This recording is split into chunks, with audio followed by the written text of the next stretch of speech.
Chapter 452. Yi Xiaowu's final decision was announced in the company, suspension.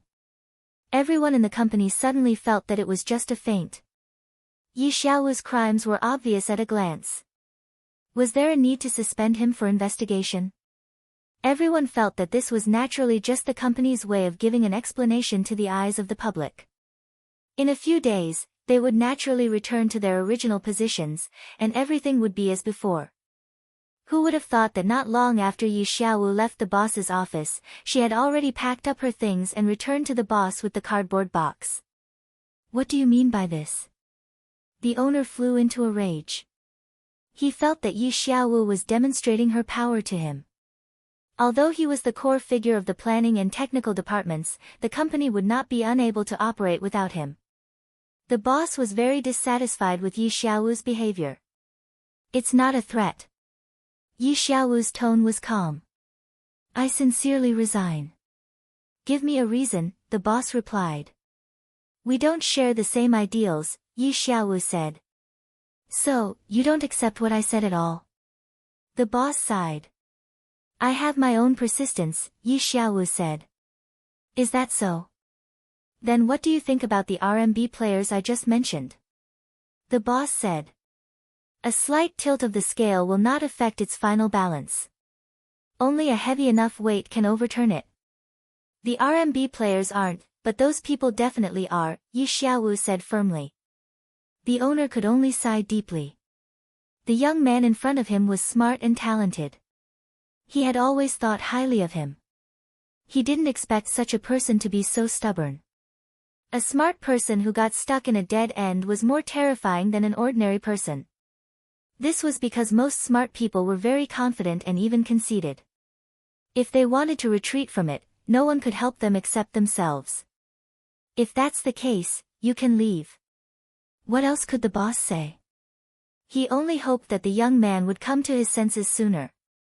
I have a request, Yi Xiaowu said. Speak, said the boss. Since I'm no longer a member of the company, I hope to have the right to play the game like an ordinary person, Yi Xiaowu said. The boss was stunned. He didn't expect this to be the request, but he quickly nodded. Yi Xiaowu was very surprised. He did not expect that the boss would agree to this request so quickly. He thought that this request would be rejected. He even thought about how he would fight for it if it was rejected. He couldn't help but have a trace of doubt when the boss agreed so quickly. Are you surprised that I agreed? The boss looked at him. Yi Xiaowu nodded. It seems that our ideals are indeed different. The boss sighed. Since you've already resigned, why wouldn't I allow you to have the rights of an ordinary player? But before, you really don't understand. Why aren't company employees allowed to play the company's games? Afraid that you'll understand the game better? That's just a nice way of putting it. What I'm really afraid of is the authority in your hands.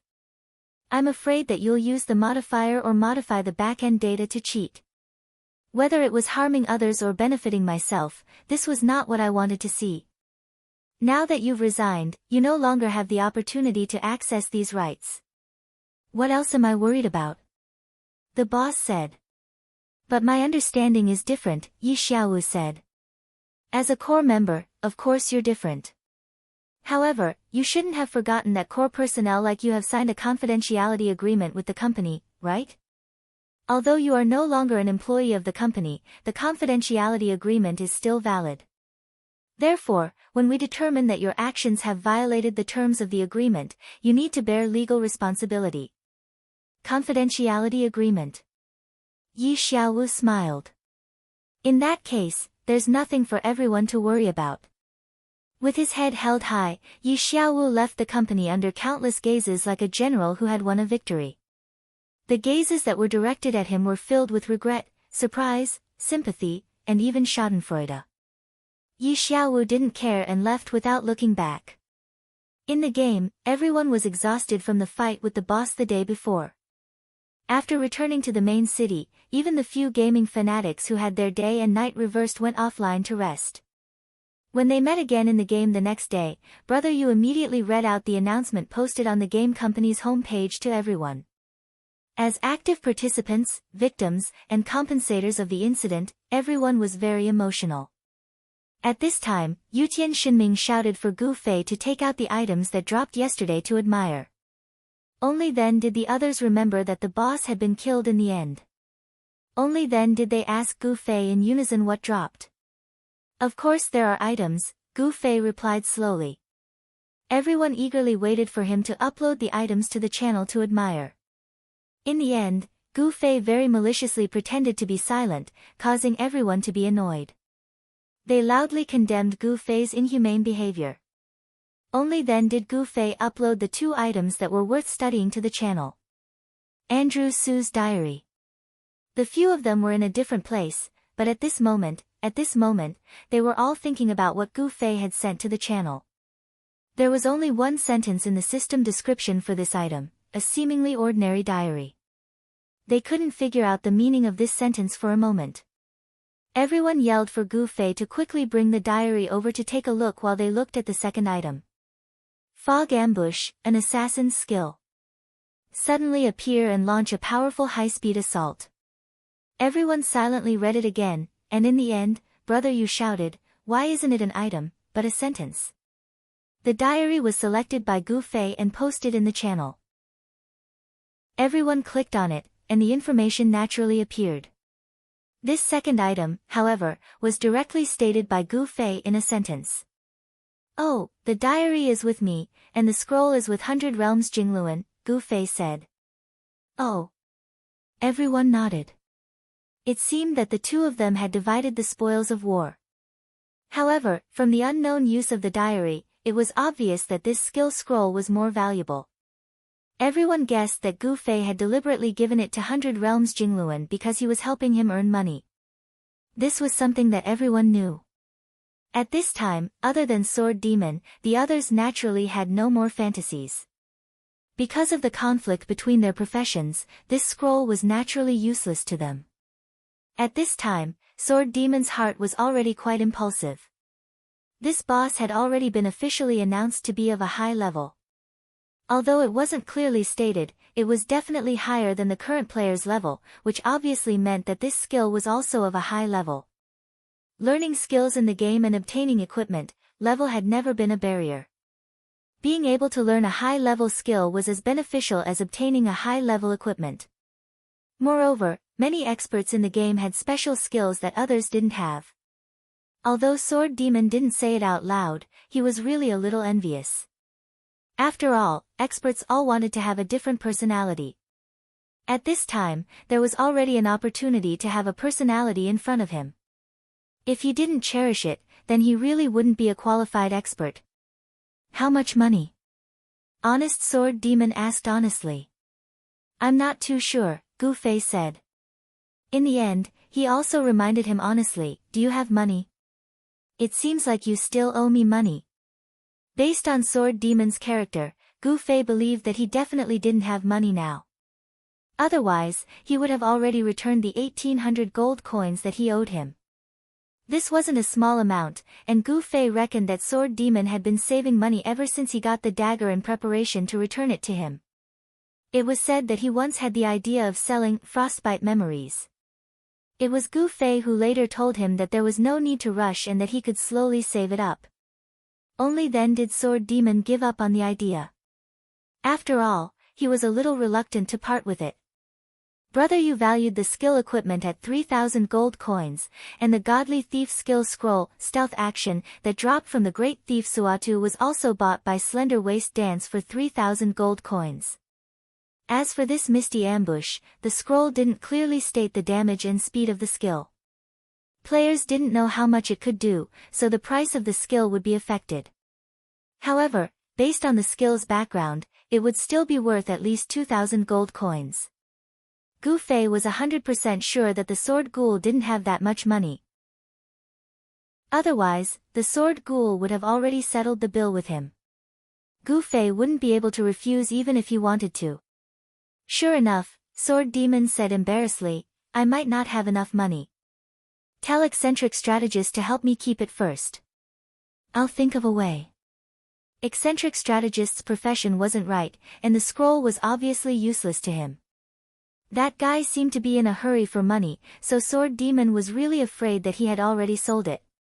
That guy is in a hurry for money. I'm afraid he can't wait. Gu Fei said. As expected. Sword Demon's heart was filled with sorrow. How about this, I still have some money here. You can use it to buy it first, and then slowly pay me back later. Gu Fei said. This. Sword Demon didn't think that Gu Fei would be like this. Everyone knew that Gu Fei was rich. Apart from the income from this single quest, he had earned 1,500 gold coins from Slender Waist Dance in the first stage. He was richer than everyone here. Brother Yu, how much do you think this skill scroll will cost? Gu Fei already asked Brother Yu. I haven't seen this skill before. There isn't even a description on the scroll, so it's hard to ask for a high price. But we know that this thing drops from high-level bosses. To be fair, I think 2,000 to 2,500 gold coins is more reasonable. Brother Yu said. When Gu Fei heard that it was about the same as his estimation, Sword Demon also felt that the price was reasonable, but he was angry that he was short of money. Gu Fei was already saying, I'll give you 2,000 gold coins. Hurry up and buy it from 100 Generations Jingluan. Sword Demon really didn't want to take this money, but he was also worried that 100 Generations Jingluan would be in a hurry to sell it. But then he thought, I'm not someone who won't return the money I borrowed, so why bother about it? With this thought, he calmly accepted Gu Fei's idea. Okay then, I'll borrow it from you first. I'll return it as soon as possible. No rush, no rush. Take your time. Gu Fei said. Then hurry up and help me contact 100 Generations Jingluan. Sword Demon was really anxious, afraid that he would receive bad news that the item was no longer there. He's not online yet. It might be at night, so don't worry. Gu Fei said. Hey, speaking of which, why are you here in broad daylight today? Don't you need to go to work? Everyone was puzzled. Today is Teacher's Day, I'm off. Gu Fei replied. Chapter 453. After pausing the discussion in the channel, everyone met up at the tavern. In addition to giving money to Sword Demon, the main topic of the gathering was to analyze the diary that Gu Fei had dropped. Brother Yu said, if it was just an ordinary blank diary, it wouldn't be worth mentioning. But now that it's a diary with content, there might be a problem. Everyone felt that it made sense, so they asked Gu Fei to bring the diary over for everyone to take a look. Of course, Gu Fei wouldn't have any thoughts of hiding it, so everyone met up. After giving the money to Sword Demon, Gu Fei threw the diary on the table. It looks very ordinary, everyone said. The main thing is the content, the content. Brother Yu reached for the diary and asked Gu Fei, have you read it? I just glanced at it a few times when I first got it, Gu Fei replied. Brother Yu held it in his hands and carefully turned to the first page. He looked as if he would turn the diary into ashes if he used too much force. The handwriting was clearly handwritten, and there were only a few lines of content. Brother Yu read it carefully. I, Misty Shadow Assassin Andrew Su. I am unknown, so I am still alive. This is the rule that an assassin should follow. If ever I should be famous, it will be the day of my death. Oak forest, small wooden house. The oak trees that had just sprouted new leaves were bright red. Gru said that it looked like blood. What does he know? Has he ever seen real blood? This is the 142nd time I met Gru, and I received the 187th mission in my career as an assassin. It is said that when a mission is completed 200 times, the Assassins' Union will give a special reward. There are still 13 missions left. This number doesn't seem very auspicious. Everyone was stunned. Yutian Shenming was the first to speak, a novel. No one paid attention to him. Brother Yu had already turned to the second page, which had even less content. The air in Waterside City is still so humid, but I like it very much. However, the pier that used to be quiet was no longer there. There were suddenly many people here. It was very lively, but it was a pity. At the end of the second page, Yutian Shinming said, "Many people? Are you referring to players?" No one was willing to delve into this issue.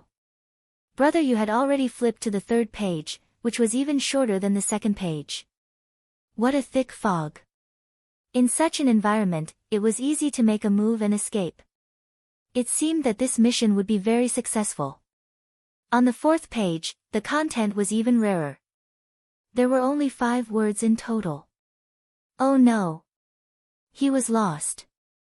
Everyone couldn't help but look at Yutian Shinming, and Yutian Shinming had a very understanding expression on his face.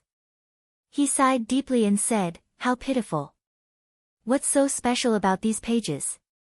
Unscathed in Battle asked. "I don't think so. It seems like it's just the background information of this boss," Sword Demon said. "There's more at the back." Brother Yu had already flipped to the 5th page. "Are we just going to sit here and read the diary for the entire afternoon?" Unscathed in Battle felt that this matter was extremely terrifying.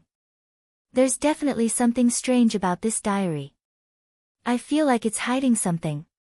Perhaps it's a clue to a quest, Brother Yu said.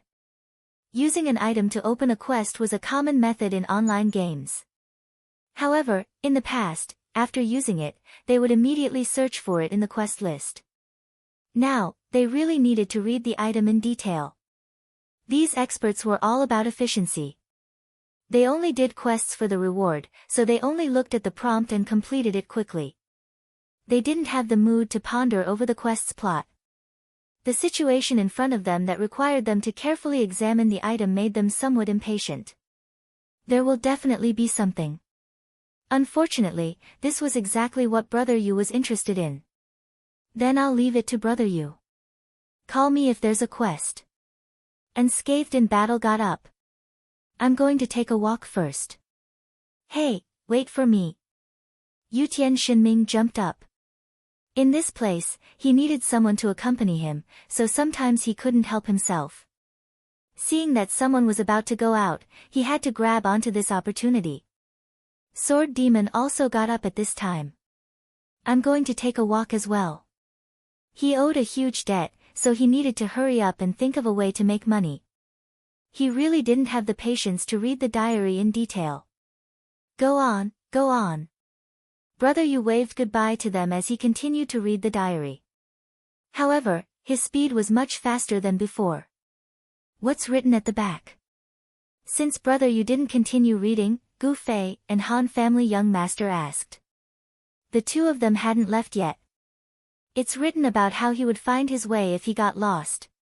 Brother Yu said. Every page was a plan that Misty Assassin had thought of.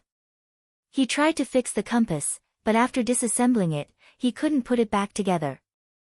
The compass had completely turned into a pile of parts. He tried to look up at the sky, but the fog in Xia Fog City didn't distinguish between day and night. Looking up, there was always fog. He couldn't see the sun, let alone the stars. He tried to distinguish north from south by the luxuriant branches and leaves of the trees or the density of the annual rings, but also because of this unreasonable fog, the sunlight of Xia Wu City seemed to have no yin and yang, and the annual rings of the branches and leaves were all symmetrical. He made marks along the way, so he returned to the starting point countless times. He even shouted for help, but he didn't get any response. Wait, then why isn't he dead yet? Han family young master couldn't bear it anymore. It's written here, as an assassin, survival in the wild is the most basic thing. I will definitely persevere. I will definitely walk out of this fog and complete my mission. I, Misty Assassin Andrew Su, will definitely not die in the fog. Brother Yu read. After reading it, Brother Yu frowned, then he read the paragraph twice, raised his head and said to the two, What do you guys think? Think what? The two asked back. Could this be a clue? Brother Yu said. You're saying that this assassin's unfinished mission is a mission given to players? Gu Fei said. Brother Yu nodded.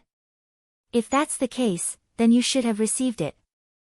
Han family young master said to Brother Yu, Does your mission list show anything? Brother Yu shook his head. It doesn't show anything. Who knows what the mission is? Han family young master said. Brother, you shook the diary, there's more to it. Continue reading. Han family young master took a sip of wine. Hey, it's tiring. Brother, you complained. At the beginning, he read 2 paragraphs excitedly. Who would have the mood to read aloud? Brother Yu's hobby wasn't this. Let's read it together. Gu Fei went over and squeezed with him. The 2 raised their heads and looked at Han family young master, asking him if he wanted to come over. Just tell me the result after reading it. Han family young master continued to sip his wine calmly. He felt that it was stupid enough for 2 people to squeeze together to read a small diary. It was childish for 3 people to squeeze together.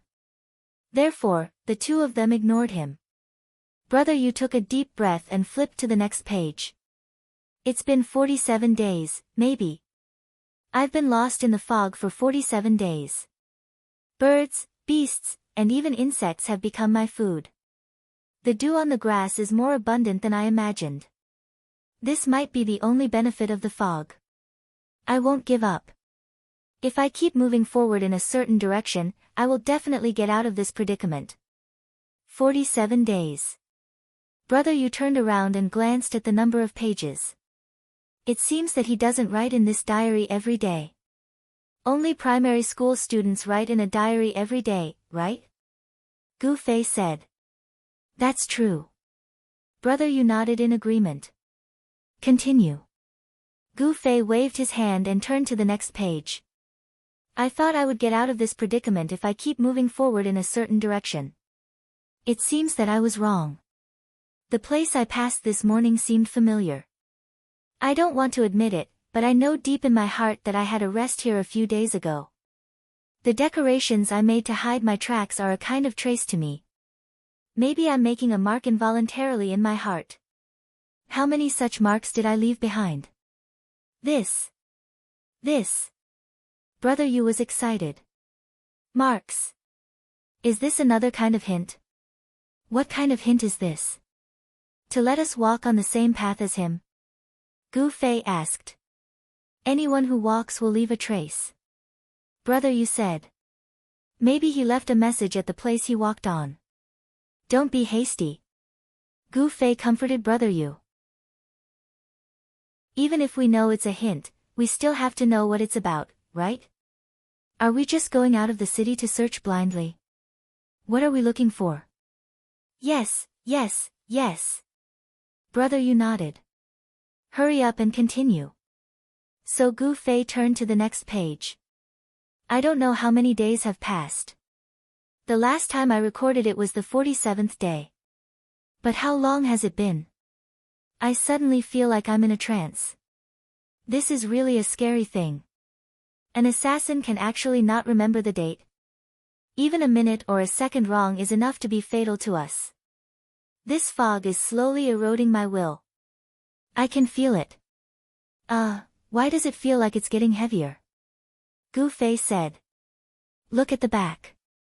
Brother Yu felt that there were no clues to follow in this kind of mood description, but he didn't care. He couldn't wait to turn the page. I didn't move. I didn't move the whole day. This isn't the first time. When I wake up, sometimes I actually forget which direction I came from and which direction I should go. That's right, I know that my head should be facing the direction I came from and my feet should be pointing in the direction I'm going. But now, I actually continue to change my posture when I sleep. When I woke up this morning, I couldn't hold my dagger.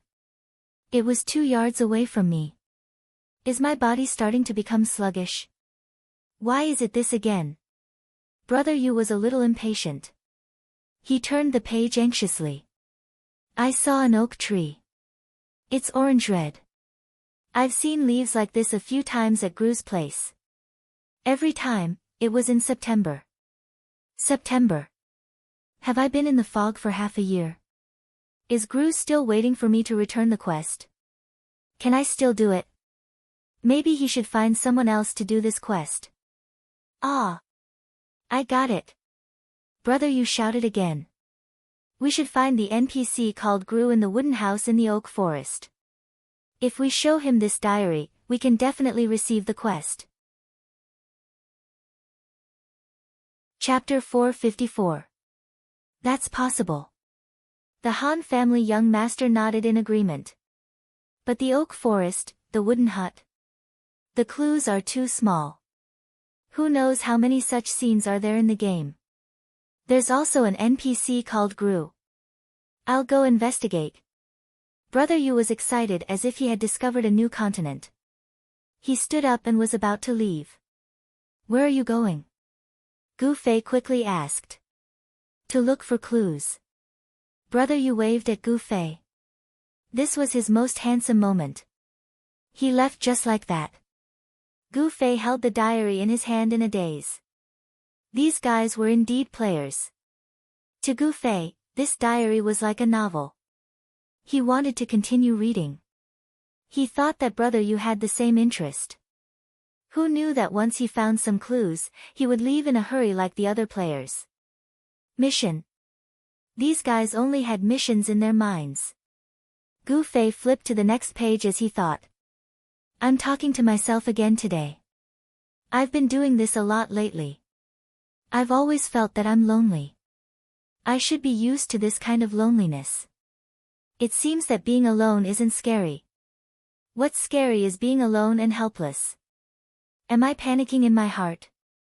I've come to the oak tree again. I've been coming here a lot lately. I don't know why, but this oak tree feels close to me. Maybe it's because it brings me some memories. Assassins should abandon everything, but I've already lost everything. The only thing I have is my memories. I don't want to lose them. So sad, so sad. This diary was basically a strong-willed assassin who was trapped in a fog, lonely and helpless. Although he knew that it was just an NPC, Gu Fei couldn't help but sigh. What would be the end of such a character? Would he be found and killed by players? Of course not. This was just the ending of a character, not the ending of a character. Gu Fei was curious and couldn't wait to flip to the next page. I woke up to find myself covered in snow. Is it winter? I awoke with a start, and at once began frantically to look for the oak. I was afraid that if it lost the color in my memory, I would not be able to recognize it. But all was well. The oak tree looked the same. Like me, it was only covered with snow, and had not lost its leaves. So oak trees don't shed their leaves in winter. It will not wither, then what about me? Am I looking for a way out, or am I looking for an oak tree? Gu Fei sighed deeply. It was obvious that this assassin had begun to gradually give up on the future, and could only find some comfort in the past.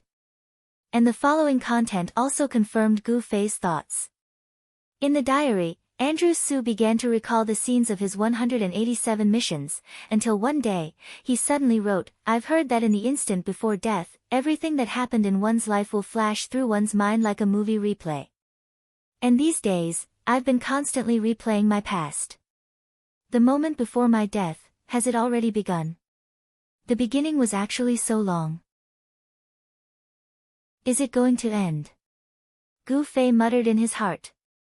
He suddenly didn't want this Andrew Su to die like this. He hoped that there would be a turn for the better. But, there was none.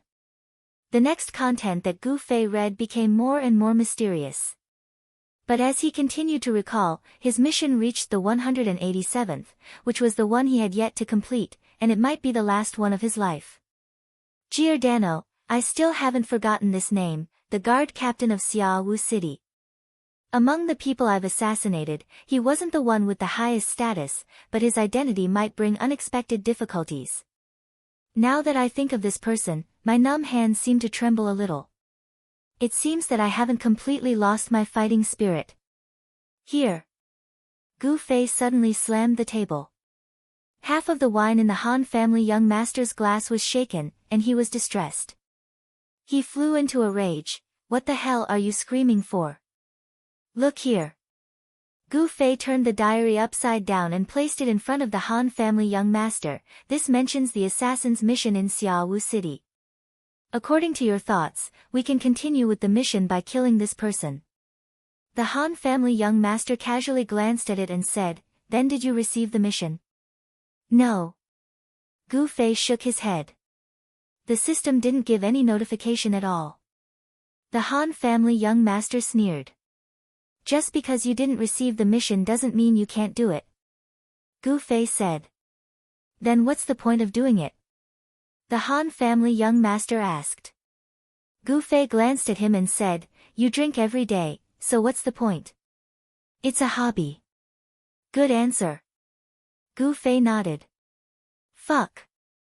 The Han family young master cursed in his heart. He actually fell for someone else's trap. Challenging this kind of slightly difficult battle was naturally this guy's hobby. The target of the Misty Shadow Assassin, the captain of Xiaowu City's guards, sounded like a difficult boss. Then I wish you good luck. The Han family young master raised his glass to Gu Fei. Aren't you going to come and take a look? Gu Fei asked. The young master of the Han family looked at Gu Fei, who had been shattered by the refraction. That's not my hobby. Gu Fei raised his eyebrows and stood up with the diary in his hand. I don't think those guys will go either. The Han family young master added, they didn't even receive the mission notification, so it's meaningless to them. I know. Gu Fei nodded and left. Meaningless things? Then what was meaningful? Kung Fu was his dream, and it was the most meaningful thing to him, but the real environment had made it a meaningless existence. And his mission was to continue this meaningless thing in the eyes of others. It was a bit sad. Would he want to continue Andrew Su's mission? To challenge experts? This wasn't the main reason for Gu Fei's decision. For him, the system's robot would never be an expert. That kind of meaningless mechanical competition was no different from practicing with a sandbag. It was only after reading Andrew Su's diary that he was a little affected. He suddenly felt that in a game with a background and a story, why did everyone treat farming monsters and getting equipment as part of their lives? This was a comprehensive world, and one could also have a life here. Farming monsters and leveling. Why did everyone have to walk the same path? Gu Fei entered the game to have an environment and world where he could use Kung Fu. Level and equipment weren't important to him. After reading Andrew Su's diary, he suddenly felt that he could play a role in this world, a role where he could show off his Kung Fu. It was much more interesting than farming monsters and leveling up. Gu Fei wanted to contact Brother Yu. He would have to trouble Brother Yu to find out more about Giordano. In the end, she saw that Brother Yu was already offline. As usual, Brother Yu was always offline. He had a wide range of activities, which was why he had such a wide range of information sources. He could only ask the local players for more information.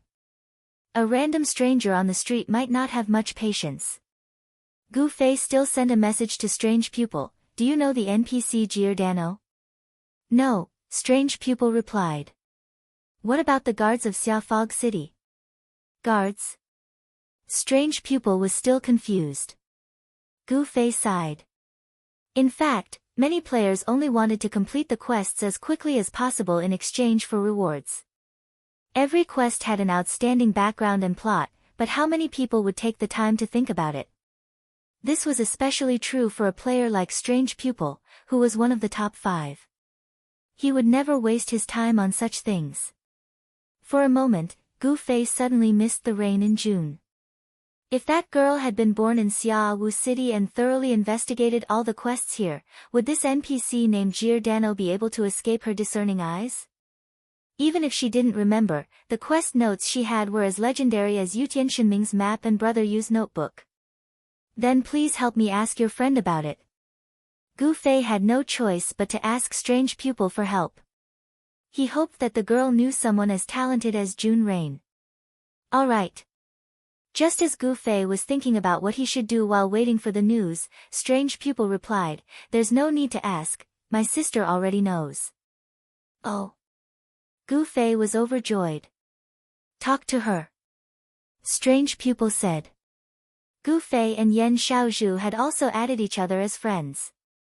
This was a habit in the game. It was similar to exchanging business cards when meeting in real life. In the future, they wouldn't be in contact anymore. In any case, it was a necessary formality. I don't know which team you're talking about, but I do remember this NPC called Giordano, Yen Xiaozhu said. Tell me about it. He's in the main city's government office, Yen Xiaozhu replied. I don't think we can enter that place, right? Gu Fei asked. He knew about the main city's government office. It was said that it was the core of the main city's administration. NPCs like the city lord were all in the government office. However, the government office was usually not open to players. The guards outside the door were denser than any other place in the main city. According to the officials, players had to obtain a special identity in the city to enter and exit the government office. However, they did not specify what it was, claiming that the players had to figure it out themselves. This naturally led to a lot of criticism, and the players had tried to figure it out for a long time. As for whether or not anyone had met the requirements to enter and exit the government office, Gu Fei did not know. Anyway, he had tried it out of boredom. When he walked to the door and showed the intention to take another step in, a guard came to stop him. If he went any further, he would have to resort to violence. Obviously, he did not have the right to enter. Indeed, we can't enter. I was helping a friend on a quest, and our team received a temporary pass, so we went in once and noticed this Giordano. Oh, what made you notice him? Gu Fei asked. Chapter 455. The news said that it's very troublesome. Do you want to meet her? Yen Xiaozhu asked. Gu Fei thought that Yen Xiaozhu seemed to know more about the situation, and he was about to ask if she had the time to meet up and talk about it, but since she took the initiative to bring it up, he was more than happy to oblige. Since it was related to the government office, the two arranged to meet outside the government office's main entrance so that it would be easier to explain on the spot. This door was the main entrance to the government office's compound. There were 2 guards standing guard on both sides of the door. The compound did not stop players from entering and exiting as they pleased. The only place that required permission was the government office building in the compound. Gu Fei arrived at the entrance first. He looked around to make sure that Yen Xiaozhu was not there, so he stood in the middle of the door and waited quietly. Before he saw anyone, he heard someone's voice, but it did not come from Yen Xiaozhu herself. Gu Fei suddenly heard a light pitter-patter coming from the fog. Just as he was guessing what the sound was, he saw Yen Xiaozhu walking out of the fog while kicking a stone. The sound came from the stone rolling on the ground. Yen Xiaozhu continued her focus. She had already arrived at the entrance of the compound, but she did not raise her head. She continued to roll her stone until the stone rolled to the feet of someone and was stepped on. Only then did Yen Xiaozhu raise her head to see Gu Fei. Ah, you're here first. Yen Xiaozhu said. Gu Fei nodded. She's a talent. He thought to himself. This was the conclusion he came to from a professional point of view. Just by watching Yen Xiaozhu roll the stone for 30 meters, he felt that the girl's lower body coordination was quite outstanding. She was a good seedling for martial arts. Of course, it was just a thought. Gu Fei looked at people with this kind of professional eye. He had seen countless good seedlings in his life. Tell me what you know. Gu Fei went straight to the point. Take a look. Yen Xiaozhu led Gu Fei into the compound and pointed at a group of players in the southeast corner of the compound. Do you see those people? I see them. Gu Fei nodded. They looked like a bunch of bored people. It was such a good time in the game. Instead of leveling up, doing quests, running for money, or grinding for equipment, these people squatted in a corner, bored to death. The expressions on their faces told everyone, I'm bored. They're from Flowers in the Fog. Yen Xiaozhu said. Gu Fei knew of this guild. Brother Yu had introduced it to him when he first came to Xiaowu City. It was the biggest guild in Xiaowu City. Gu Fei had forgotten the name of the guild leader, but he seemed to be a warrior. Gu Fei nodded as he read the information. What do they have to do with Giordano? Gu Fei asked. It's like this. Yan Xiaozhu said, this was originally a reward quest that Flowers in the Fog received after they became the champion of the last competition. The quest asked them to find an NPC called Giordano in the government office. Because the quest in the game could lead to a battle at any time, even though it wasn't explicitly stated in the quest prompt, they were still worried that Giordano would turn into a battle boss after a few words.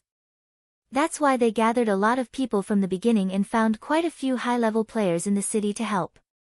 I was just one of them, Yan Xiaozhu said. Oh, what happened after that? After that? After that, we all met Giordano and heard about the quest he gave to Flowers in the Fog. He said that the government office has been short on manpower recently and hoped that the Flowers in the Fog Guild could help out and take on some of their work. After throwing down those words, he left. Yan Xiaozhu said. What kind of quest is that? Gu Fei asked as he wondered if this had anything to do with his plan to assassinate Giordano. Because from what happened in Moonlit Night City, the parallel world was not simply a game. In some ways, it was also a world with progress. The incident between Gu Fei and the werewolves in Luminous Village was a good example. Gu Fei's solo quest chain was actually linked to Reigning the Four Seas quest chain, which had nothing to do with him at all. This seemed to indicate that there was something amiss. I'm not too sure about the specifics, because the people we invited left. After that, it was Flowers in the Fog doing it on their own. I heard that the quest has some sort of progress, and every day they complete something, the progress will increase. In the beginning, even cleaning the courtyard and pulling out the weeds will increase. But after that, the number of tasks they can find will decrease. It's useless to do things like pulling weeds over and over again. They can't find anything to do, so it's not 100% yet. They're still wasting their time. Yan Xiaozhu said as she pointed at the group of people. There's something like that. Gu Fei wiped the sweat off his forehead. He thought the Reigning the Four Seas quest was troublesome enough, but now he realized there was something even more inhumane here. At least the Reigning the Four Seas quest had a clear goal to complete, but Xia Fog City's quest had a completion rate, and there was no hint of what was going on. Seeing the bored expressions on the group of people, Gu Fei said, so they have something to do just by squatting there? That's not it. I heard that their quest was supposed to have a 100% completion rate, but one day, a newbie came out of nowhere and wandered around without knowing anything. He even tried to barge into the government office, and was punished by the guards on the spot. At the time, the players who were busy in the courtyard thought it was a good show, but when Giordano came out to announce the progress of the quest, he criticized them for not protecting it well enough, and the progress was deducted by 10%. They were furious, Yan Xiaozhu explained. I see. Thinking of this, Gu Fei glanced at the group of people in the corner, and suddenly realized a huge problem. He asked in surprise, wait, why is there no fog in this government office building? As he spoke, Gu Fei looked back. Outside the government office building, there was still a thick fog, but inside the building, everything was clear. It did not have the unique style of Xia Fog City at all. Yan Xiaozhu nodded. Normally, people would look down on people for taking so long to realize this problem, but Yan Xiaozhu did not. This was because she had made this mistake the first time she came here. For a native who did not train in this city, she was very used to such a clear world, so she often took a while to realize this problem. There's a reason for this, Yan Xiaozhu said. Didn't you notice that the fog in Xia Fog City is lighter than outside the city? It's said that this city has a special fog thinner equipment, and this equipment is in this government office building, so the fog in this core area is almost completely gone. What kind of equipment is it? Gu Fei had never heard of fog dispersing equipment, so the question was purely out of curiosity. Who knows? Maybe it's 4 old wizards controlling a giant energy crystal. Yan Xiaozhu said. Gu Fei quickly dispelled his curiosity and continued to ask the important question. You just said that Giordano will announce the progress of their mission to them every day. In other words, he will come out of the government office every day. Yes. Yan Xiaozhu nodded.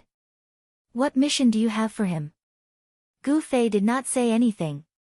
To be frank, he did not even know if this counted as a mission, because it was not shown in the mission list. Moreover, he was not very familiar with Yan Xiaozhu, so he did not plan to tell her. However, Yan Xiaozhu was obviously still young, and did not have the ability to observe people in society. Seeing that Gu Fei did not say anything, she pretended that he did not hear her and asked loudly again, "What mission do you have?" I'm looking for him."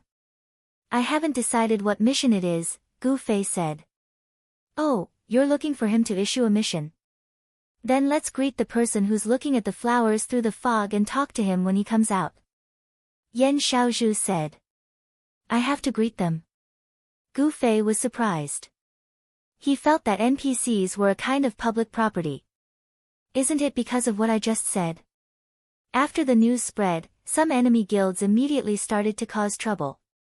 When they had nothing to do, they would purposely find people to break into the government office. Even if they were in the dark, they didn't dare to be careless, so they kept a close eye on the players who entered the courtyard. "Didn't you notice that when we came in, the people in the corner were still the same, but their gazes were always on us?" Yan Xiaozhu said. "Yes, and there were bandits hiding outside the courtyard." Now. Gu Fei looked around. "It seems that there are archers aiming at us." This used to be the largest trading place for players in Dawn Fog City. But because of the flowers in the Fog Quest, there are no players here at all. Women loved shopping, and now that Xia Fog City no longer had a shopping street, Yan Xiaozhu's tone was full of complaints. "Yes." Gu Fei casually replied. He did not care about these things, but he realized that if he wanted to assassinate Giordano, there would be a lot of obstacles. Not to mention the players in the fog guarding the courtyard. Even without their existence, the number of NPC guards in the courtyard was not small. If he wanted to kill Giordano here, he would have to use Brother Ma's dual pistols. It was definitely not an assassination. If it was just a player, Gu Fei would not be able to do so, but normal players did not know, so how could he not understand the strength of the system guards? In front of these guys, Gu Fei had to restrain himself. This matter still needed to be considered. "Okay, let's go." Gu Fei felt that he already understood a lot, so this trip was worth it. When will Giordano come out?" "I can help you find out." Yan Xiaozhu said. "Thank you." Gu Fei said. When the two of them turned around and prepared to leave the courtyard, they saw a group of people walk out of the fog. Yan Xiaozhu immediately pouted. "Look, that's the guild leader of the fog, 3 size of flowing maple. If you can directly greet him, that would be great." "Ha!" Yan Xiaozhu cried out in surprise. "Isn't that brother Drifting?" Gu Fei also saw that the person walking into the courtyard with 3 size of flowing maple was the #1 mage in the parallel world, Drifting. Of course, this was under the condition that Gu Fei did not consider himself a mage. Chapter 456. The two met at the entrance of the courtyard. Flowing Maple 3 size recognized Yan Xiaozhu, just like how Yan Xiaozhu recognized him. One of them was Big Ten, while the other was Qi Xian. They were both celebrities, but they weren't exactly friends. The two of them nodded at each other. Yan Xiaozhu was very friendly to Drifting, calling him Brother Drifting in a crisp voice. Drifting smiled at her, but he paid attention to Gu Fei. "Why are you here?" "Ha, just wandering around." As Gu Fei said this, he turned to greet the two who were forever drifting with him. "Hi." "Left hand, right hand," Gu Fei called out. He was not confident that he could tell which was his left hand and which was his right hand. "This is..." 3 size of flowing maple was curious about Gu Fei, an unfamiliar face.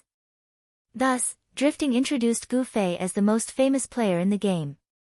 He was a legendary existence that was above the 5 roaches. When 3 size of maple heard this, they immediately felt embarrassed. They had long heard of Gu Fei. Gu Fei hurriedly replied politely, not daring to be impolite. In the end, Flowing Maple Three Sighs asked, "Why are you two here? If there's anything you need help with, just let me know." Flowing Maple Three Sighs had good intentions. Of course, he knew what kind of treatment his guild would receive if a stranger entered this area. However, Gu Fei knew that what he was going to do was probably cause trouble for them. Their quests were all issued by Giordano. If he killed Giordano, wouldn't their quest completion rate be deducted by 1,000 points? Therefore, the more polite Flowing Maple Three Sighs was to him, the more embarrassed he felt. He decided that it was best not to get close to this person. Just as he was about to say a few words and leave, Yan Xiaozhu, who was beside him, was overly enthusiastic. She felt that it was a good opportunity to strike up a conversation with Flowing Maple's guild leader, so she said, "That's great, guild leader Flowing Maple." Ah! Ouch! Yan Xiaozhu suddenly screamed halfway through her sentence. Gu Fei, who was beside her, had suddenly pinched her. Gu Fei was afraid that he did not use enough strength to alert the girl, so he pinched her acupuncture points. He also remembered that he was a weak sorcerer, so he used all his strength. Yan Xiaozhu had been slashed by monsters countless times in this game, but she had never felt such intense pain. She screamed on the spot and turned her head to question Gu Fei. Gu Fei gave her a look and quickly sent a message, "Don't speak." Yan Xiaozhu was not stupid. She guessed that Gu Fei had other plans after reading the message. Fortunately, Gu Fei's pinch did not deal continuous damage in-game. The pain came and went quickly, so Yan Xiaozhu did not think much of it and immediately shut her mouth. But everyone heard her halfway through her sentence. Flowing Maple Three Sighs was looking at her in surprise.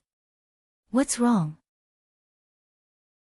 At this time, Gu Fei also looked at her with great acting skills and acted surprised. Yan Xiaozhu laughed dryly and said, "Haha, it's nothing. I just suddenly realized that President Flowing Maple is very handsome today. Let's go, let's go." Yan Xiaozhu grabbed Gu Fei and ran away. She was afraid that he would continue questioning her, so she did not know how to answer. Flowing Maple Three Sighs was confused. Drifting to the side, he laughed. "Hee hee, little girl, you're weird." Yes, yes." Flowing Maple Three Sighs quickly returned to his normal state, looking like a mature adult. Gu Fei and Yan Xiaozhu hurriedly left. They only let out a sigh of relief when they disappeared into the fog and could no longer see the people behind them. Yan Xiaozhu immediately complained to Gu Fei, "I almost died because of you." "Hee hee, it's been hard on you," Gu Fei said. "Then tell me, why didn't you let me mention it to Flowing Maple Three Sighs? It was such a good opportunity, or do you have some secret?" Yan Xiaozhu emphasized the word secret. Clearly, she already knew this was the case. "Nothing, it's none of your business. Go play with your sister," Gu Fei said. Hey. You can't be like this. You kicked me aside after using me. Aren't you embarrassed?" Yan Xiaozhu said. Children's words were really messy. What did she mean by, "use me up"? It was really awkward. Gu Fei said, "I mainly wanted to ask you about some things. Now that I'm done, I want to express my gratitude. As for the rest, I'll do it myself." Yan Xiaozhu saw that Gu Fei was clearly not willing to say it. She guessed that he was not willing to reveal it, but her curiosity was not quenched. She could only say, "Then tell me when you're done." "That's fine." Gu Fei nodded. The two said their goodbyes. Gu Fei got his bearings and returned to the tavern. The Han family young master was indeed still there.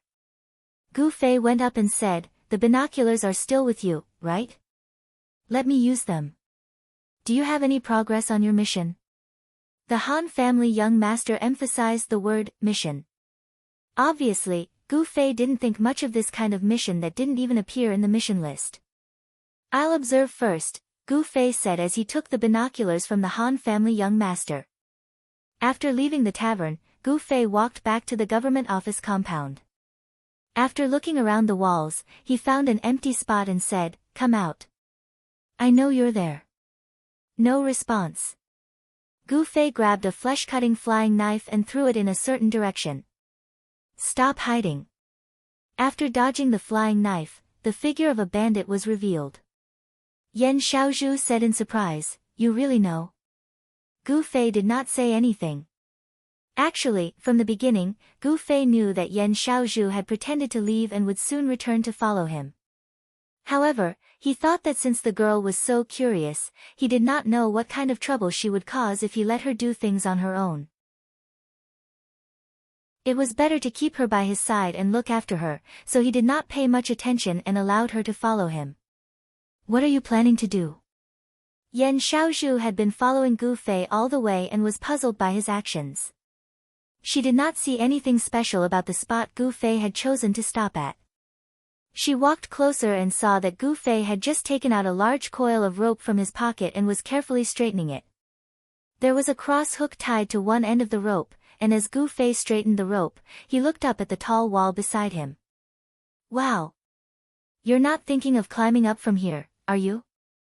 Yan Xiaozhu was surprised. "That's exactly what I was thinking," Gu Fei said. "It's so tall." Yan Xiaozhu looked up. The wall was more than 10 meters tall. I was just wondering if the rope was long enough," Gu Fei said. "Then why aren't you pulling it open?" Yan Xiaozhu saw that Gu Fei was still rolling the rope. "Don't you know how to multiply?" Gu Fei looked down on her. Kids these days were really stubborn. Their education was such a failure.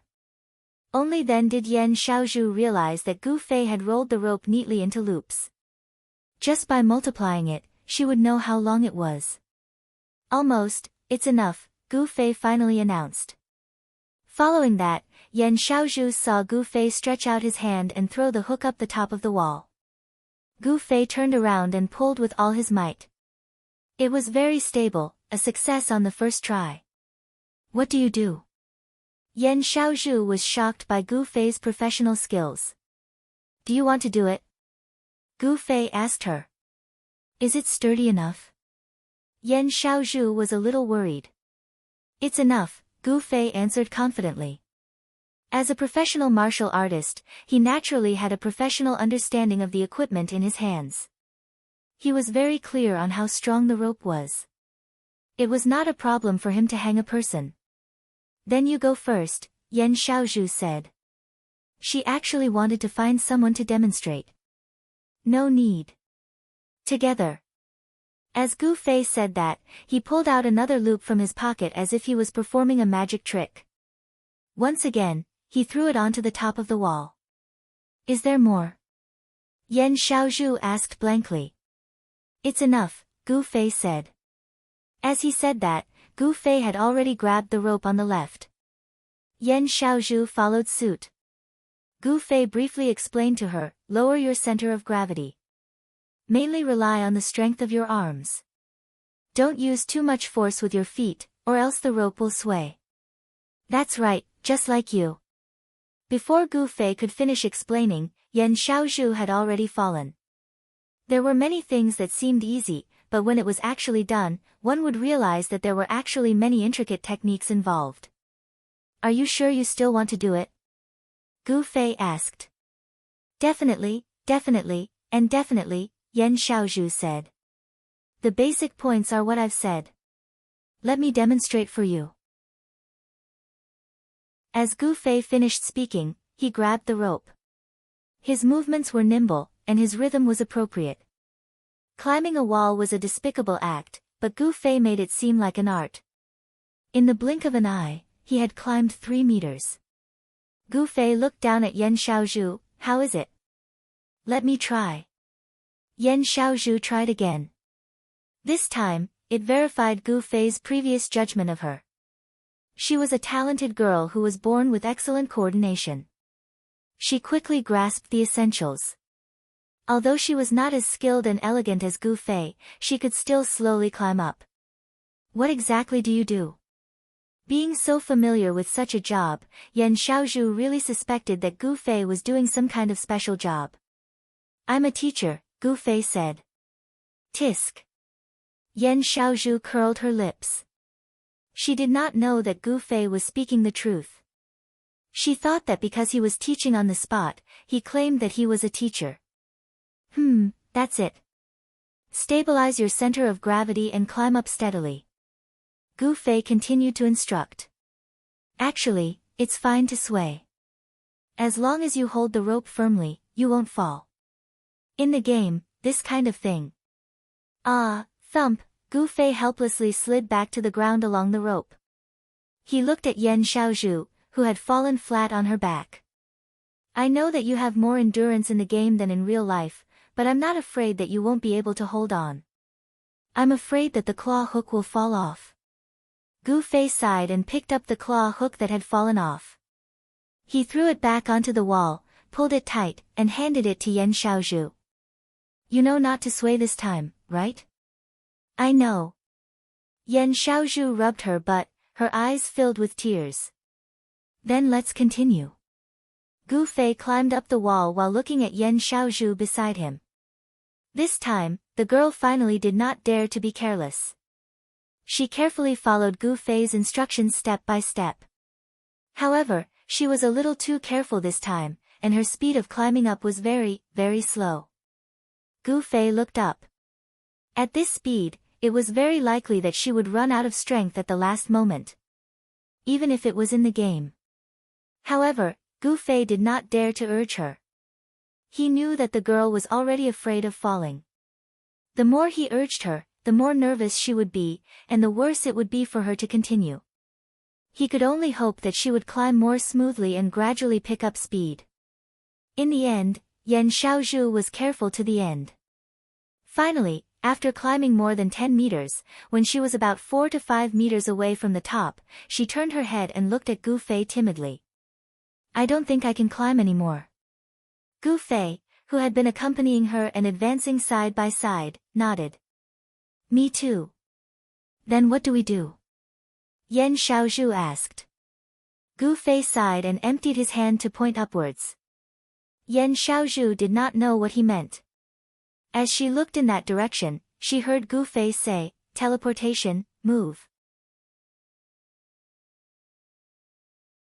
Chapter 457. Gu Fei used teleportation to float up the wall. The wall was thick and wide. Gu Fei stood steadily on it. Looking around, there was a thick fog behind him, and in front of him was a bright courtyard. Gu Fei hurriedly lowered himself. He did not want to be discovered so quickly.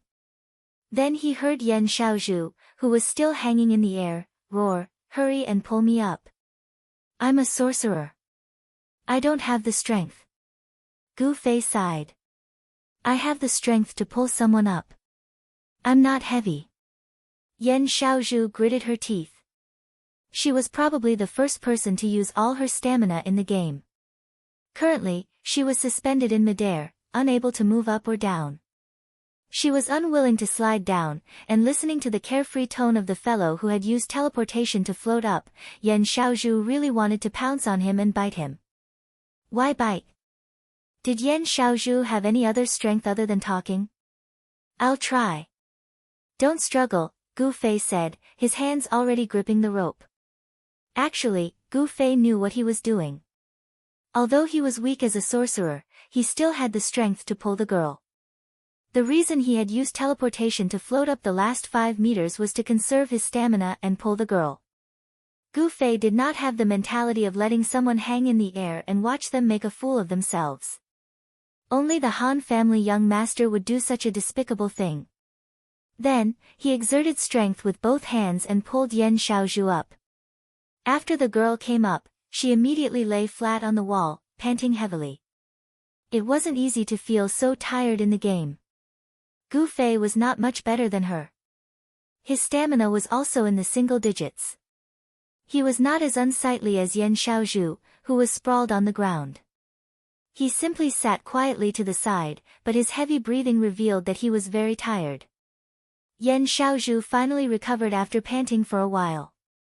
She turned to look at Gu Fei and saw that he was carefully putting away the 2 sets of hooks. Yan Xiaozhu was curious about this and asked, "Where did you get this?" "I made it myself," Gu Fei said. "Made it yourself? How do I do it?" Yan Xiaozhu asked. Gu Fei glanced at her, then raised the hook in front of her and said, "Find this thing, then find this long rope, and tie it together. In theory, the stronger the rope, the better, and the heavier the hook, the better." "I'll get one too when I get back," Yan Xiaozhu said. "Why are you doing this?" "Play." Yan Xiaozhu's answer was not very meaningful. Gu Fei ignored her. After putting away the 2 sets of hooks, he took out a pen from his pocket and a notebook. He flipped it open and placed it on his lap. His left hand searched his pocket for a long time before he took out a pair of binoculars. After looking at the time, he began to observe. What are you doing?" Yan Xiaozhu could not understand Gu Fei's actions, nor could she understand why he had so many strange items. "Let me take a look at the NPC activity patterns here," Gu Fei said. "NPC? Activity patterns?" Yan Xiaozhu looked down in confusion. She did not need binoculars to see the areas that were relatively close. There were only 2 types of NPCs in the government compound, the guards who stood still, and the guards who walked back and forth. "You said that Giordano would come out one day to tell them about the progress of the quest. Does this one day refer to a day in real life or a day in the game?" Gu Fei asked. These were naturally 2 completely different concepts. A day in real life was 24 hours, in the game, if one day was counted as black and white, it would be 6 hours. "I'm not too sure," Yan Xiaozhu said. "Don't worry, you'll find out soon enough," Gu Fei said. "What quest are you looking for Giordano for?" Yan Xiaozhu felt that something was wrong. "Assassinate him," Gu Fei said. Yan Xiaozhu's mouth fell open. After a while, she asked, "Where did you accept this quest? What's the reward?" When accepting normal quests in the game, players would be told what the reward was in advance to give the player some room to choose. For example, a thief would obviously not accept a quest that rewarded a staff. Gu Fei did not say anything. He took out Andrew Su's diary and threw it to Yan Xiaozhu. Andrew Su's diary, Yan Xiaozhu read the item. "What is this?" "Who's Andrew Su?" "It's the boss that's been on the headlines for the past 2 days, Gu Fei said. "Misty Assassin!" Yan Xiaozhu cried out. The Misty Assassin had been on the headlines for the past 2 days. As players of Xiaowu City, they naturally paid more attention to it because it happened right beside them. 2 of Yan Xiaozhu's friends were victims of the Misty Shadow Assassin's rampage yesterday. According to their descriptions, they didn't even see the shadow of the assassin. They only felt a gust of wind blow past them, and then they died. Of course, this was an exaggeration, but it also showed how terrifying the Misty Assassin was. So even after the game officials announced that it was a bug, there were still quite a few people who were concerned about the Misty Assassin's fate. Unfortunately, the game officials did not give an explanation. Everyone guessed that the system must have discovered the bug and killed the boss. The wind of guessing had just begun, but Yan Xiaozhu had already seen the boss's item. This made her feel quite surprised. At the same time, she couldn't doubt it because she had already flipped to the first page and saw the Misty Assassin's self-introduction. Of course, this could only be the work of the system. How could a player be so bored as to write something like this to tease everyone? "This thing, where did you get it?" This was something that Yan Xiaozhu would definitely be suspicious of. "The Misty Assassin dropped it when it died," Gu Fei said. "How did it die?" Yan Xiaozhu asked. "I killed it," Gu Fei said. "I don't believe it.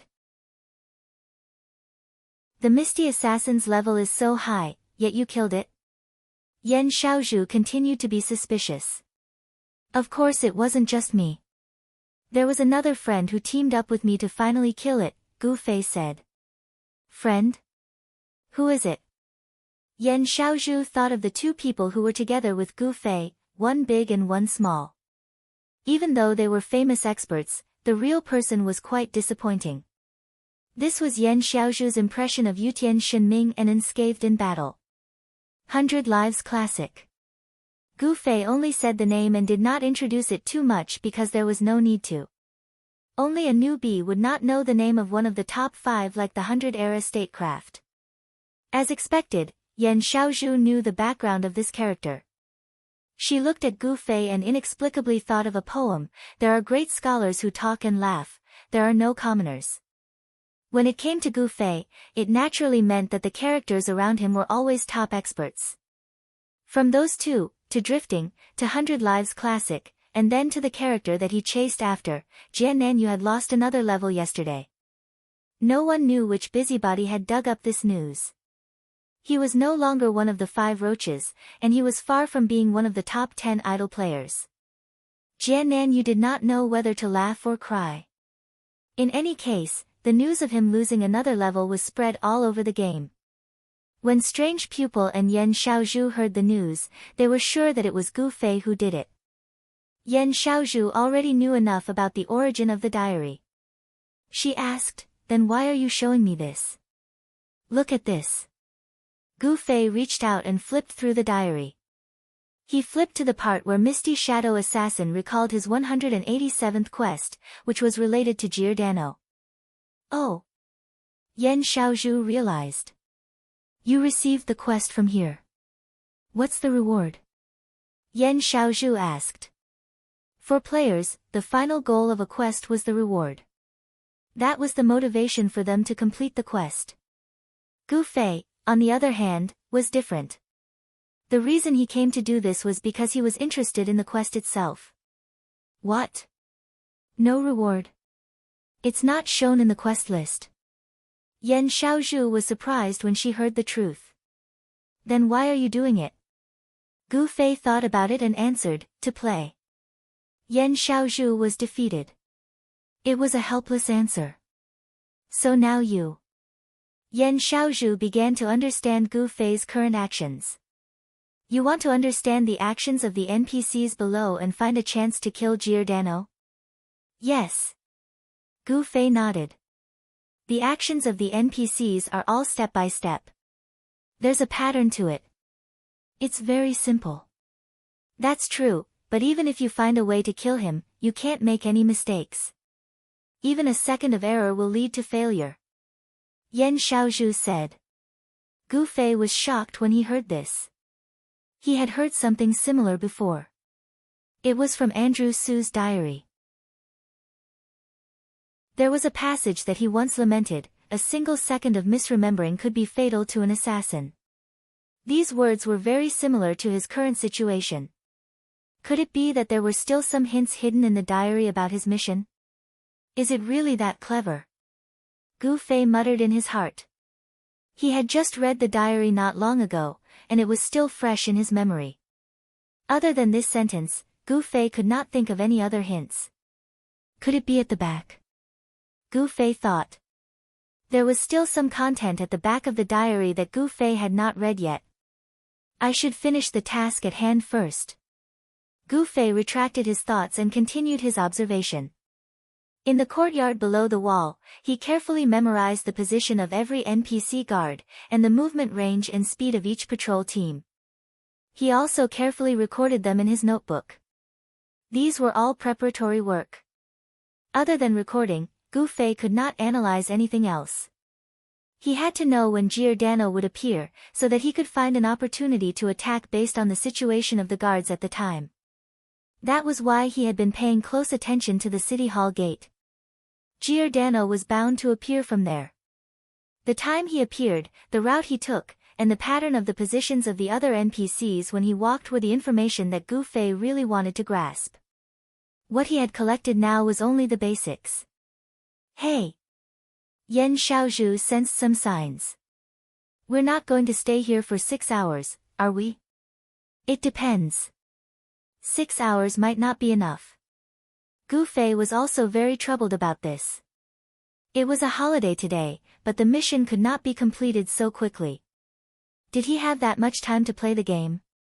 Butterfly Knot, The high wall under your feet, the fog behind you, the prey in front of you, the girl beside you.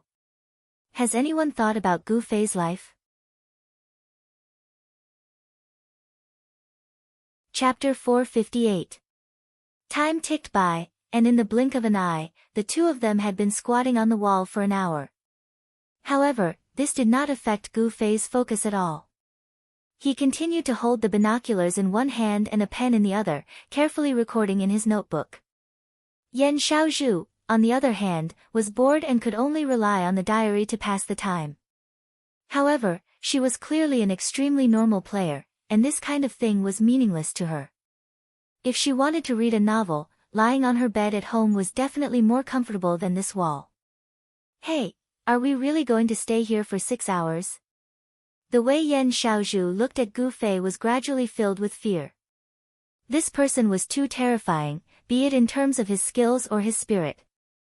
Staying in the same place with someone for an hour without saying a word was something that Yan Xiaozhu did not even dare to imagine. But today, it had happened just like that. Yan Xiaozhu wanted to talk to Gu Fei several times, but she held back in the end. Gu Fei's focus made her feel like she was ruining the atmosphere by talking to him. However, an hour had passed, and Yan Xiaozhu could not stand it anymore. If she did not destroy it, she felt like she would go crazy. I said 6 hours might not be enough. Gu Fei did not even look at her, only focusing on the NPCs in the yard. The fixed NPCs were easier to deal with. The main ones were the ones that moved, and there were a few that Gu Fei could not figure out their patterns.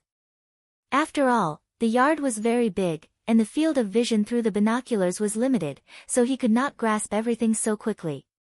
Then do I have to stay here for so long? Yan Xiaozhu asked. Gu Fei finally looked at her. No one asked you to come. You came here on your own. Yan Xiaozhu was speechless. She was very regretful. Curiosity could really kill, but how could she have known that she would encounter such a boring thing and boring person? So boring. Yan Xiaozhu wanted to stand up and stretch, but she was stopped by Gu Fei halfway.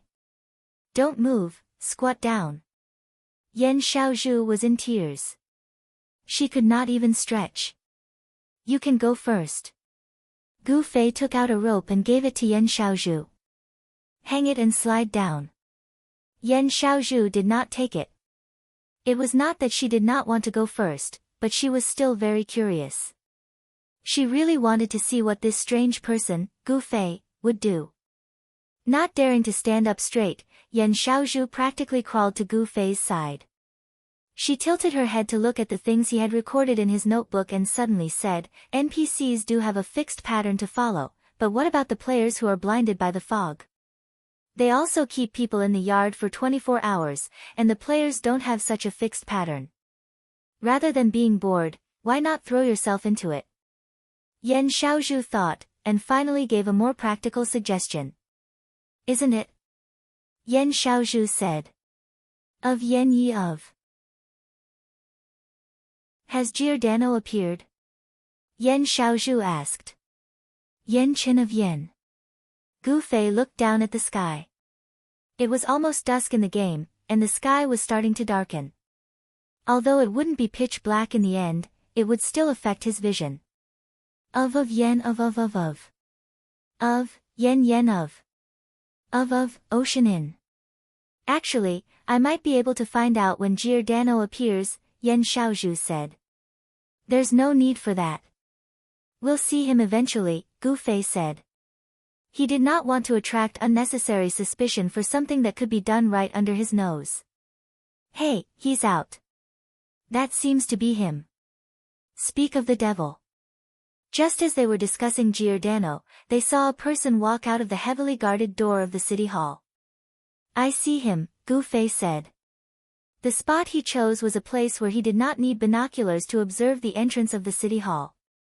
When he was observing and recording the other NPCs, he did not let his guard down. He saw this person as soon as he walked out of the building. Did he even need Yan Xiaozhu to remind him? Is this Giordano? Gu Fei did not know his identity. I think so. Yan Xiaozhu was not too sure. At the time, she was just in the crowd and glanced at the NPC. Gu Fei fixed his binoculars on the suspected Giordano.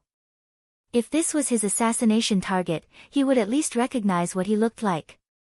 The man walked out of the city hall and slowly walked down the stairs. The players who seemed to be idling around in a daze were stirred. It seemed that this suspicion could be confirmed. Gu Fei thought as he memorized Giordano's appearance. A handsome and mature male NPC with a short beard. He had a long sword at his waist and his left hand gripped the hilt. His steps were slow but powerful. Gu Fei was a little worried. If the players took the initiative to ask Giordano about the progress of the quest, would Giordano return to the city hall after completing the quest? Gu Fei sincerely hoped that Giordano would have the strength of character of an NPC. He would do things according to procedure and not be so influenced by the actions of the players.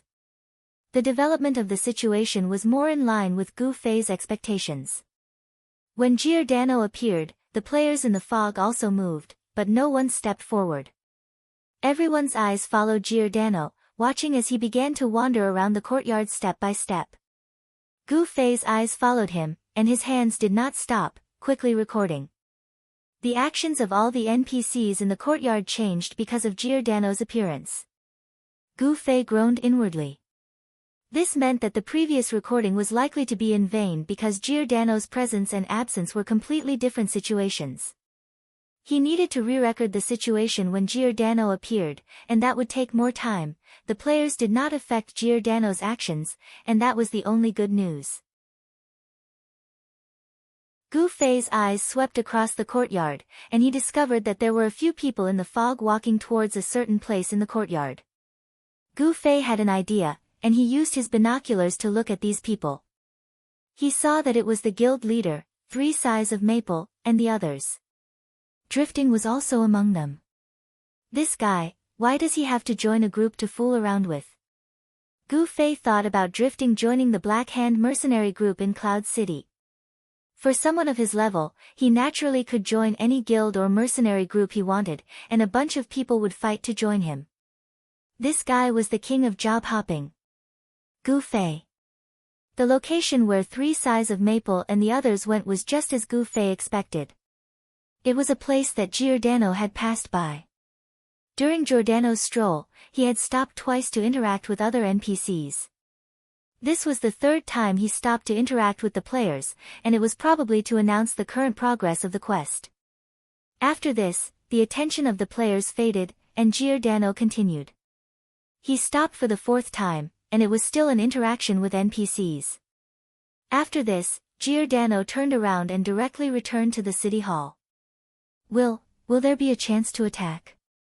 Yan Xiaozhu saw everything clearly.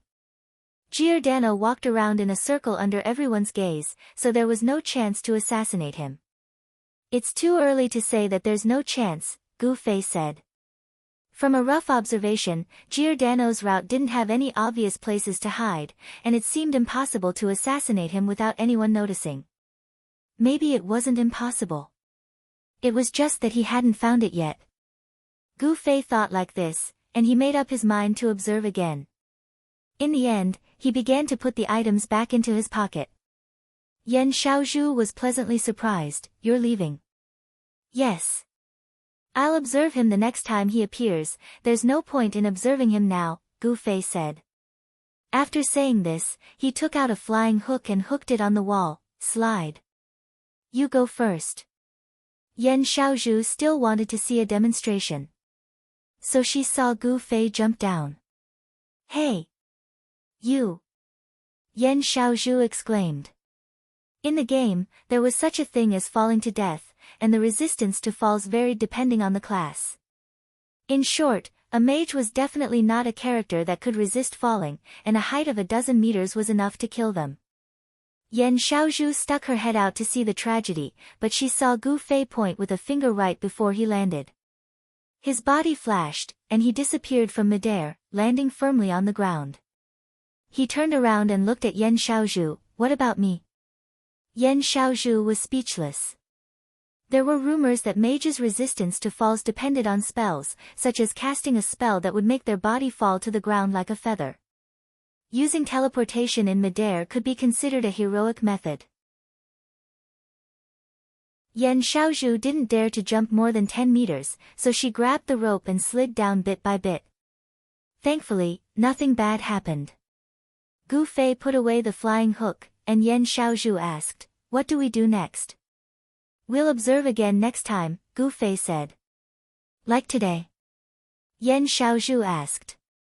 "Yes," Gu Fei said.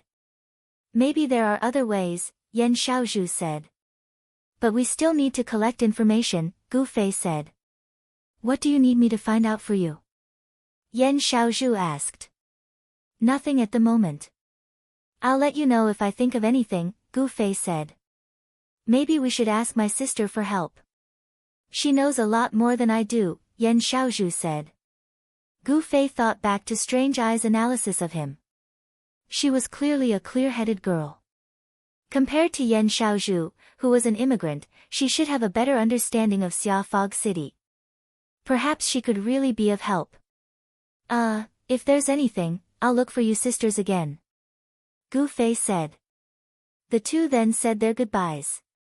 Gu Fei thought about Giordano's actions, hoping to find some clues. At this time, Brother Yu suddenly sent him a message. "I found something." "What is it?" Gu Fei replied.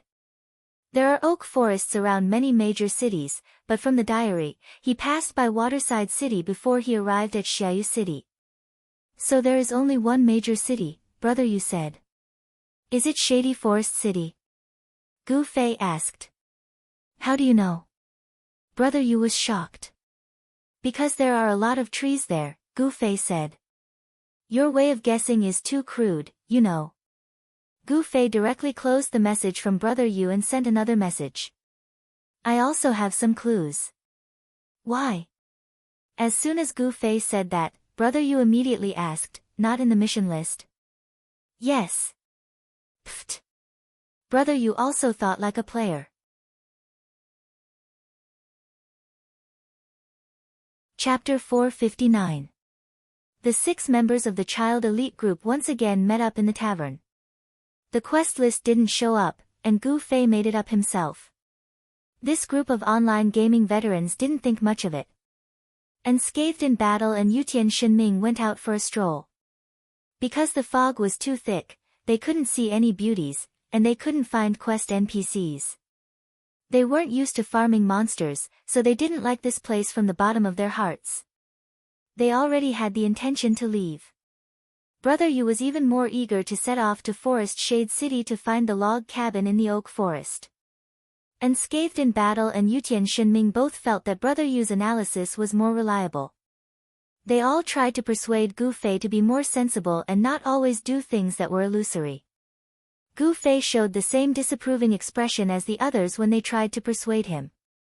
"For me," Gu Fei said, "level, experience, and equipment aren't the most important.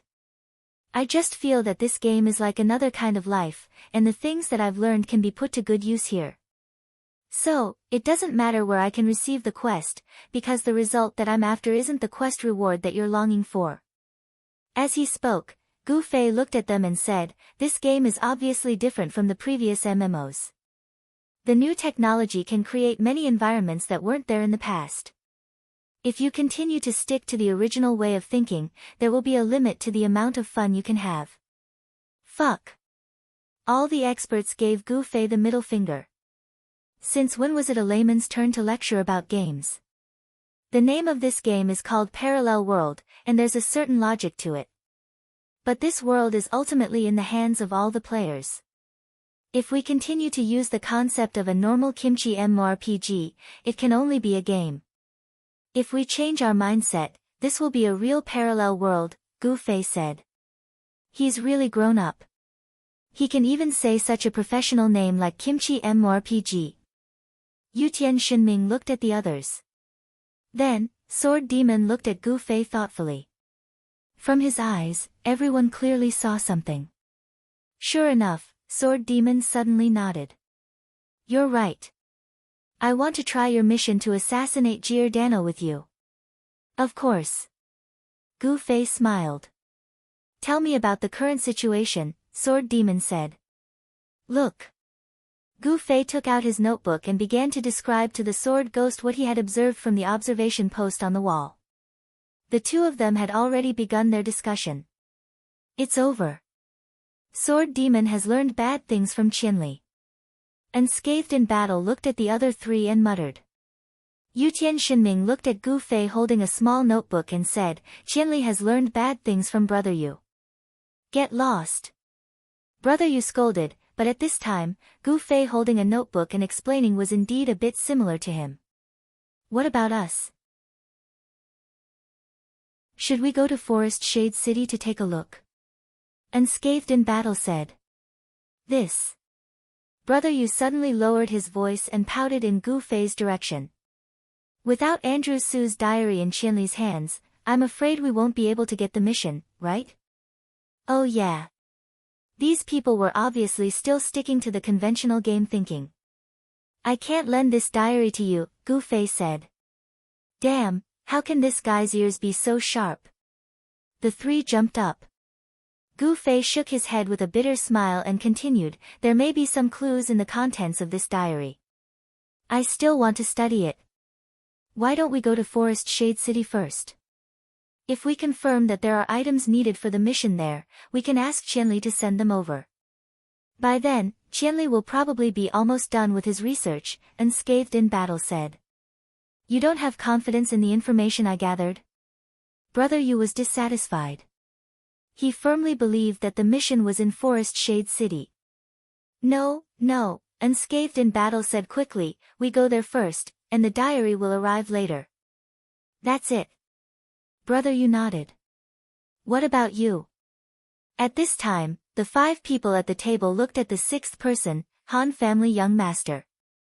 The people here had already confirmed what they were going to do. Only he hadn't said anything yet. A bunch of idiots, Han family young master said. Damn it, don't care about him. This guy is so annoying. Everyone said one after another. Isn't it? Han family young master asked, Brother Yu followed the guidance of the diary to receive the unfinished mission of Misty Assassin. What is this unfinished mission? It seems to be what Qianli is doing now, right? Everyone was stunned. So, even if you go to Forest Shade City and receive the mission, you still have to come back here to do the same thing as Qianli. What's the difference? You guys seem to have different opinions. If you're not idiots, then what are you? Han family young master said. Maybe after receiving the mission, the situation will change. Brother Yu said. This was also a reasonable speculation in online games. Events that couldn't be carried out could be carried out after completing the prequel. No way. There will be changes. Gu Fei was afraid of this. He worked hard to record the situation in the diary. Once the mission was received, the situation would change, and all his efforts would be in vain. Inference, Brother Yu said quickly. Let's do as we said just now. Brother Yu, you go to Forest Shade City to see if there really is a mission. Qianli and I will first pay attention to the situation here. If there really is a mission, Qianli, we'll wait for them to come back after receiving the mission, and then we'll all complete it together. Sword Demon said. Oh, that's fine. Gu Fei nodded in agreement. In this way, everyone took what they needed. Brother Yu and the other 2 immediately got up and went to Forest Shade City. I'll take you to see the situation there. Gu Fei said to Sword Demon. The 2 got up and prepared to leave. Before leaving, Gu Fei threw the diary to Han family young master, take a look too. It was undeniable that this guy's brain was very useful. It was a pity that he didn't use it at this time to be a wine vase here. Han family young master wiped the diary in front of him and used it as a wine coaster, if it's boring. Gu Fei and Sword Demon left the tavern and came to the city hall courtyard, but this time he chose another position to climb the wall. Previously, Gu Fei's observation position was at the front of the city hall. Although he had a good observation of the situation at the entrance of the city hall, the back of the city hall was blocked by the building, so Gu Fei didn't know anything about the situation at the back. Giordano's movement range didn't include the back of the building, but Gu Fei also wanted to see if there were any opportunities at the back of the building. If he couldn't kill in the courtyard, maybe there was a way to sneak into the building. There was no need to think about the direction of the main entrance. There might be some opportunities at the back. This was the result of discussion between Gu Fei and Sword Demon. After choosing the position, Gu Fei threw a flying hook, which opened the Sword Demon's eyes again. Men seem to be naturally more talented than women in this kind of work. Sword Demon was a novice like Yan Xiaozhu, but he completed it much more quickly and didn't give Gu Fei much of a headache. Look, there's no fog in the courtyard. Gu Fei had already told Sword Demon about this situation, so it was time for him to see it for himself. Yes. Sword Demon nodded. The building of the city hall was, of course, not like the shape of a modern skyscraper, but like a castle in an ancient villa. It was taller than the walls of the courtyard, and the walls looked very old and heavy. The courtyard at the back of the city hall was far less spacious than the main entrance, but it was more exquisitely repaired. The green lawn was paved with cobblestones, and there were flower beds and small trees in the lawn. There was even a small stream running through it. The sound of the trickling water could be heard clearly by Gu Fei and Sword Demon on top of the wall. Obviously, the back of the city hall was a quiet and serene leisure area, equivalent to a family's back garden. Placing guards with bright helmets and angry swords in this kind of place was obviously something that would spoil the mood. Therefore, the looseness of the security in the backyard made Gu Fei exceptionally happy. He did not expect to get it so easily. He was already looking for a back door at the back of the town hall. There it is. The sword ghost had already seen it and pointed. The door was not as wide and magnificent as the front door, but there were still 2 guards on the left and right. Gu Fei took out his binoculars and looked at them. They were no different from ordinary guards. Places with guards were naturally more or less troublesome, so Gu Fei continued to observe with the binoculars and suddenly asked Sword Demon a question: "What era is this game set in?" "What?" Sword Demon was stunned by the question. "Nothing, I'm just curious about this world and want to know more," Gu Fei said. "This? I'm not too sure," Sword Demon said. "Looking at these buildings, I don't know what style they are." Gu Fei sighed. "I don't know either." Sword Demon suddenly felt a little ashamed. He found that as a top expert in the online gaming world, his understanding of the game was actually quite one-sided. He didn't know many of the very superficial things in the game. Equipment, skills, PK skills. Was the meaning of a game really just these? "This city hall is built in the Baroque style," someone suddenly said. Gu Fei and Sword Demon were shocked. They quickly turned their heads and Gu Fei saw Yan Xiaozhu making a face at him. Beside her, Strange Pupil was looking at the city hall and continuing, "This kind of interspersed curved and elliptical space is a common technique used in Baroque architecture. It should be correct." Strange Pupil then turned to look at the two and continued, "In terms of architectural style, this game can't be found in a specific era. But from the items that have appeared, optical glass is probably a product of the 18th century. Optical glass.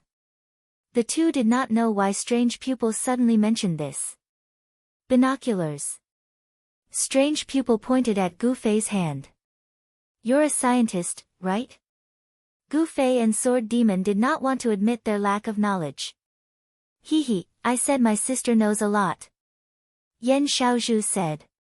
"This isn't the time to talk about this, is it?" Gu Fei came back to his senses. "Why are you guys here?"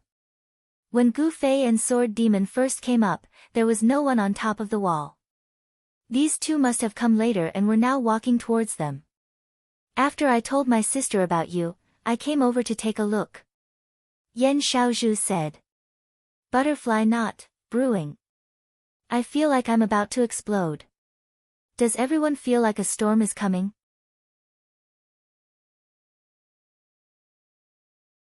Chapter 460. Have you found a way? Strange, I asked Gu Fei and Yan Xiaozhu. "We can avoid the guards," Gu Fei said. I think we should climb through the window and see if we can sneak in. Speaking of which, how did you get up here? Hee hee. Yan Xiaozhu looked mysterious and did not say anything. The sword ghoul, however, had already noticed the misty, cloud-like light circling strange pupil's feet. Is that the sorcerer's flight? Yes. Strange, I nodded. What is it? Gu Fei asked Sword Demon. A sorcerer's spell. It allows you to fly for a short period of time, Sword Demon said. That's amazing. Gu Fei was surprised. But it has a short duration and a long cooldown. It might be useful for escaping, but its practical value is limited. Sword Demon was honest. Yes. Strange, I nodded in agreement. But it shouldn't be possible to fly someone with this spell, right? Sword Ghost glanced at Yan Xiaozhu. Ha! Yan Xiaozhu laughed. She had been hiding her hands behind her. Now, she revealed them. It was a circle of hooks identical to Gu Fei's. Yan Xiaozhu said proudly, I have one too. You're a fast learner. Gu Fei praised. Teacher taught me well. Yan Xiaozhu did not forget to be humble. After the small talk, they got down to business. What are your plans? Strange, I asked. There's no need for the guards to disturb us. I think it's better to sneak in through the window, Gu Fei said. You know the layout inside, which room the target is in, and if there are guards inside? Strange, I asked. I don't know. Do you? Gu Fei asked. As far as I know, there's only one player who has entered the city hall. He should know something about the situation inside, Strange, I said. Who? Gu Fei and Sword Demon asked in unison. Apple cider vinegar, Strange, I said. I think brother you mentioned it before. What rank is he on the thief ranking? Gu Fei said to Sword Demon. 4th. Sword Demon confirmed. He knew most of the names on the rogue leaderboard. Even if brother you did not mention apple vinegar, he would have known about the existence of this rogue. That's him. Strange, I nodded. This man is a PK maniac. He's always looking for people to kill when he has nothing better to do. I heard that he's accumulated a lot of PK points because of this. That's why he's done a lot of wanted missions. That's how he got a wanted license. With that, he's allowed to enter and leave the city hall. Gu Fei was pleasantly surprised when he heard that. A wanted license? I have that too. At the same time, he felt that the world was indeed big. What he had done, there were others who could do it. Although Gu Fei was nimble and focused on his bounty quest, his daily gaming time was still very limited. Others could spend more time than him, but they could still achieve the same results as him. Sword Demon had also gotten the Wind Chaser boots on his own. Gu Fei took out the wanted license and asked curiously, my license is already number 1. What's his license number? Of course, no one could answer that question. Gu Fei did not have time to think about that. He continued to ask Strange Eye, how do I use it? Do I have to show it to the guards when we enter? That. I don't know. I'll try. Gu Fei said. Now. It might be a little troublesome now. Because of the mystifying quest, I'm afraid their guild won't let players enter the city hall easily, Strange Eye said. I said I have a quest. Gu Fei said. Many troublemakers have used that excuse. Mystifying Quest will definitely think that you're the same as them, Strange Eye said. To be honest, I'm the same. I don't know what kind of punishment they'll receive for killing the guy who gave them the quest. Gu Fei looked into the distance sadly. I wonder if the license will work if we go through the back door. Gu Fei said. Naturally, it was another question that no one could answer. I'll give it a try. Gu Fei said as he jumped down. He teleported in mid-air and landed steadily on the ground. There were no players in the backyard because they did not think that anyone could climb over the 10-meter tall wall. Therefore, they focused all their attention on the front door of the courtyard and were highly alert of players coming in and out. Sword Demon and the other two stood on top of the wall. When they saw Gu Fei land, they went straight for the back door. Yan Xiaozhu suddenly hung the flying hook on the wall and muttered, "Get ready, what if he runs for his life later?" In the end, Gu Fei stopped in front of the two guards for a moment, then turned around and waved his hand in the direction of the three people. Then, he entered the government hall. "We did it." It was such a simple thing, but the three of them could not help but feel excited. It was the first time Gu Fei had entered such a tall building in the game. The hallway in the room was spacious. There were wall lamps on both sides of the wall. The number of guards was similar to the number of wall lamps. There was a guard every few meters on both sides of the road. They turned a blind eye to Gu Fei's entry. Clearly, it was the effect of the wanted license. Gu Fei walked boldly to a guard and asked, "Where is Giordano?" "The guard room on the 3rd floor," the guard replied. "Can you take me there?" Gu Fei asked for a foot after being given an inch. He was an NPC, so he should use him as much as he could. "No." The guard actually replied. Gu Fei had to find his own way. A few minutes later, he received a message from Sword Demon. "What's the situation?" "The terrain is very complicated," Gu Fei replied. He actually could not find the stairs. He felt that he had been infected by Yutian Shinming. In the end, he asked the guard again, but he still found nothing in the direction that the guard pointed out. There were only walls and doors on this side. Later, when Gu Fei pushed open a door, he didn't know whether to laugh or cry. It turned out that all the doors on this wall led to an extremely spacious hall. This hall was also a hallway, with escalators spiraling upward on the left and right sides. Gu Fei went up the stairs to the 3rd floor and found a guard to ask where Giordano was. Finally, he arrived outside the guard room. Gu Fei took a deep breath. Was it that easy? He just had to go in and kill Giordano and it would be over. After all, this was a game. Even if Gu Fei died here, the mission should be considered completed. Gu Fei thought as he pushed open the door. He was wrong, this was a very large room, and there were many people in the room. Giordano was dressed differently from the ordinary guards, and he stood among them. He was right in front of Gu Fei, but Gu Fei didn't dare to make a move. It was difficult to fight one guard alone, let alone a group here. He had no chance of getting close to Giordano. As such, Gu Fei decided to observe from the side for a while to see if these NPCs would just stand there rigidly, or if they would move. Gu Fei was very patient. He saw that there was a sofa and a chair in the room, so he simply went over and sat down. A game is a game after all. Gu Fei leaned on the sofa and thought contentedly, is there such an arrogant assassin? Unscrupulously sitting in front of the target like this? It's too funny. Gu Fei was patient, but the three on top of the wall couldn't hold back any longer after being exposed to the wind for a long time. How is it? Did you find the stairs? Sword Demon asked again. I found it and saw the target, but there's no chance to make a move. He's with a lot of guards, Gu Fei said. He didn't move. He wasn't alone. Sword Demon asked. I'm waiting, Gu Fei said. Where? Sword Demon asked. Next to him. Gu Fei said. The sword ghost also had his own considerations in mind.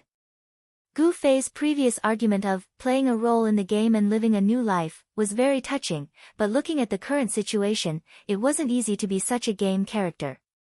The assassin and the target were face to face, and there was no reaction. This was too unreal, too unnatural. Even in the game, such an exaggerated scene shouldn't happen. Sword Demon believed that the reason was because Gu Fei didn't receive any mission at all. So, for Giordano, he wasn't an assassin, but an ordinary player with access to the city hall. After all, the game still had to follow the rules of the game. Sword Demon was a little disappointed. He was really looking forward to the feeling of a real second world that Gu Fei had expressed. Gu Fei sat in the room for a moment. Thinking that there were still 3 people waiting for him on the wall outside, he felt a little apologetic, so he sent a message to the 3. I don't know how long I have to wait. Why don't you leave first? No hurry, the 3 replied. Gu Fei thought about it and suddenly came up with another idea. He suddenly got up, walked around the room, and reached out to push open a side door next to the hall. This room was empty, and there was some junk piled up. It seemed to be a storage room. Gu Fei stood at the door and suddenly turned around and shouted, Giordano. Giordano turned his head and Gu Fei slowly retreated into the room. In his heart, he said, Come, come, come. Gu Fei boldly used the rules of the game to trick the NPC into this empty room and then closed the door to deal with him. In the end, Giordano looked at him but didn't move. He just shouted, Oh, you're here. This time it's this guy. Come and arrest him. What? Gu Fei was puzzled. Giordano stood still, but after shouting this to Gu Fei, he reached out his hand. Gu Fei walked forward in a daze. Giordano was holding a stack of paper in his hand. This is his information, Giordano said. Gu Fei reached out and took it. The system prompt immediately sounded, Daily Wanted Quest received. Daily quests were different from ordinary quests. They refreshed repeatedly, but each person was limited to 1 per day, and the total number of quests was limited. It was first come, first served. In addition to daily quests, there were weekly and monthly quests. The higher the level, the more generous the reward. Daily quests were mainly experience and money, but they were much more generous than ordinary quests. In some of the daily quests that had been controlled by players, every time it refreshed, it would be crowded, and there were countless disputes over it. In the end, these quests were generally monopolized by the powerful guilds, and it was also an important game resource that the guilds fought over. Gu Fei had never done a daily quest and had never thought about it. But today, he inexplicably received one. Butterfly knot, I heard that everyone likes to look at quests, so let's interweave some more quests to play with.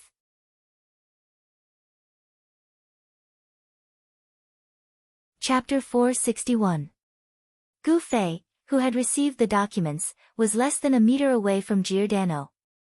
He drew his sword and attacked. He was within Gu Fei's attack range. If Gu Fei was sure that he could kill Giordano in one hit, he would definitely make a move. But that was obviously not possible. As the leader of the guards, Gu Fei believed that he had extraordinary strength. Even if he was at the level of a guard, Gu Fei would not be able to defeat him in a one-on-one fight. Kill him in one hit? That was an unrealistic thought. Therefore, Gu Fei did not act rashly in the end. He took back the documents and watched as Giordano chatted happily with the group of guards again. Gu Fei looked at the information in his hand. Fuck! What a coincidence! Gu Fei cried out involuntarily. The target that the information pointed to was the person that Strange Pupil and the others had mentioned, Apple Vinegar, the PvP maniac from Xia Fog City.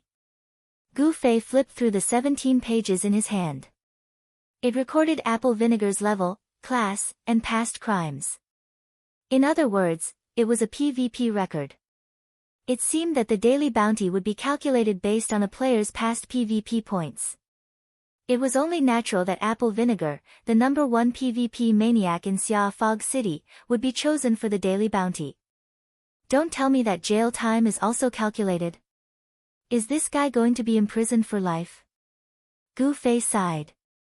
A person with 17 pages of PvP records, his hands were stained with the blood of players. It was not too much to say that he would be sentenced to life imprisonment. At the same time, Gu Fei thought about himself.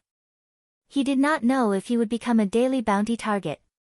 But when he saw Apple Vinegar's total record, Gu Fei realized that he was actually insignificant. He had become the champion of PvP points a few times, but in terms of cumulative PvP points, he was no match for Apple Vinegar. Apple Vinegar had 1642 PvP points. This meant that he had exploited the levels of 1642 players. From the start of the open beta until now, this guy had killed more than 10 people a day on average. Gu Fei felt ashamed. This guy was a PK maniac. Those guys in the elite group actually said that he was the same. They really hadn't seen the world. Sighing, Gu Fei really wanted to meet this guy. Flipping through the mission interface, he saw that the word Xia Wu City's daily wanted mission had appeared in the mission interface. However, it was only a title, because the contents were all in Gu Fei's hands. This startled Gu Fei. This was because ordinary wanted missions would show the number and coordinates of the wanted target in the mission list, but this daily mission did not show it at all. How was he supposed to find this person?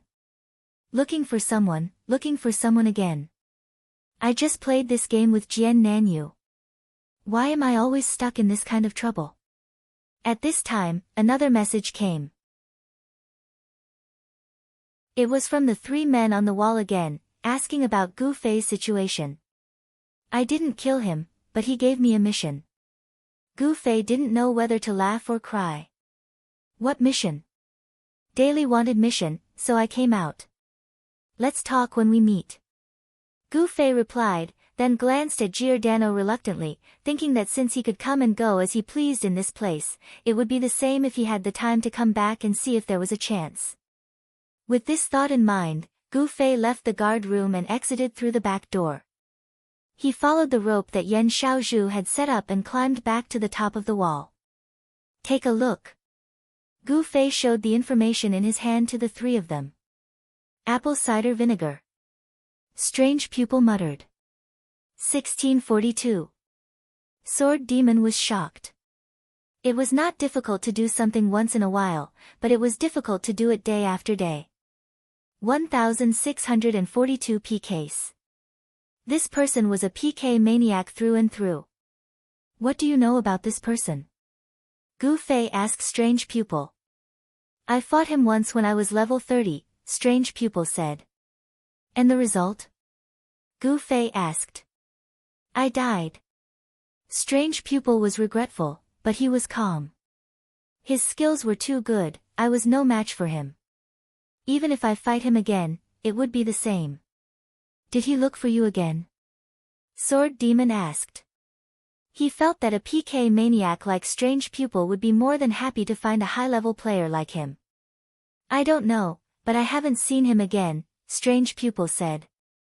It was not easy to run into each other in such a large environment, or else it would not be so hard to find someone. There are still people being attacked by him every day. Of course, he doesn't succeed every time, or else his PK record would be much higher, Strange Pupil said. But at least he hasn't died, right? Sword Demon said. Yes, he always manages to escape when things go south, Strange Pupil said. Interesting. Gu Fei clenched his fists. So are you going to look for apple cider vinegar or continue with your assassination mission? Sword Demon asked. Let's do it together. Since this guy has a wanted license like me, then he probably knows about this daily wanted mission as well. It's very likely that he also comes to do it every day. So I'll stay with Giordano and observe his situation while waiting for this guy to accept the mission. I'll complete my mission at the same time. It's killing two birds with one stone. In fact, Gu Fei had already thought it through. He had purposely come out to inform the three of them in person and persuade them to leave first, because it seemed like they couldn't do anything about what was going to happen next. As expected, the three of them could not enter the building and naturally could not do what Gu Fei wanted to do, so they could only leave regretfully. Do you want me to leave the rope here? Yan Xiaozhu asked. No need, I know what I'm doing. Gu Fei smiled. Sigh. Sword Demon sighed. He thought he had found something interesting to do, but in the end, he had nothing to do after climbing a wall. Gu Fei understood his sigh and could only help him divert his attention. The Encyclopedic Classics is probably going to come online soon. I'll inform him then, and you can make a deal with him. Okay. This was good news for Sword Demon, but he could not help but feel melancholy when he thought of the debt he would have to pay for this. Sadness and happiness, disaster and blessing always coexisted. Gu Fei returned to the ground and entered the City Hall building. This time, he went to the guard room with familiarity. The scene inside was no different from when he left. Giordano! Gu Fei yelled. He wanted to see if he could lure him over. Giordano raised his eyelids. Is the mission completed? No, Gu Fei answered. Giordano immediately turned his head and ignored him. Gu Fei sat back on the sofa helplessly and waited. It was boring to wait. The sky outside the window was getting darker and darker, and the game was about to officially enter its night. When Gu Fei was thinking about what these NPCs would do in the dark, the NPCs suddenly gave him an answer. Several guards quickly came to Gu Fei and motioned for him to leave. Gu Fei had always treated NPCs like air. Now that the NPCs suddenly took the initiative to make a request, he was really not used to it.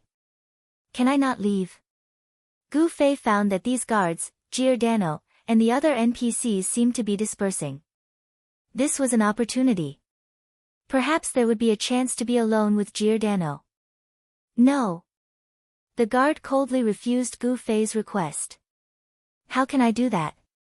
Of course, it was impossible to move the NPCs with emotions. Gu Fei only wanted to understand their rules. You don't have enough authority, the guard replied.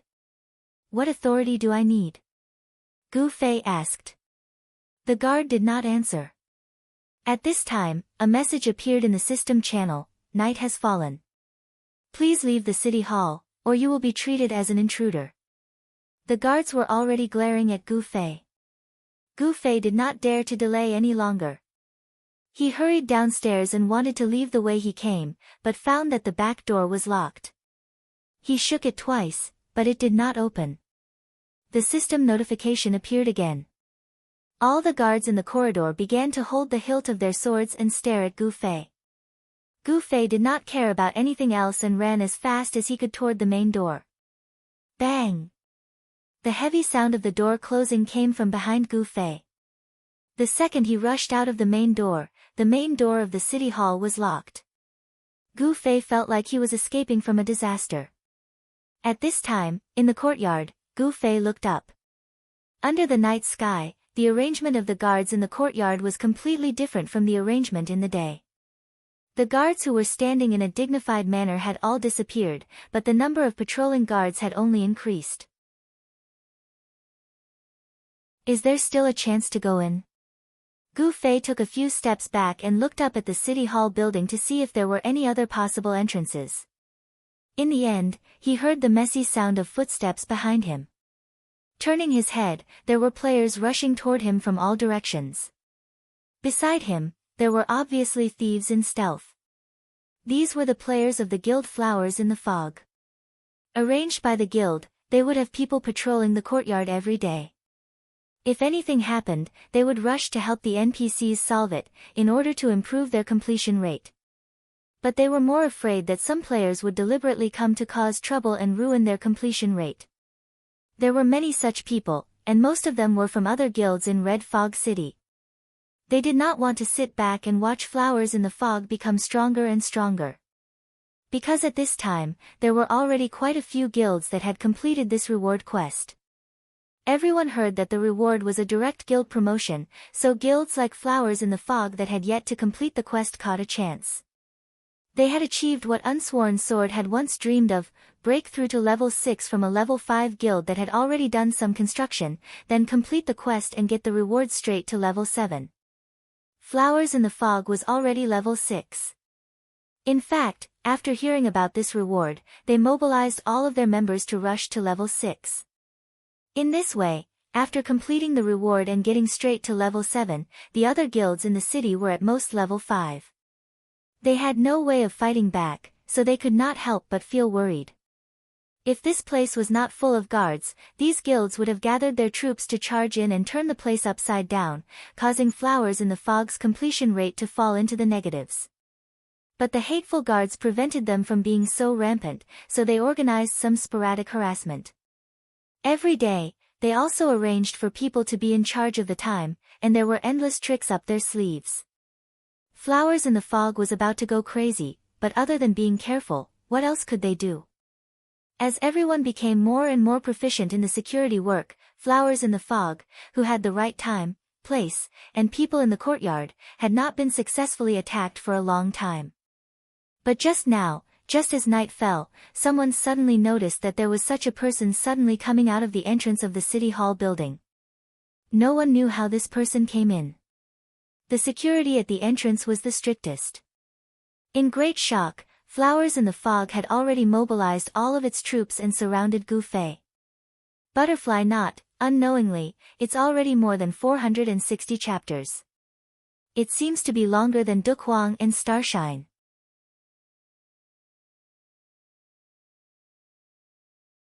Chapter 462. The voices of the crowd were bubbling with excitement. The sudden appearance of this guy made everyone in Flower in the Fog tremble in fear. His appearance was too bizarre and unbelievable. This must be some heaven-shaking conspiracy that was meticulously planned. What was this guy trying to do? Seeing him size up the city hall, did he want to blow it up? Even if Gu Fei knocked on the door a few times, they would be worried that the NPCs in the building would run out and say that he was disturbing their sleep. In the blink of an eye, the other party had decided to surround and kill him. Their guild leader, 3 Sighs of Flowing Maple, had completed the deployment. Players of all classes had already gathered in this direction. 3 Sighs of Flowing Maple was a warrior, so he couldn't lead the charge at the very front. He could only shout, "Quick! Protect the door!" Got it.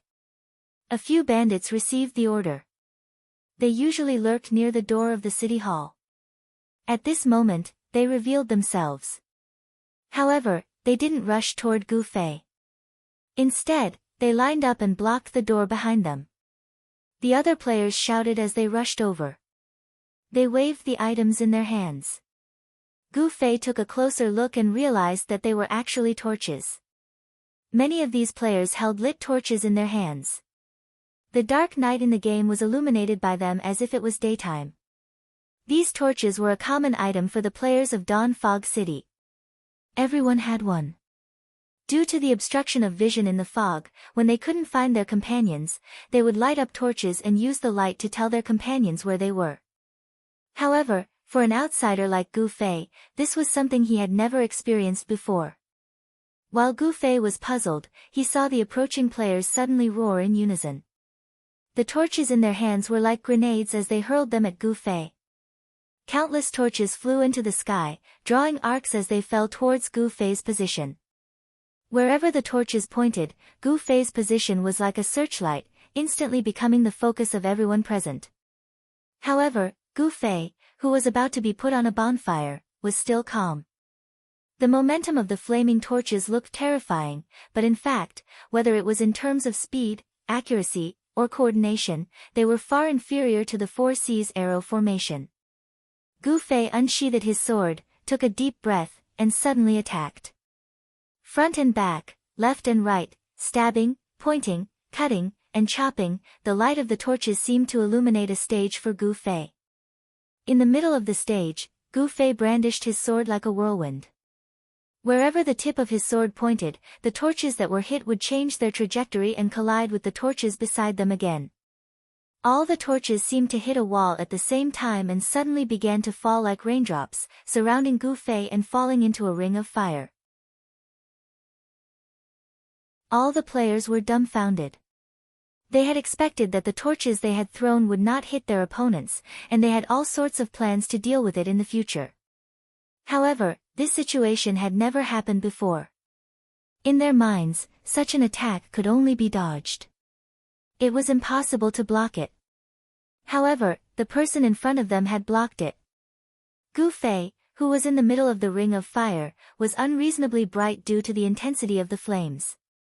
No one could see his face clearly. Gu Fei, on the other hand, was holding his collar and fanning himself with all his might. He awkwardly muttered to himself, "This is too much.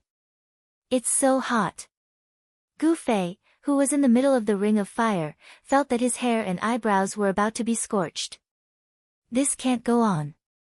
Gu Fei reached out and used teleportation to move out of the ring of fire. He instantly felt a cool and pleasant sensation, and he felt much more comfortable. Ah!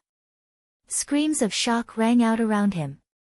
A blurry figure in the fire suddenly flashed out of the ring of fire and was much closer to them.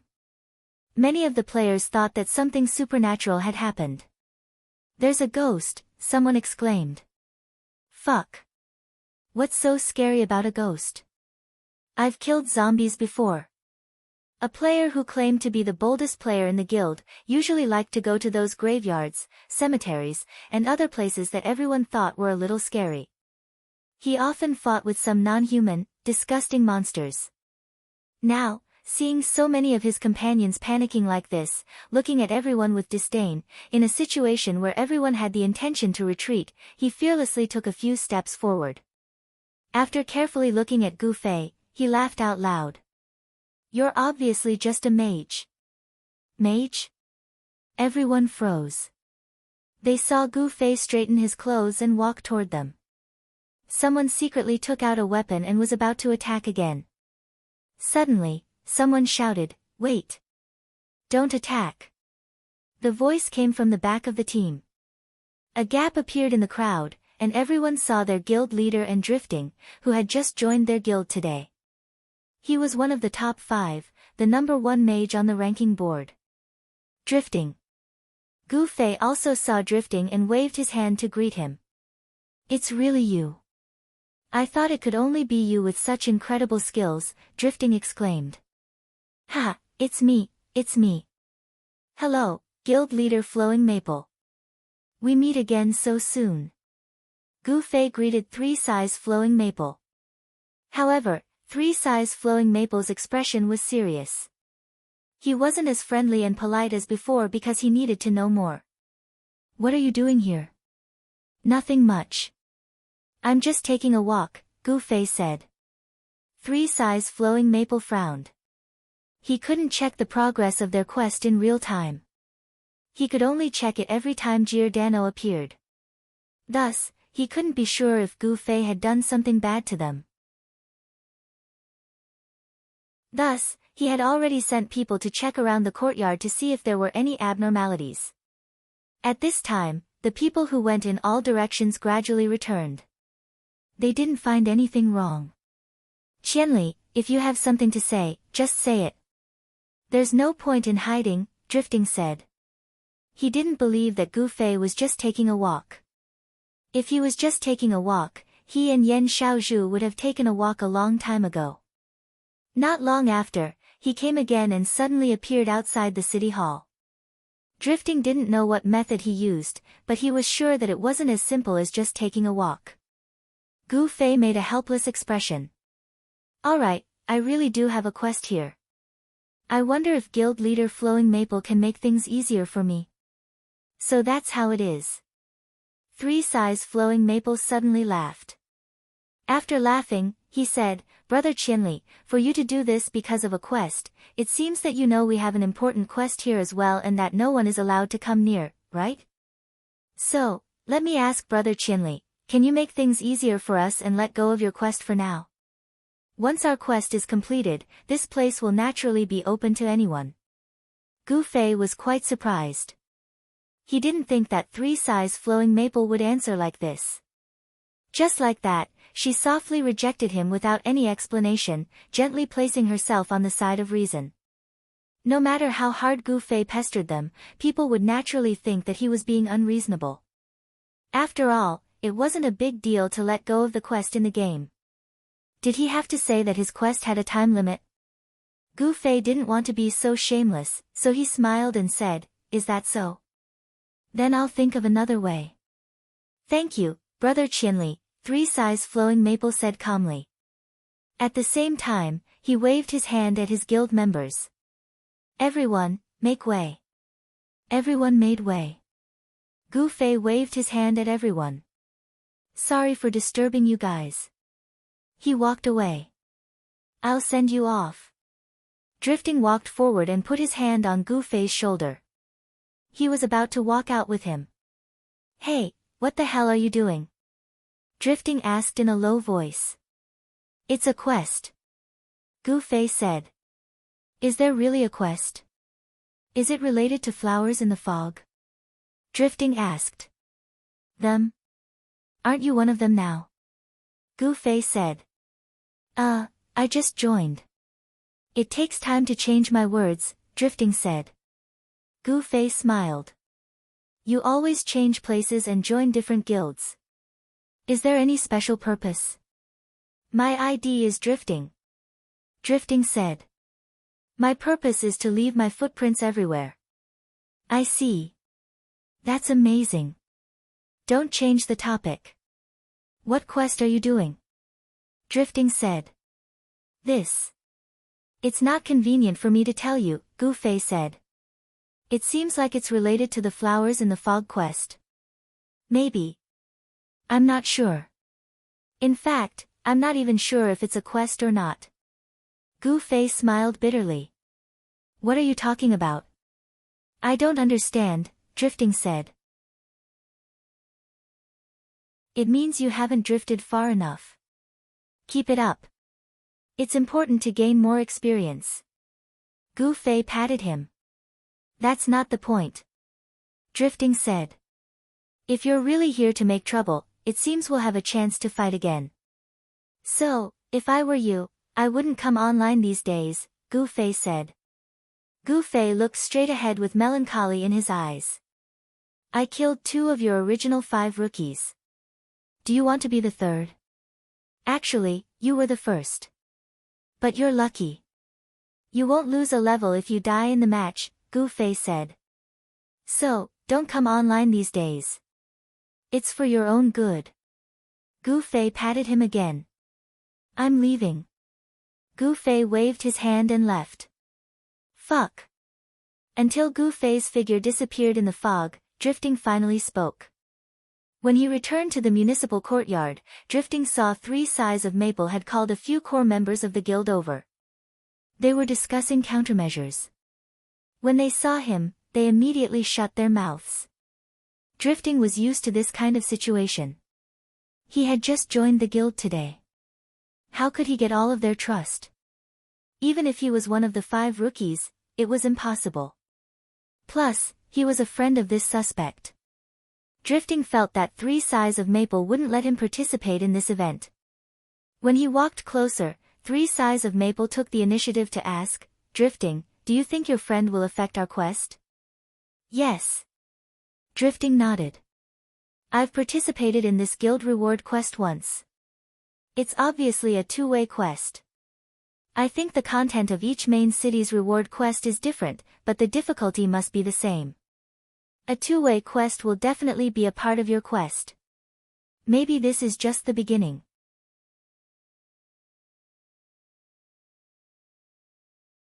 Chapter 463. 3 Sighs of Flowing Maple attached great importance to Drifting's words and immediately asked, what's the specific mode? Can Brother Drifting explain it in more detail? It's the same as a normal 2-way quest. When you receive the quest to guard the city hall, the system will give you a quest in the guild building or the mercenary building. This will provoke the players to fight and make things difficult for each other, Drifting said. Fuck, this again. One of the core members cursed. He had probably experienced a 2-way quest before and suffered from it. Guild quest. Mercenary quest. 3 Sighs of Flowing Maple repeated and immediately said, quick, send someone to the guild building and the mercenary building to see if there are any quests like the one I just mentioned. Looking at the flower through the fog had focused all of their attention on the guard quest, which they didn't know when it would end. It had been a long time since anyone had paid attention to any new quests from the guilds and mercenary groups. Now that they heard Drifting's words, 3 Flowing Maple Sighs immediately realized that they had overlooked something. They could only hope that it wasn't too late to mend the pen after the sheep were lost. Gu Fei had only taken a few steps out of the door when he suddenly heard someone shout, Brother. It was quiet all around. The voice was very soft, but it was also very clear. Although it was sudden, Gu Fei had already identified the direction and turned to look to the left. If he didn't hear wrong, the voice came from the left side of the wall. There was no one. There was only fog in front of him. This was the magic of the city hall's wall.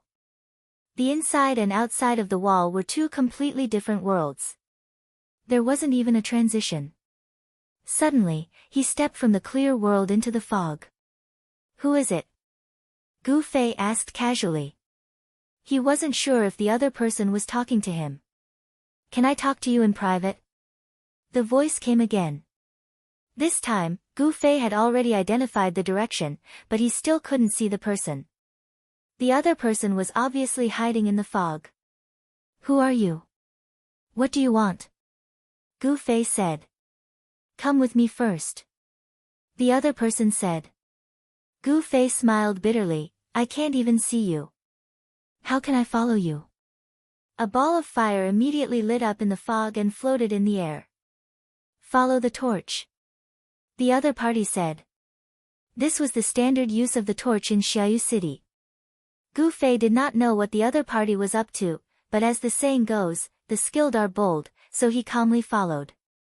Gu Fei quickened his pace, wanting to catch up with the other party to see who it was.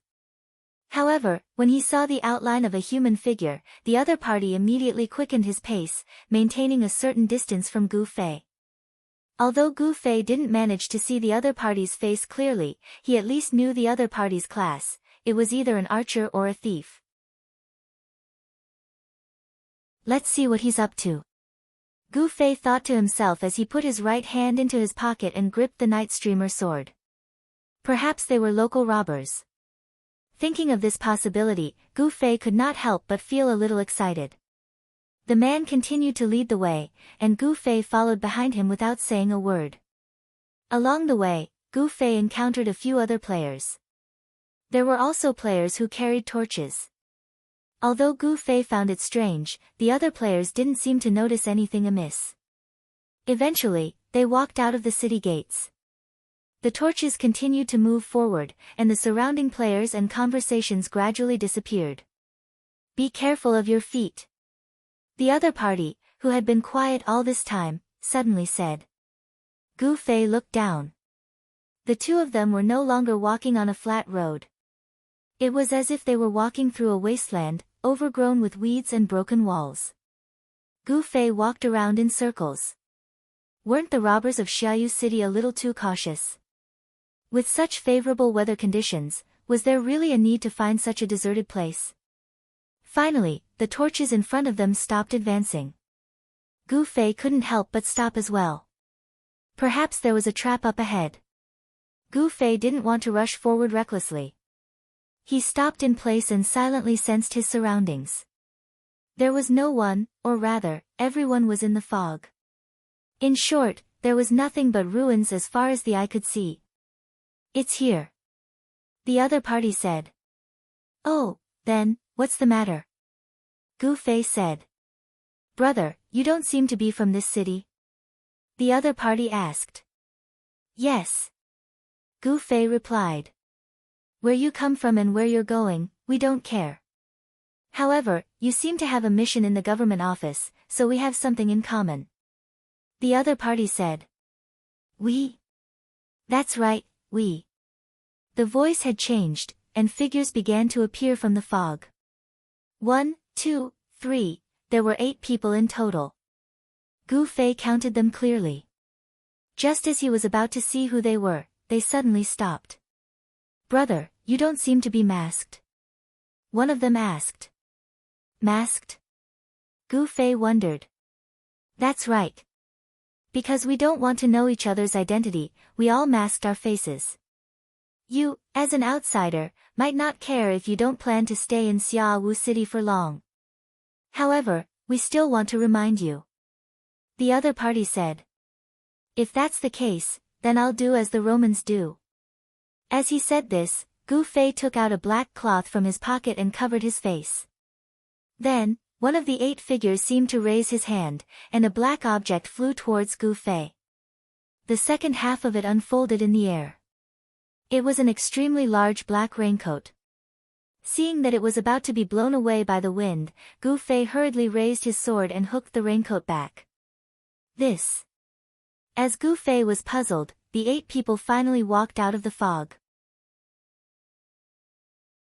Sure enough, they were all masked, and they were wearing this large raincoat. At first glance, they looked like octuplets. Do I have to wear this? Gu Fei asked. That's up to you. This coat is just a serial number. One of them said. Serial number? That person nodded. I said before that we don't know each other. We're just temporarily gathered for our own quests. However, because we're facing the strongest guild in Xiaowu City, we don't want to leave behind any trouble, so we have to be a bit mysterious. As this person said this, he lifted the corner of his raincoat and showed it to Gu Fei. There was a number 4 embroidered on it. Gu Fei hurriedly lifted the corner of his raincoat to look. There was a 9 embroidered on it. We don't know each other, so we'll call each other by serial number. You can call me number 4, or number 4. It's up to you. But you definitely can't call me little 4. I don't like that. The number 4 player said. Don't call me number 2. The number 2 player said. Don't call me little 3. The number 3 player said. You're welcome to call me old 8. The number 8 player said. Gu Fei silently put on his raincoat and nodded. I don't mind, just call me whatever you want. Since you've already accepted it, then the reason why we're gathered here and why we called you here, I'm sure you know. Number 4 said. Although no one clearly explained it to me, I think I already understand. Gu Fei said. You're all players who received a two-way quest with flowers in the fog, so you've gathered together to complete your quest, right? That's right. Number 4 said. Too many people chose to give up their quest after realizing that they needed to fight flowers in the fog. Of course, there are also those who failed and were forced to give up. Up until now, I'm afraid that there are only 9 of us left. Number 4 said. Then, what's the content of your quest? This shouldn't be something that only you know, right? It's better if you tell us so that we can work together. Gu Fei said. Of course. As number 4 said this, the 8 of them introduced their quest to Gu Fei one by one. In the end, they all asked Gu Fei, what about you? Me? Assassinate Giordano. Gu Fei said. Although their faces were covered, Gu Fei could feel the shock on the 8's faces. They, who were prepared to fight flowers in the fog, obviously understood this quest. They knew that this NPC named Giordano seemed to be an important character in their quest. If they killed this person, then the flowers in the fog mission would probably be ruined, right? Of course, these people wouldn't think about flowers in the fog. After a moment of surprise, they immediately asked, how much do you know about the situation? Giordano is in the guard room on the 3rd floor, but there are many guards there at the same time, so it's not convenient to attack. When the sun rises, he will come out of the government office to patrol the courtyard, but there are too many guards in the courtyard, and there are also flowers in the fog players watching closely. I haven't found any good opportunities yet. Gu Fei said. The 8 of them listened and nodded. Suddenly, number 6 said, other than that, you seem to know something else. Oh. What is it? What method did you use to avoid everyone's attention and suddenly appear outside the city hall? Number 6 asked. Hee hee. Gu Fei smiled. Speaking of this, why don't you talk about how much you know about the situation now? When this group gathered together, there was no need to talk about identity or friendship. It was simply a blatant use of each other. Since he had entered this circle, Gu Fei could only follow their rules. After all, he couldn't possibly be sold off and still pay for it, right? Before handing over his trump card, Gu Fei naturally wanted to get some information from them first to see if there was any valuable information. As a result, number 4 sighed. If the information we have is useful enough, we would have completed the quest long ago. Do we still need to squat here and discuss? Maybe the information you know is the last piece of the puzzle for us to complete the quest. I see. At least let me take a look at the other pieces of the puzzle. Gu Fei said. Okay, I'll tell you in detail. Number 4 said as he squatted on the ground, picked up a branch, and started drawing on the ground. Gu Fei could tell at a glance that this guy was drawing a sketch of the city hall. He immediately piled up dirt, placed stones, drew arrows, and described the activities of the system NPCs in the city hall in great detail.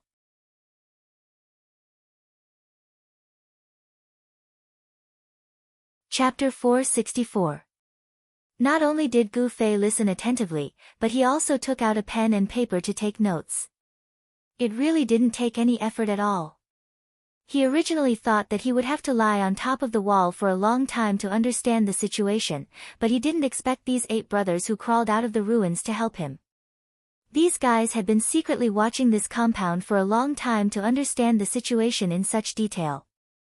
Not only did they understand the actions of the guards and NPCs, but they also saw flowers in the fog as an important enemy, so after many days of observation, they also had a summary of the activities and habits of these players. Gu Fei listened, nodded, and took notes like crazy. Number 4, who was in charge of explaining, was obviously very satisfied with Gu Fei's attitude. The more he spoke, the more excited he became. Not only did he introduce the situation of the opponents, but he also told Gu Fei about the plans they had made before, but were unable to implement them. The most troublesome thing right now is that we have no idea how many stealth thieves' flowers in the fog left in this compound, so we can't do anything, Number 4 said worriedly in the end. There's one more thing. Number 3, who was beside him, took the wooden stick in his hand and poked at the back of the government building on the ground. This is the backyard, but because it's blocked by the building, we have no idea what's going on behind it. My and Seven's mission is to go to this backyard, so... There's nothing in the backyard. There are no system guards, and there are no players' flowers in the fog, Gu Fei said. You've been there before. Number 3 and Number 7 were excited. Yes. Gu Fei nodded. How did you do it? The 8 of them all looked at him. Have you never thought of climbing over the wall? Gu Fei looked back at the 8 of them. Wall? The 8 of them muttered. Because in their minds, it wasn't a wall at all. It was more than 10 meters tall, like a building. A 4 or 5-story building was blocking your way. Would a normal person think of climbing over it? You can climb over that wall? The 8 of them asked carefully. I used some tools, but I can still do it, Gu Fei said. You came in from the backyard, so you arrived in front of the government office without anyone knowing. Everyone was pleasantly surprised. More or less. Gu Fei said, but there's a little problem right now. What? The 8 of them looked at him. Gu Fei pointed at the government building in the courtyard. You should know that the government building is not open to players. Now, other than Ah San, Ah Chi, and Ah Ba, the mission descriptions for the remaining 5 of you are all in the building. Are you sure you've been temporarily granted access to the mission? The few of them had expressions of grief and indignation on their faces. This kind of thing could have been known with a little try, but because of those foggy people, they wouldn't let us get close, so none of you know. Gu Fei said. The few of them felt regretful. But now that there's a way to climb over the wall and enter the backyard, what's there to worry about? Why don't we just give it a try? Gu Fei shook his head and said, climbing over the wall might not work anymore. Why? I suddenly appeared outside the government office and was surrounded by foggy people. Even though they let me go in the end, they didn't even ask how I suddenly appeared here. Isn't this a little strange? Gu Fei analyzed. Indeed. The few of them were startled. If they don't ask, then there's only one possibility. They've already determined how I entered the courtyard. At the very least, the backyard that no one was guarding would definitely be noticed. From then on, they wouldn't blindly believe in guarding the door. Sigh, my actions today seem to have made our mission a little more difficult. Gu Fei sighed. That makes sense. Flowing Maple 3 size isn't simple. He definitely thought of this, Number 3 suddenly said. Oh. You know him? Someone beside him immediately asked. Number 3 immediately shut his mouth and didn't say anything. There's another situation. At night in the game, the entire building is sealed. It doesn't seem to be open to players with access, Gu Fei said. How do you know? Number 4 asked. Because I'm a player with access, Gu Fei said. You're apple vinegar. Number 4 cried out involuntarily. The others also seemed to be a little panicked. They immediately distanced themselves from Gu Fei. Gu Fei shook his head. Didn't you all see that I'm an outsider? How could I be apple vinegar? The few of them calmed down and Gu Fei continued, speaking of which, since you know that apple vinegar is a player with access, have you never thought of asking him about the situation inside the building? 5 of you have to enter the building to complete the mission. Number 4 bitterly smiled. It's not that we haven't thought about it, but if apple vinegar could be found so easily, he would have been torn to shreds long ago. He wouldn't have survived until today. Gu Fei nodded. It's night time right now. Even though we can't enter the government office, I think we can still use the method you mentioned to climb the wall and see the situation in the backyard. After all, it's all just your speculation, Number 4 said. Okay. Gu Fei nodded. Are there any other questions? Number 4 asked. There's one. Gu Fei pulled on the poncho he was wearing. Who made this? It's me. Number 2 raised his hand. The idea for the clothes came from Naruto's Akatsuki organization. The number embroidered on the clothes is an imitation of the captain's uniform in Shinigami, Number 2 said proudly. Gu Fei nodded and said, if you want to hide your identity, don't show too much of your preferences. That will expose who you are. It wasn't just Number 2. The others were stunned when they heard that and started to reflect on themselves. Let's go. Gu Fei stood up. Let's go. Number 4 pulled on the poncho and called out to the others. Gu Fei, who was wearing Number 9's poncho, walked at the back. He continued to quietly observe the 8 people. Cooperation was built on the foundation of mutual trust. Gu Fei didn't think highly of this kind of cooperation where they had to hide their identity and only work together for benefits. The 9 people's quest was a two-way quest. This was the only thing they had in common. Other than that, they were all different. Think about it. If someone completed the first step of the quest, would he still be able to continue his responsibility and help the others complete the quest? Gu Fei felt that this was a big question. When Gu Fei came, he was with the faster classes. But now that they were returning, there were clearly slower characters among the 8, so they wasted a lot of time. Gu Fei raised his head to look at the sky. With this kind of movement speed, if they walked any longer, the sky would be bright. There should be some suitable transportation in the game. Otherwise, it would be unfair to these slower characters. They would waste a lot of time on the road even when they were leveling up. They left the ruins and walked onto the main road. The 8 people kept their distance from each other. No one talked to each other. When they got close to the main city, some people had already started to take off their ponchos. This strange attire was quite eye-catching. Honestly speaking, people who wanted to do bad things in the dark shouldn't wear such a strange attire. Asking everyone to wear the same attire was even more stupid. This should be a method used to publicly demonstrate their power. Gu Fei didn't care and continued to wear it. Number 2 seemed to admire his work. Everyone else had already taken it off, but he was still wearing it. Gu Fei slowly leaned behind him and asked softly, was it your idea to get this set of clothes? Yeah. What's wrong? Number 2 asked. Nothing, our numbers. Gu Fei lifted the 9 on the corner of his clothes and asked, are they arranged according to who joined first? Yeah. Number 2 said.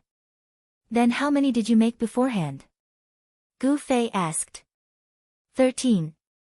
Number 2 said. Why 13? Gu Fei suddenly froze. He remembered that Andrew Su's diary also specifically mentioned the number 13. He said that he was 13 missions away from reaching 200. He also said that this number seemed unlucky.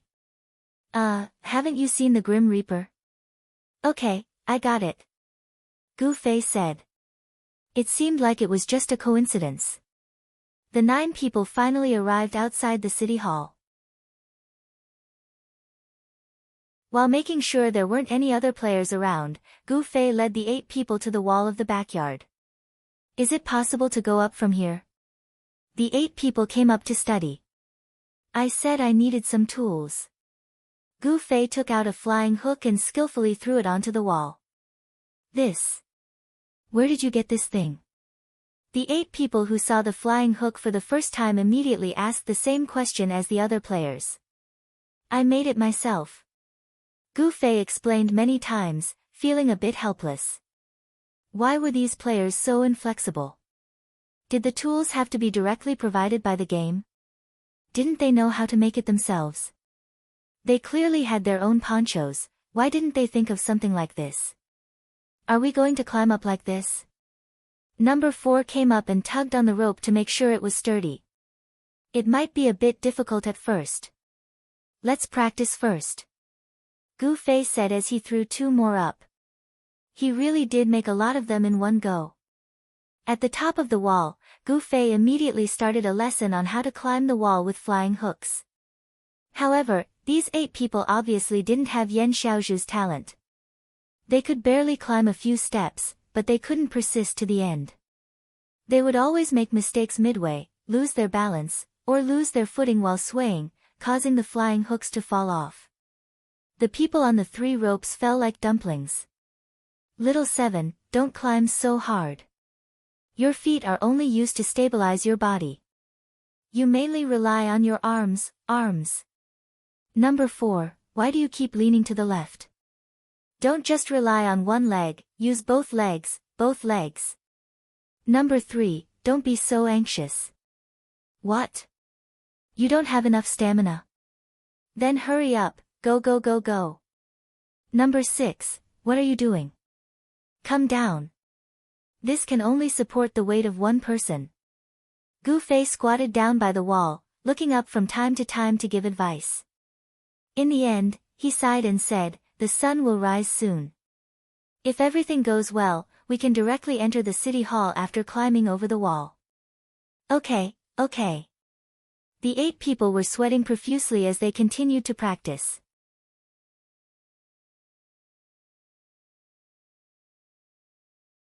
Chapter 465.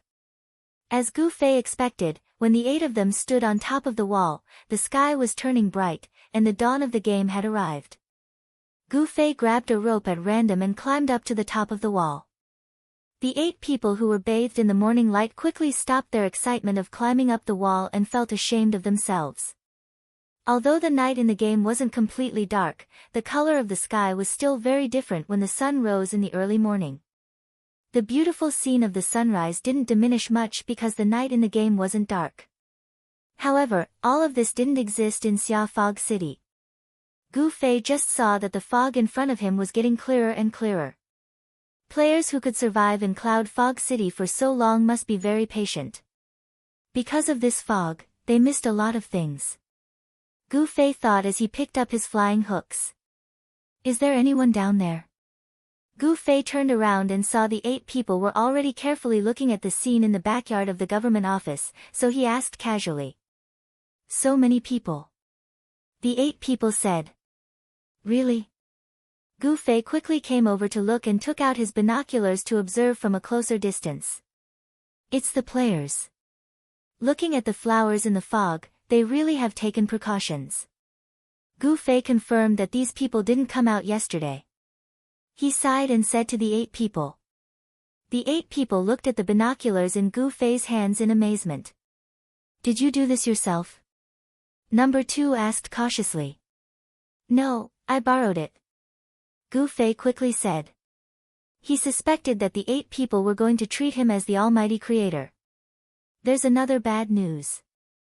Gu Fei said, when I just stuck my head out to look, I think I was seen by someone.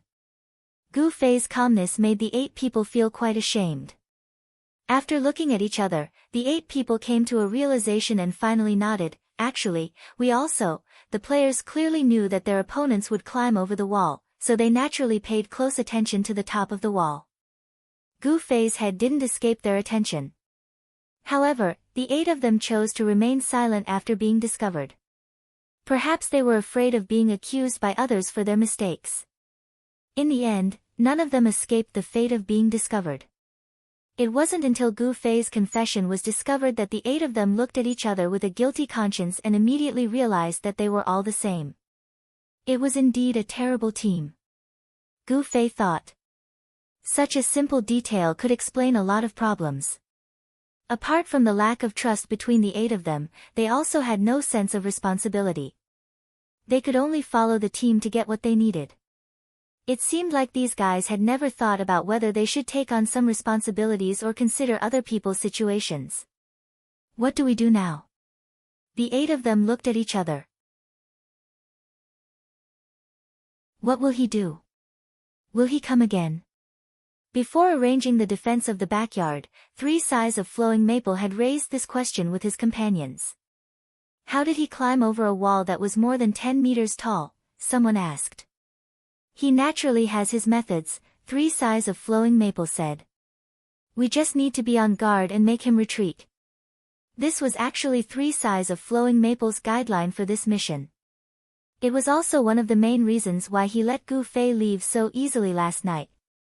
He didn't want to have a PK with the players in the backyard. He was worried that this would become the basis for Giordano to deduct their completion rate. Therefore, he tried to arrange for their people to be out in the open. He hoped that the players with bad intentions would see that they were on guard and give up on the idea. That's for the best. The others nodded. They had always agreed with 3 Sighs of Flowing Maple's guideline. Call some of our brothers to guard the backyard.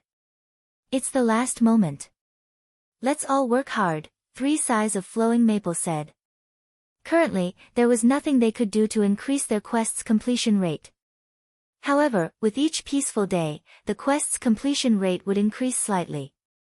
They had no other choice but to rely on this method until their quest's completion rate reached 100%.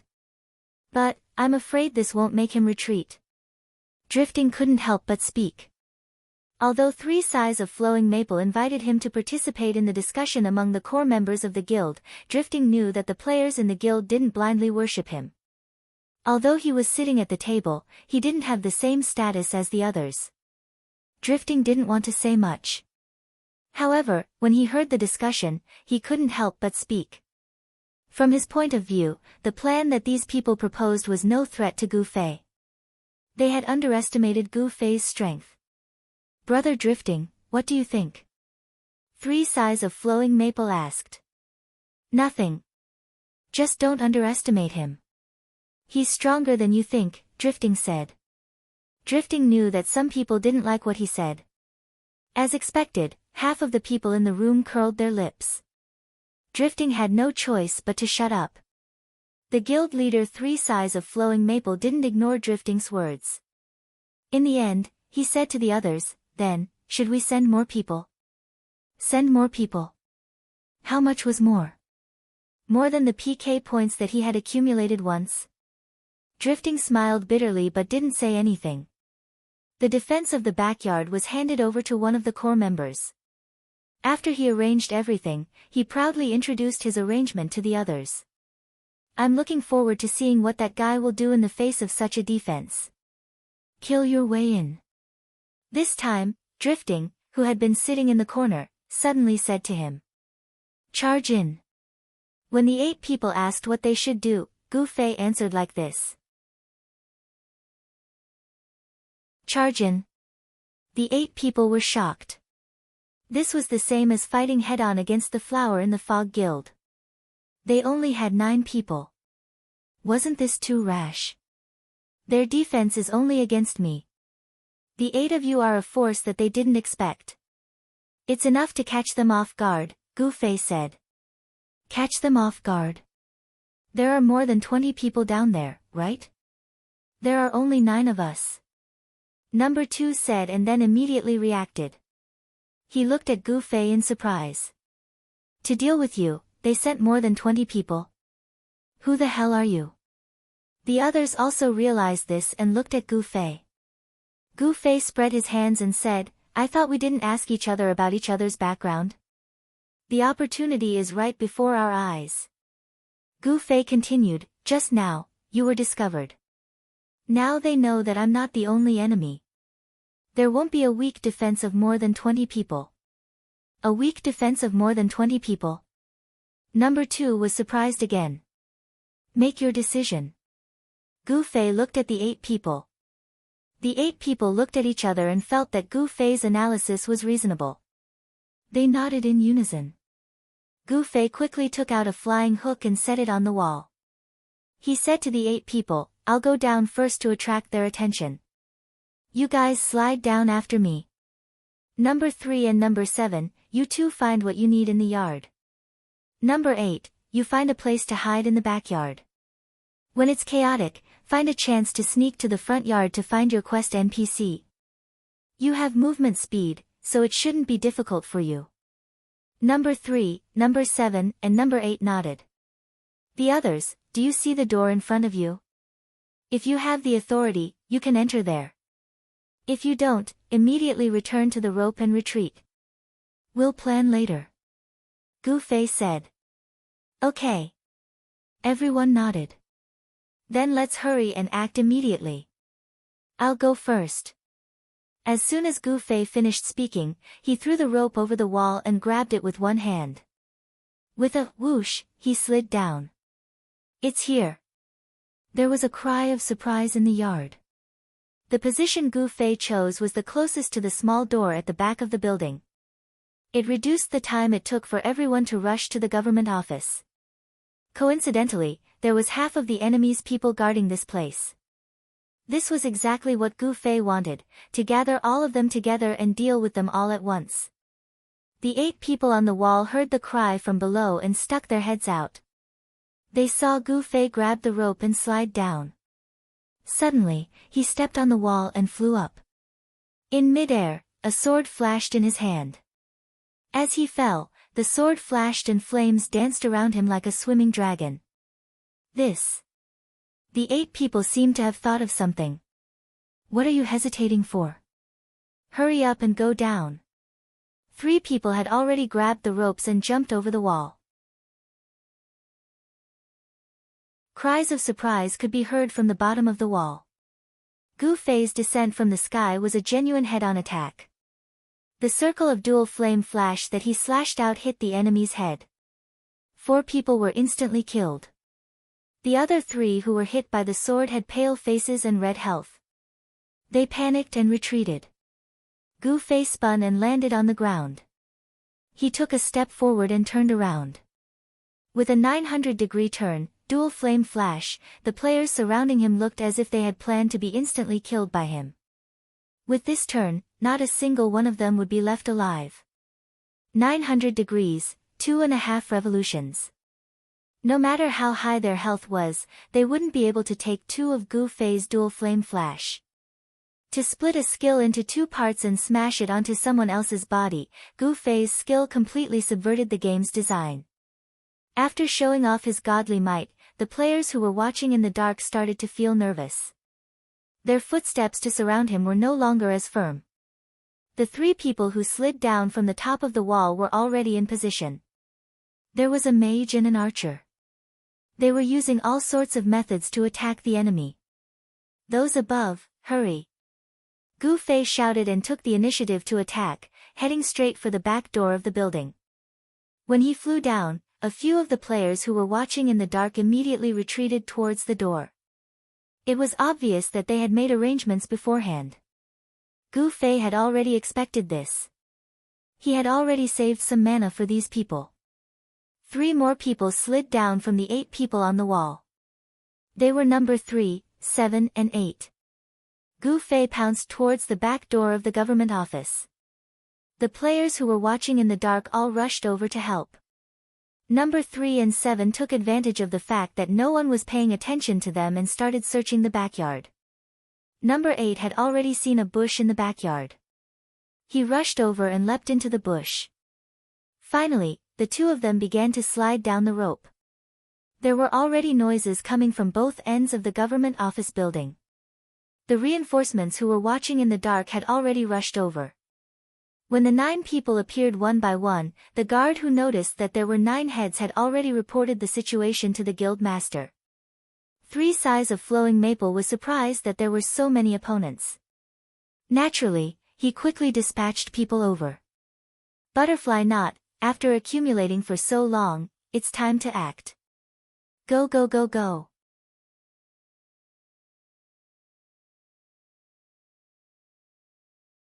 Chapter 466. They came so quickly. Gu Fei sighed. This was all thanks to those 8 brothers. If the first person had calmly said, "There are many people down there and we've been discovered," after revealing his head, everyone else would naturally be on guard and not be exposed. The other side did not know that there were 9 people hidden up there and would not immediately send reinforcements. Gu Fei and the others would then have more time to attack.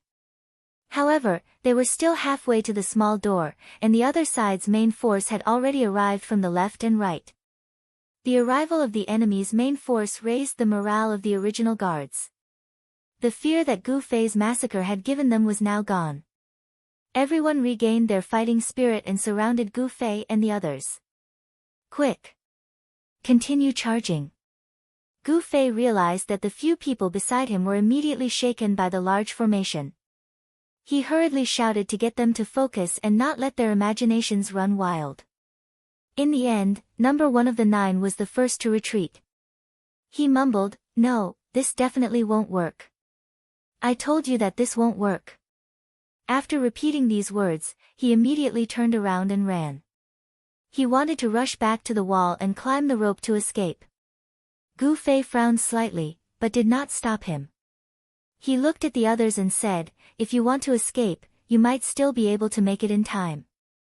The few of them hesitated, but very quickly, a cry of surprise made them make up their minds. Continue charging.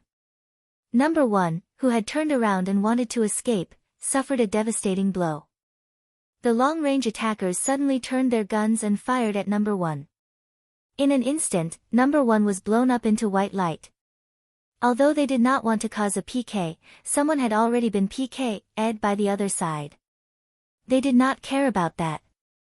3 Sighs of Flowing Maple had already given the order, none of the people who came in were to escape. Those who wanted to escape were to be killed first. Since things had already reached this point, they could not show any mercy. Otherwise, if word got out that they could charge in and retreat as they pleased, it would only attract more troublemakers. 3 Sighs of Flowing Maple's decision was very decisive. Number 1 was unlucky enough to run into the muzzle of this command and was prioritized for extermination. When the others saw that retreating was more dangerous than advancing, they could only brace themselves and continue forward. "We can definitely do it." Gu Fei cheered everyone on as he continued to rush to the front with his frail body. The warrior comrades in the team felt ashamed and were also infected. They stepped forward and retreated together with Gu Fei. "Don't let them get close to the building." 3 Sighs of Flowing Maple roared in the channel. There were a few players standing guard in front of the building. At this moment, Gu Fei's murderous intent was soaring as he braved the hail of bullets to charge at them. They couldn't help but break out in a cold sweat again. They huddled together, trying to give each other strength. The ranged classes were the first to attack, but Gu Fei easily neutralized this small blow. In the blink of an eye, Gu Fei had already arrived before them. A few of them waved their weapons and wanted to attack, but for some reason, Gu Fei easily penetrated their attack net with a single slash of his sword. For Gu Fei, these normal people were brandishing their weapons and had so many openings that even Gu Fei couldn't count them with a single glance. If he didn't finish them off in one move, it would be a disgrace to his 20 years of hard work. As soon as the flames appeared, the group of players was immediately pierced through. The dazzling white light made 3 Sighs of Flowing Maple pinch his thigh. He wished he could grow wings and fly in front of Gu Fei to block his way. At this moment, he felt that drifting swords were too much. This person's strength was not underestimated.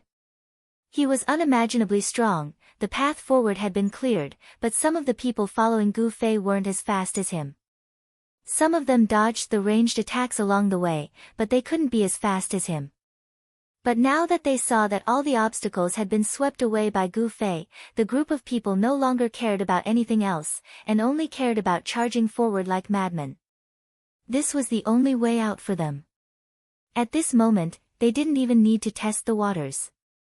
Without the permission to enter the government office, only death awaited them.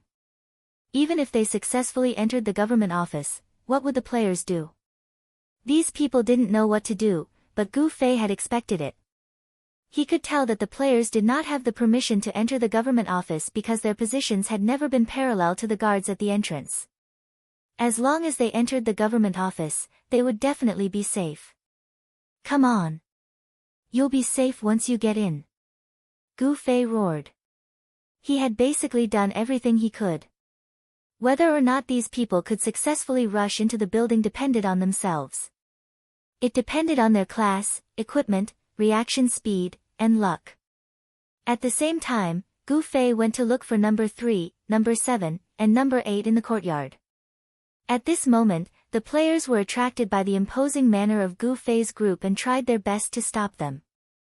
Number 7 ran here and there in the backyard, hiding behind some things from time to time. Surprisingly, no one noticed him. Number 8, at this time, was also moving in the bushes that he had crawled into. Looking at the path of the bushes, Gu Fei guessed that this guy was crawling toward the front yard. As for number 3, Gu Fei's eyes quickly swept around the courtyard, but he didn't find number 3. Gu Fei remembered that when he first came to the courtyard, he went to search with number 7. But where was he now? Was he killed? Gu Fei didn't notice at all. At this moment, the 4 people who followed Gu Fei finally rushed to the front without being killed. Number 4 staggered and seemed to be on the verge of being killed. Gu Fei swung his sword and helped them cut down a few arrows. He then turned around and shouted, "Hurry up!" Gu Fei had never left them behind and even came to their aid at this time, which made them feel ashamed and grateful at the same time. They hurriedly went into the government office, but the guards at the door ignored them as if they were wooden men. They have the authority. Gu Fei was happy for them. They rushed in one after another. When they reached the last person, the guard suddenly stretched out his arm. The player nervously jumped back and turned to look at Gu Fei with a sad face. "I don't think I have, it was number 2. Gu Fei was silent. It was impossible to force their way through the guards, but there was no way out. Staying here would only mean death. Gu Fei turned around and saw that number 7, who was still looking for the things needed for the mission, had a terrified expression on his face. According to the plan, when everyone rushed to the government office and diverted the attention of the players, it would be the only chance for him to complete the quest. If he missed this opportunity, he would be easily discovered by the players. Seeing that this was about to happen, he hurriedly tried to find a place to hide. For a moment, he did not know what to do. What was worse was that the players saw them enter the government office one by one. While they were annoyed, some of them looked around and found number 7. However, Gu Fei had an idea. He patted number 2 and said, "Wait here. The 2 guards will leave in a moment. You go in immediately. Don't leave after you go in. Hide behind the door immediately." "Got it?" "What?" Number 2 was confused. "Just do as I say." Gu Fei didn't have time to explain to him. He suddenly turned around and rushed out. "Where are you going?" Number 2 exclaimed, but then he saw where Gu Fei was going. He was rushing in the direction of number 7. Is he going to help him? Number 2 was touched. He originally had hope for this group.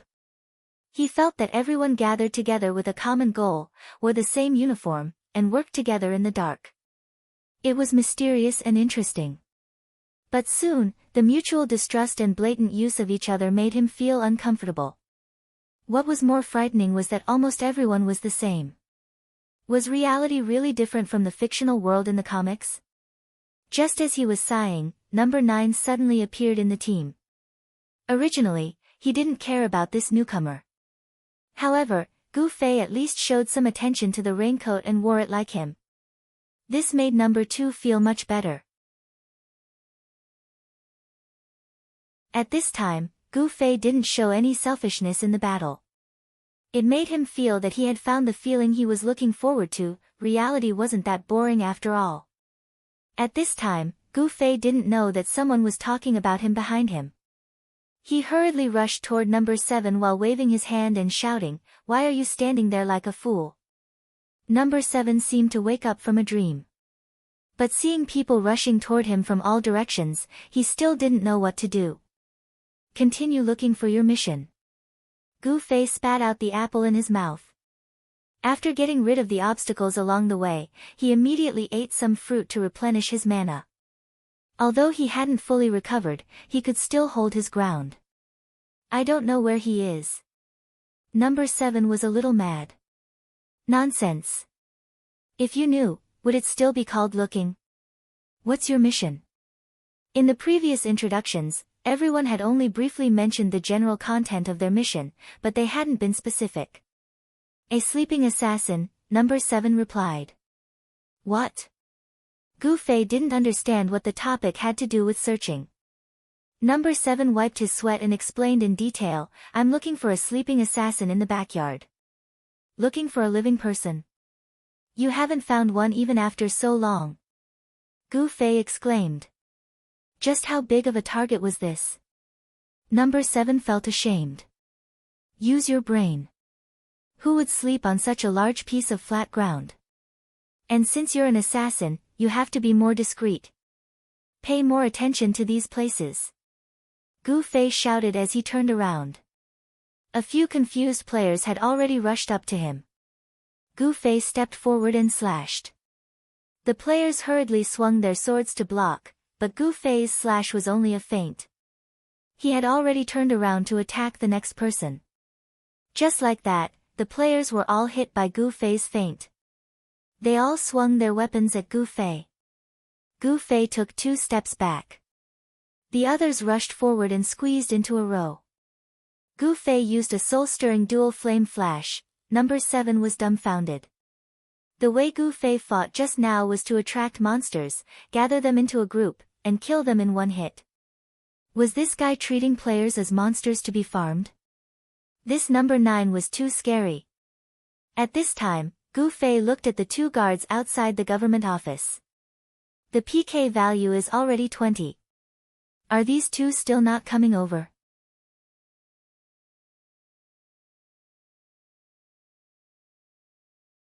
Chapter 467. A player with a PK value between 20 and 30 would not attract the attention of the system guards, but the system guards would never tolerate criminals who were right under their noses. Gu Fei hoped that the 2 guards at the door would have the same awareness. Gu Fei's wish came true. The 2 guards had sharp eyes, and they immediately recognized Gu Fei as a criminal who had a PK value of over 20. They rushed toward Gu Fei without hesitation. Number 2, who was confused by Gu Fei, saw that the 2 guards had actually left. Naturally, he did not know that Gu Fei had only used such a simple rule. He only felt that number 9 was getting more and more mysterious. Go in. Gu Fei shouted at him from the other side. Number 2 did not hesitate and immediately entered the unguarded back door of the government office. He completely followed Gu Fei's instructions. After entering the door, he did not take a single step and immediately hid in the corner behind the door. As for the 2 guards, Gu Fei was experienced in dealing with them. Since the guards had their own posts to guard, they would not chase too far away. Therefore, they only needed to run a short distance away. This was the same logic as escaping from the aggro range of small monsters. Therefore, the more troublesome ones were the players who were watching in the fog. Seeing that more than half of the 9 intruders had successfully entered the government office, the players who were watching in the fog were going crazy. They could only vent their anger on the 2 targets that were right under their noses. Although the backyard was smaller than the front yard, it was not as visible as the front yard. There were plenty of places to hide. Gu Fei dragged number 7 and played hide-and-seek with the players who were watching in the fog. The players who were watching in the fog had nowhere to vent their anger, and all of them were suffering from internal injuries. Who are they? 3 Sighs of Flowing Maple asked the frontline guild members. I don't know. They all have their faces covered. This answer made everyone go crazy. This meant that they would not even have the chance to seek revenge in the future. Damn it. 3 Sighs of Flowing Maple, who had always been calm and collected, could not help but curse. We must find those 2. Yes. Everyone was confident. Although they did not know where the 2 were hiding, the backyard was only so big. It was only a matter of time before they were found. Number 7, who was hiding with Gu Fei, was very nervous. Hearing the messy footsteps around him, he said with a trembling voice, "We can't hide like this, hide." Gu Fei looked back at him. "We are looking for your quest, big brother." Quest. Quest? Number 7 was so nervous that he had forgotten. Isn't it some sleeping assassin? Gu Fei said as he continued to look around. It's here. Suddenly, there was a shout, followed by countless mages chanting loudly. Number 7 was so scared that he almost fell to the ground. Gu Fei sighed, "It's not us. It's number 8. The extensive carpet search did not find the 2 of them, but they did find number 8, who was still hiding in the bushes. Speaking of which, this guy was timid. When more and more people gathered, he was too careful and walked too slowly. As a result, he ended up like this. We killed one. The players who were looking at the flowers in the fog excitedly told each other. Stop daydreaming, hurry up. Gu Fei was not affected at all and continued to urge number 7. Their efforts paid off. More importantly, Gu Fei's plan was clearly correct. If they were looking for a sleeping NPC, they had to find a suitable place to sleep. Finally, under a large tree, in the embrace of a shrub, the 2 of them found the assassin NPC sleeping like a dead pig. What kind of feeling was it to be able to sleep in a place like this? As Gu Fei thought about it, number 7 was busy talking to the NPC assassin. He got up and said, "It's done." Why isn't he awake? Gu Fei asked. I don't know. Number 7 said, "Anyway, the mission is done. We can go back and hand in the mission." Gu Fei nodded and listened to the messy footsteps beside him. He said to number 7, "Stay here and don't move." Why? Number 7 was confused. I'll lure them away. Gu Fei said. Ah. Thank you so much. Number 7 was touched. He really met a lay foam. There's no need. My mission is in the building. I still have to go in. Luring them away was just on the way. You're very lucky that number 8 became your scapegoat. Gu Fei said. Huh? Number 7 was startled and then reacted. The targets of the people looking at the flowers in the fog were the 2 of them. Now that number 8 was dead, there was only one target left. Gu Fei jumped out and became this person, so number 7 naturally wouldn't be in any danger. In this way, number 8 really became number 7's scapegoat. I'm going. Gu Fei said and suddenly rushed out of the bushes. Over here. It was the same cry as before. Many mages chanted loudly. But Gu Fei wasn't the previous number 8. He wasn't scared to the point that his legs went soft. How could a trifling spell hit him? He saw Gu Fei dashing out like a wisp of smoke, leaving behind a sea of fire caused by the explosions of the mages. The arrows shot by the archers couldn't aim at such a fast figure. Moreover, the tracking arrow had limited speed, so Gu Fei easily shot it down. A bunch of people were so anxious that they stomped their feet and roared as they surrounded Gu Fei. The unlucky ones were naturally the ones who came head-on. Gu Fei mercilessly slashed out with his sword and took down 2 people. He then stepped on them and ran over. It wasn't because Gu Fei was merciful. He didn't want his PK points to increase anymore. At this time, although there were many people, Gu Fei had already turned a blind eye to them. However, the two guards at the door made him feel more troublesome. At this time, he had already entered the range of the two guards' attention. As soon as they saw him, a criminal, the two guards immediately left their posts in high spirits. Gu Fei rushed head-on, but at the moment when he was about to collide with the two guards, he suddenly used teleportation and flew behind the guards. He wanted to use the distance advantage to rush into the government office. As a result, he heard a scream behind him.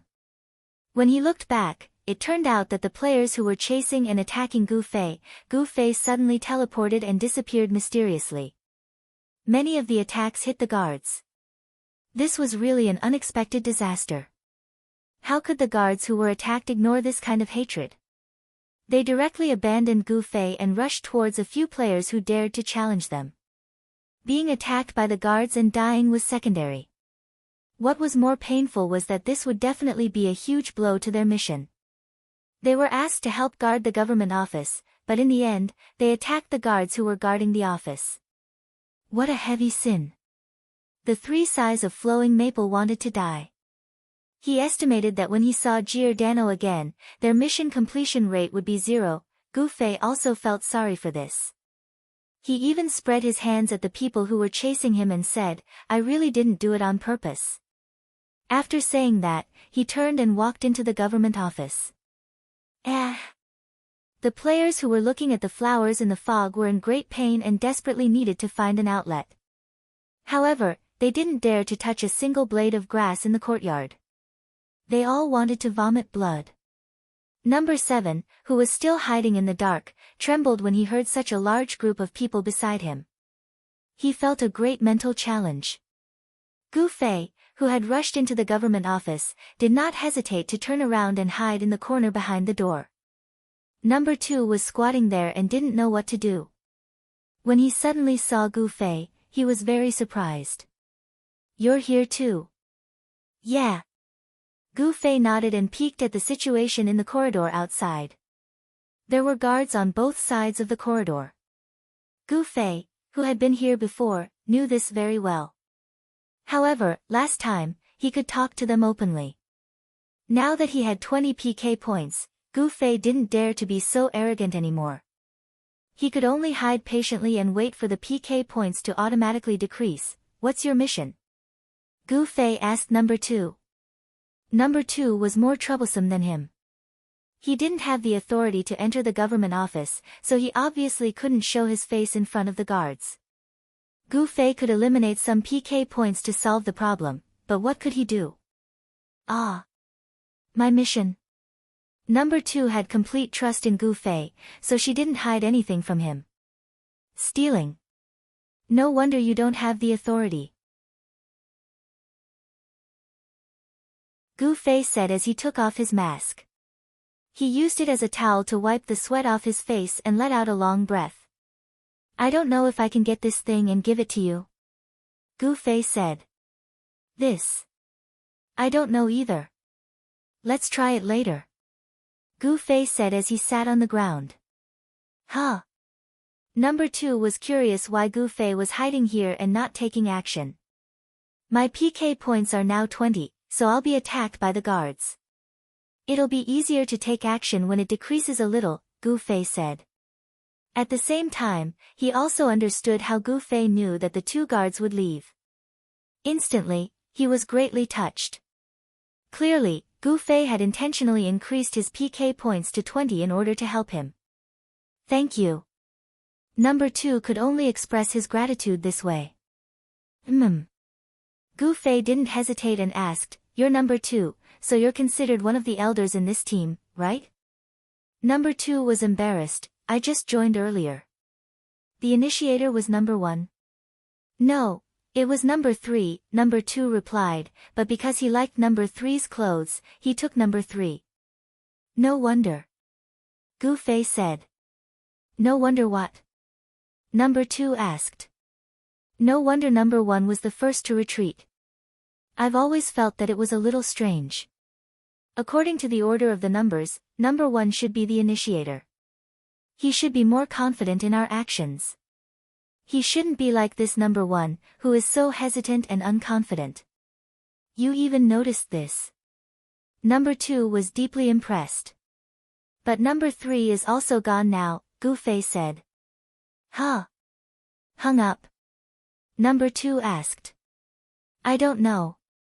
Gu Fei shook his head. I couldn't find him when I was looking. Someone's here.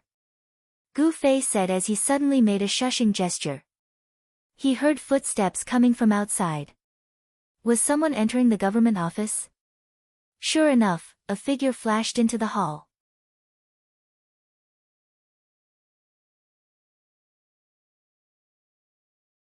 Chapter 468. This person was obviously a player. He didn't show any panic or curiosity when he entered the government office. His steps were still calm. Gu Fei peeped from behind the door, hoping that the man would turn his head around, but his wish never came true. He could only watch helplessly as the man walked down the short corridor and disappeared in the blink of an eye. Gu Fei was feeling regretful when he suddenly heard number 2 whisper, "It's number 3. Gu Fei turned his head to look. Number 2 also peeped through the door for a long time. How did you know? Gu Fei said. That. My profession is more sensitive to body shapes. Number 2 replied. Oh. Gu Fei realized. This raincoat looked simple, but it was the work of a professional. Why did number 3 come in? Isn't his mission in the courtyard? Number 2 said. Gu Fei looked at the empty aisle and said, that's probably his plan from the beginning. What? Gather a group of people and create chaos in the courtyard. He will take advantage of the chaos to sneak into the government office. Gu Fei said. Huh? Number 2 was confused. Masked, this was his idea from the beginning, wasn't it? Gu Fei said. Ah. Yes. Number 2 said. This is to facilitate his plan. In a chaotic battle, a mask will become our group's main symbol. If we take off our masks and change our equipment, we'll blend in with the other guilds. Guilds rely on their badges to identify each other, not their faces. At that time, when the target is very clear, it's very likely that we'll overlook this detail. It'll be even easier for him to fool us. Gu Fei said. You mean? Number 2 felt a chill down his spine. From the beginning, he didn't have good intentions when he gathered so many people. He just hoped that these people would become the victims of the chaos and he would take the opportunity to complete his mission. He clearly needs to enter the government office for the mission, but he said it was in the courtyard. The purpose is to not attract too much attention. Those who want to enter the government office will become the primary target of the Flower in the Fog Guild. He already thought of this. Gu Fei said. This is too evil. Number 2 was horrified. At first, he only thought that his group was selfish, but now it seemed that even this thought was a little naive. Among this group of people, selfishness was far from the scariest. But he doesn't need to be happy too early. Gu Fei sneered. He definitely didn't expect that we would successfully break into the government office. What he didn't expect even more was that we were hiding behind the door and saw him. Of course, he didn't expect that you could recognize him just by his body shape. What do you want? Asked number 2. Of course we have to teach him a lesson. The deeper the better. Gu Fei said. What's your plan? Number 2's admiration for Gu Fei was growing. Plan? Not yet.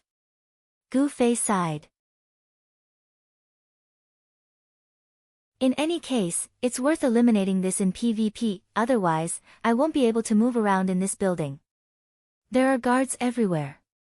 How long will it take? Number 2 asked. Gu Fei sighed even more deeply. About an hour. Actually, I just got stained when I came down here. It hasn't been that long, right? It hasn't been that long. Number 2 said. But it's been more than an hour.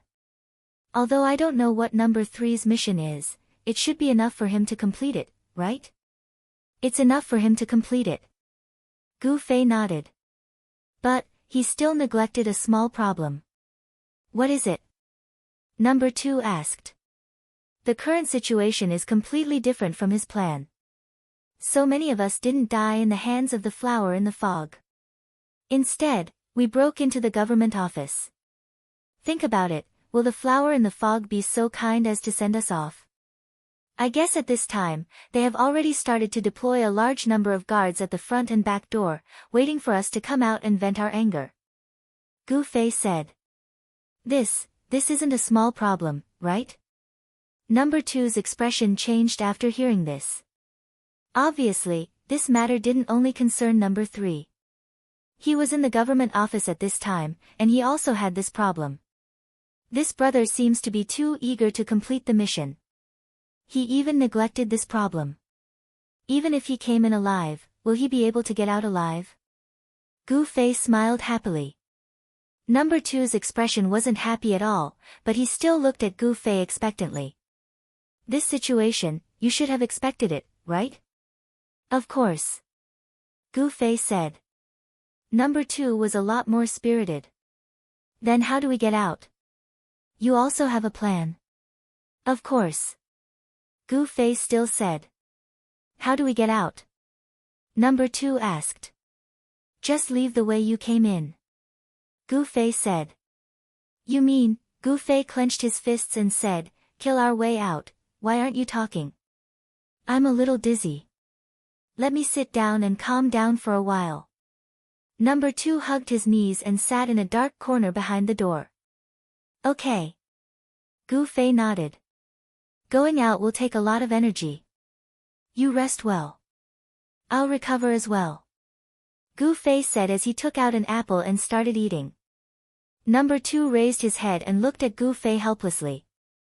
He wanted to say something, but in the end, he held it in. At this moment, he only wanted to cry. Big brother, is this something that can be solved by resting? At this moment, Number 2 deeply understood what it felt like to be on a pirate ship. Hiding behind the door, Gu Fei's mind was calm. He was just a little bored. The space here was really limited, and he couldn't fight to kill time. Number 2 suddenly looked a lot more depressed, so Gu Fei didn't try to talk to him again. Time passed just like that, minute by minute. I wonder how the people who came in are doing with the mission. Gu Fei suddenly thought. Looking at the time, half an hour had already passed. Could it be that they hadn't finished? That was possible. After all, it was their first time here. This was a big mansion, so they had to look around. Especially those who were looking for things, asking the NPC might not be useful. Thinking of this, Gu Fei felt his scalp tingle. He suddenly remembered that he had just accepted such a task, and it was a shameful theft. Wouldn't this be even more troublesome? Just like that, an hour finally passed. At this time, it was Number 2 who took the initiative to break the silence. It's been an hour. Yeah. Sitting on the ground, Gu Fei nodded. How come there's no news from anyone? Number 2 said. Do you have any of their friends? Gu Fei asked. Number 2 shook his head. Then how do you know there's no news? Gu Fei said. Number 2 didn't know, but not knowing seemed to mean no news. At this moment, he was just feeling a little guilty. The more people trapped in this government office, the stronger he felt. He really couldn't understand how Gu Fei could be so calm. Could he really kill his way out like how he came in? The problem was that the two situations were completely different. Last time it could be said to be a sneak attack, this time it was a head-on battle. Sigh, at most I'll just die, it doesn't matter. Number 2 could only comfort himself like this. This was the worst consolation in the game. Done. After enduring for who knows how long, Gu Fei finally turned over and stood up from the ground. He was full of energy. I'll go find these kids, you stay here and don't move. Gu Fei said. Number 2 nodded. Gu Fei walked 2 steps and suddenly turned back. If you trust me, add me as a friend, it'll be easier to contact me. Of course, my name is Scissorhands. Number 2 said. Oh, my name is Qianli Drunk. Gu Fei added Scissorhands as a friend, waved at him, and walked out from behind the door. Qianli Drunk? Qianli Drunk, this name sounds familiar. Scissorhands thought hard behind the door, and suddenly his face turned pale. Fuck. I've been squatting with the number 1 PK maniac in the game for so long. Am I still alive? Scissorhands touched his hands and feet to see if they were still there. He peeked out through the gap, but Gu Fei's figure was already gone. Gu Fei, who had 19 PK points, felt like he was walking on the edge of a knife. There was an inexplicable sense of excitement. At this time, he was calculating his targets. Other than the unknown, the most despicable number 3, there was also number 4 who came to find people, number 5 who came to deliver things, number 6 who came to collect things. Fuck, everyone's mission is so vague. Gu Fei cursed in his heart. After thinking about it, he covered his face again and put on his number 9 raincoat. The number 9 was exposed in a conspicuous position. He waved his hand and pushed the door in front of him open. There was a spacious hall with circular stairs on both sides. The main entrance of the government office was directly in front of him. Gu Fei guessed that those guys should have already completed their tasks by now. Either they wanted to leave the government office hastily and were killed by the people outside the door, or they found out that they couldn't get out the moment they stepped out of the door. In that case, they were probably running around in circles in the front hall. When he entered the hall, he looked up, down, left, and right. He opened all the doors that could be opened, but he didn't see a single person. This group of kids. Are they all dead?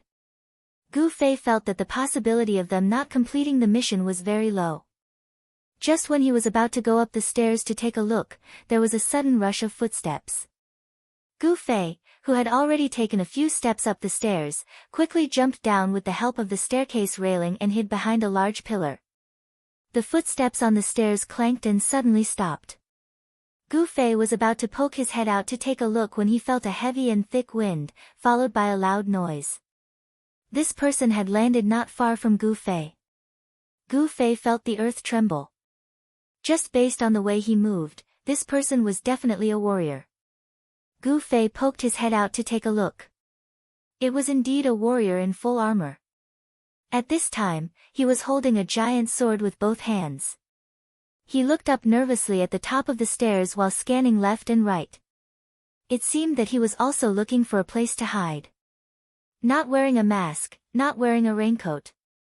Brother, you are not revealing anything. Do you think I am number 2? I can tell who you are just by looking at your body shape. Gu Fei felt that it was a tragedy. This person was dressed like a commoner, so he couldn't tell if this person was one of the 9 of them. He blamed himself for being too honest. Everyone said that they wanted to hide their identity, but he didn't even use identification on them. This person is a warrior. He is not number 6. Gu Fei concluded that number 6 was the guy who led him to the ruins that day. He was quite fast, but he was definitely not a warrior. However, who was chasing after him? Gu Fei couldn't help but poke his head out to look up the stairs.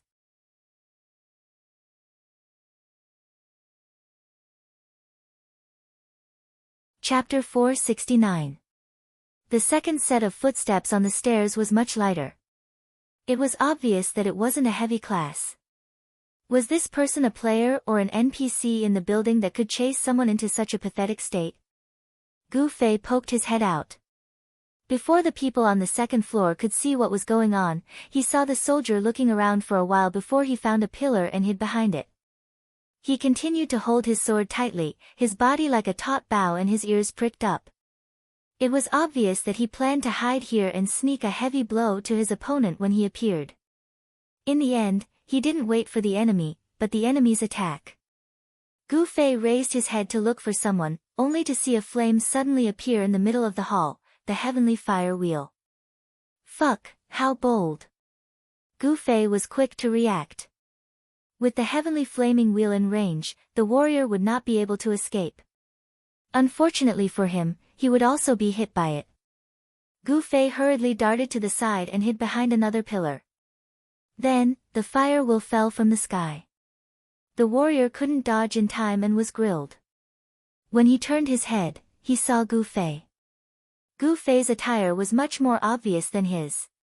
He was masked and the number 9 was placed in a very conspicuous position. The guy was surprised when he saw it. Number 9. It was one of us. Before Gu Fei could greet him, the person had already rushed towards Gu Fei excitedly, as if he had seen a life-saving straw when he was drowning. In the end, he didn't even have time to touch the straw. He only took a few steps from behind the pillar when he stepped on the rising, blazing 3,000 layers flames. Gu Fei dodged the spell with a quick retreat. He couldn't do anything to the warrior, who he didn't know what number he was. He could only watch as the warrior disappeared in the sea of fire. Killing a warrior with 2 spells wasn't something a normal mage player could do. Gu Fei was naturally one of them. Who else could it be? Drifting? Strange pupil? Or was it the NPC mage guarding the government office? Before he figured it out, Gu Fei decided not to act rashly. If they were experts like drifting and strange pupil, Gu Fei would not be afraid. What he was afraid of was a strange, high-level NPC like the system. Right now, it was best not to provoke it. Gu Fei, who continued to hide behind the pillar, did not move. The footsteps on the stairs also stopped, and the hall returned to silence. Gone? Or are you looking for me? Gu Fei didn't know if the other party had noticed him. After all, that person had shouted, "Number 9, excitedly. He didn't know if the person on the stairs had heard it or not. Leaning close to the pillar, Gu Fei moved slowly, changing his field of vision little by little, but in the end, he still saw nothing. Gu Fei simply took out an apple and threw it up the stairs with all his might. Pa! The apple fell on the stairs, and then bounced down the stairs, rolling down the stairs. The sound was clear and bright in the whole hall. Is he really gone? Gu Fei walked out from behind the pillar and came to the stairs. He caught the apple that rolled down and looked up. There was no one on the stairs. He walked up the stairs, but before he took a few steps, he suddenly heard footsteps coming from the hall below. Gu Fei turned his head and flung the apple in his hand away. Ouch! Although the apple that Gu Fei threw did not deal any damage, it was as accurate as any skill in the game. The person was hit in the head and screamed in shock. Then, he realized that it was an apple that had hit him. When he looked back, he saw a masked man in black jumping down the stairs and dashing towards him. Number 9. The person shouted. Gu Fei stopped in his tracks, but still maintained his distance and did not approach.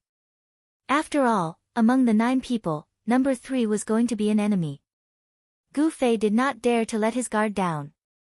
It's me. Number 4. The person could tell that Gu Fei was still suspicious of him. He quickly put on his clothes and mask and changed into his raincoat with number 4 embroidered on it. So it's you. Gu Fei smiled. He could recognize number 4 because number 4 was the most talkative. Even though Gu Fei couldn't recognize number 4, after a few more words, Gu Fei could recognize his voice. Where are the others? Gu Fei asked. After coming in, they all went to do their own missions. I don't know, number 4 said. Number 4 was in front of him. Number 6 was definitely not a warrior. Then the person who died could only be number 3 or 5. However, number 3 was a conspirator who entered the hall without everyone knowing. He shouldn't have reacted like he saw his savior. That meant that the person who died was number 5. Number 5 is a warrior, right? Gu Fei confirmed with number 4. He guessed that there weren't many people like him who would not identify other people's classes. Yes, that's right. Number 4 was indeed one of the dishonest people. Gu Fei didn't forget to despise him as he received the information he provided. Number 5 is dead. Gu Fei said. Ah. How? Number 4 was shocked. Did someone come in through the fog? I don't know yet. Gu Fei said, it shouldn't be. He had been hiding behind the back door for more than an hour, and other than number 3, no one else had entered from that side. If someone wanted to chase after them, they wouldn't have gone around the front yard and openly entered through the front door, right? Then who is it? Number 4 asked. I don't know yet. Did you finish your mission? Gu Fei asked. Yes, but I don't think I can get out now. Number 4 said. Did you see the person outside? Gu Fei asked. I should say, other than the person outside, I can't see anything else. Number 4 smiled bitterly. Gu Fei admired people who could still maintain a sense of humor in a situation like this. Number 1, Number 7, and Number 2 were at a loss in the face of danger. Gu Fei was almost used to their behavior, but Number 4 seemed to be a little different. Do you have any ideas? Gu Fei asked. Number 4 had some ideas. He was the leader of the group of 9. Gu Fei was a little confused at first, but after understanding the relationship between the people, he understood.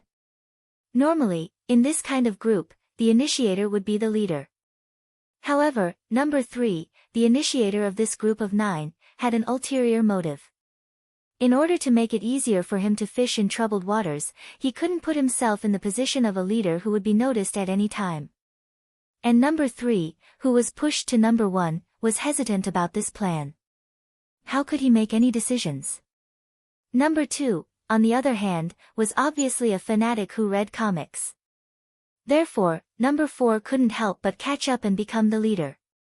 I wonder if there's a secret passage in this government office that leads directly out, Number 4 said.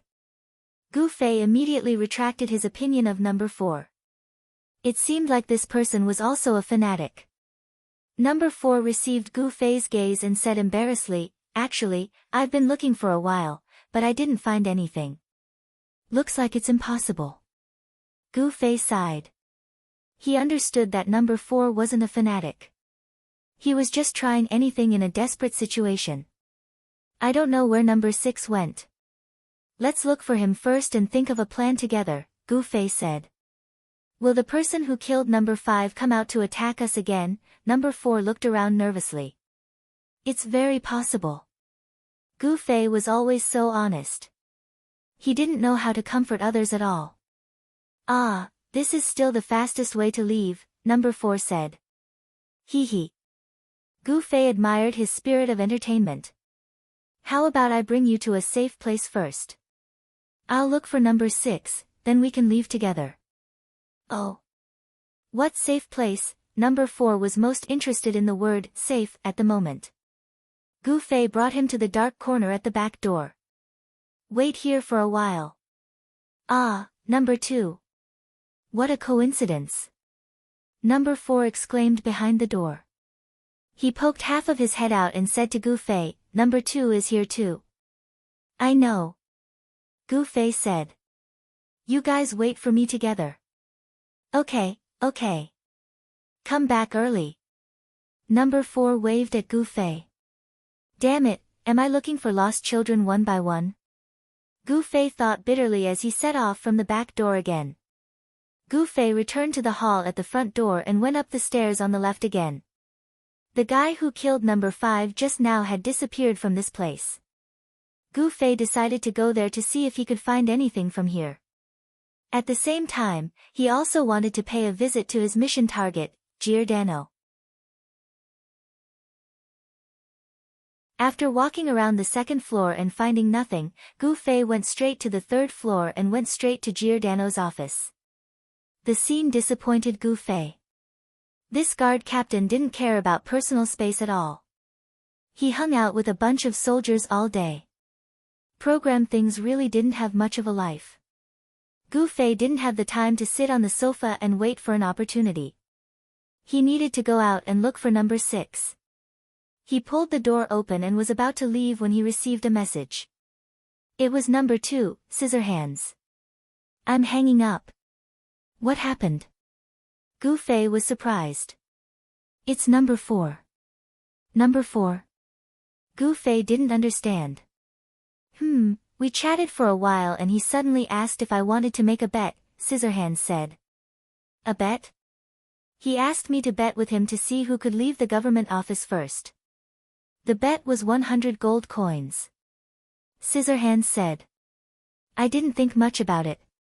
I just casually agreed, so he immediately gave me 100 gold coins and said I won. By the time I realized, this person. Is there something wrong with him? Gu Fei was shocked. He finally understood what it meant by there were all kinds of strange things in the world. Sigh. Scissorhands said. Sorry, it's my fault. Gu Fei's mind flashed with the image of him bringing the big bad wolf into Little Red Riding Hood's boudoir. It's okay. You have to be careful. Maybe he'll play some tricks with you. Little Red Riding Hood, oh no, Scissorhands said. I will. I'll definitely help you bring out your mission item. Gu Fei said. There was one less player in the government office. Butterfly not, confusing. Is it blurred? Panicking in the government office?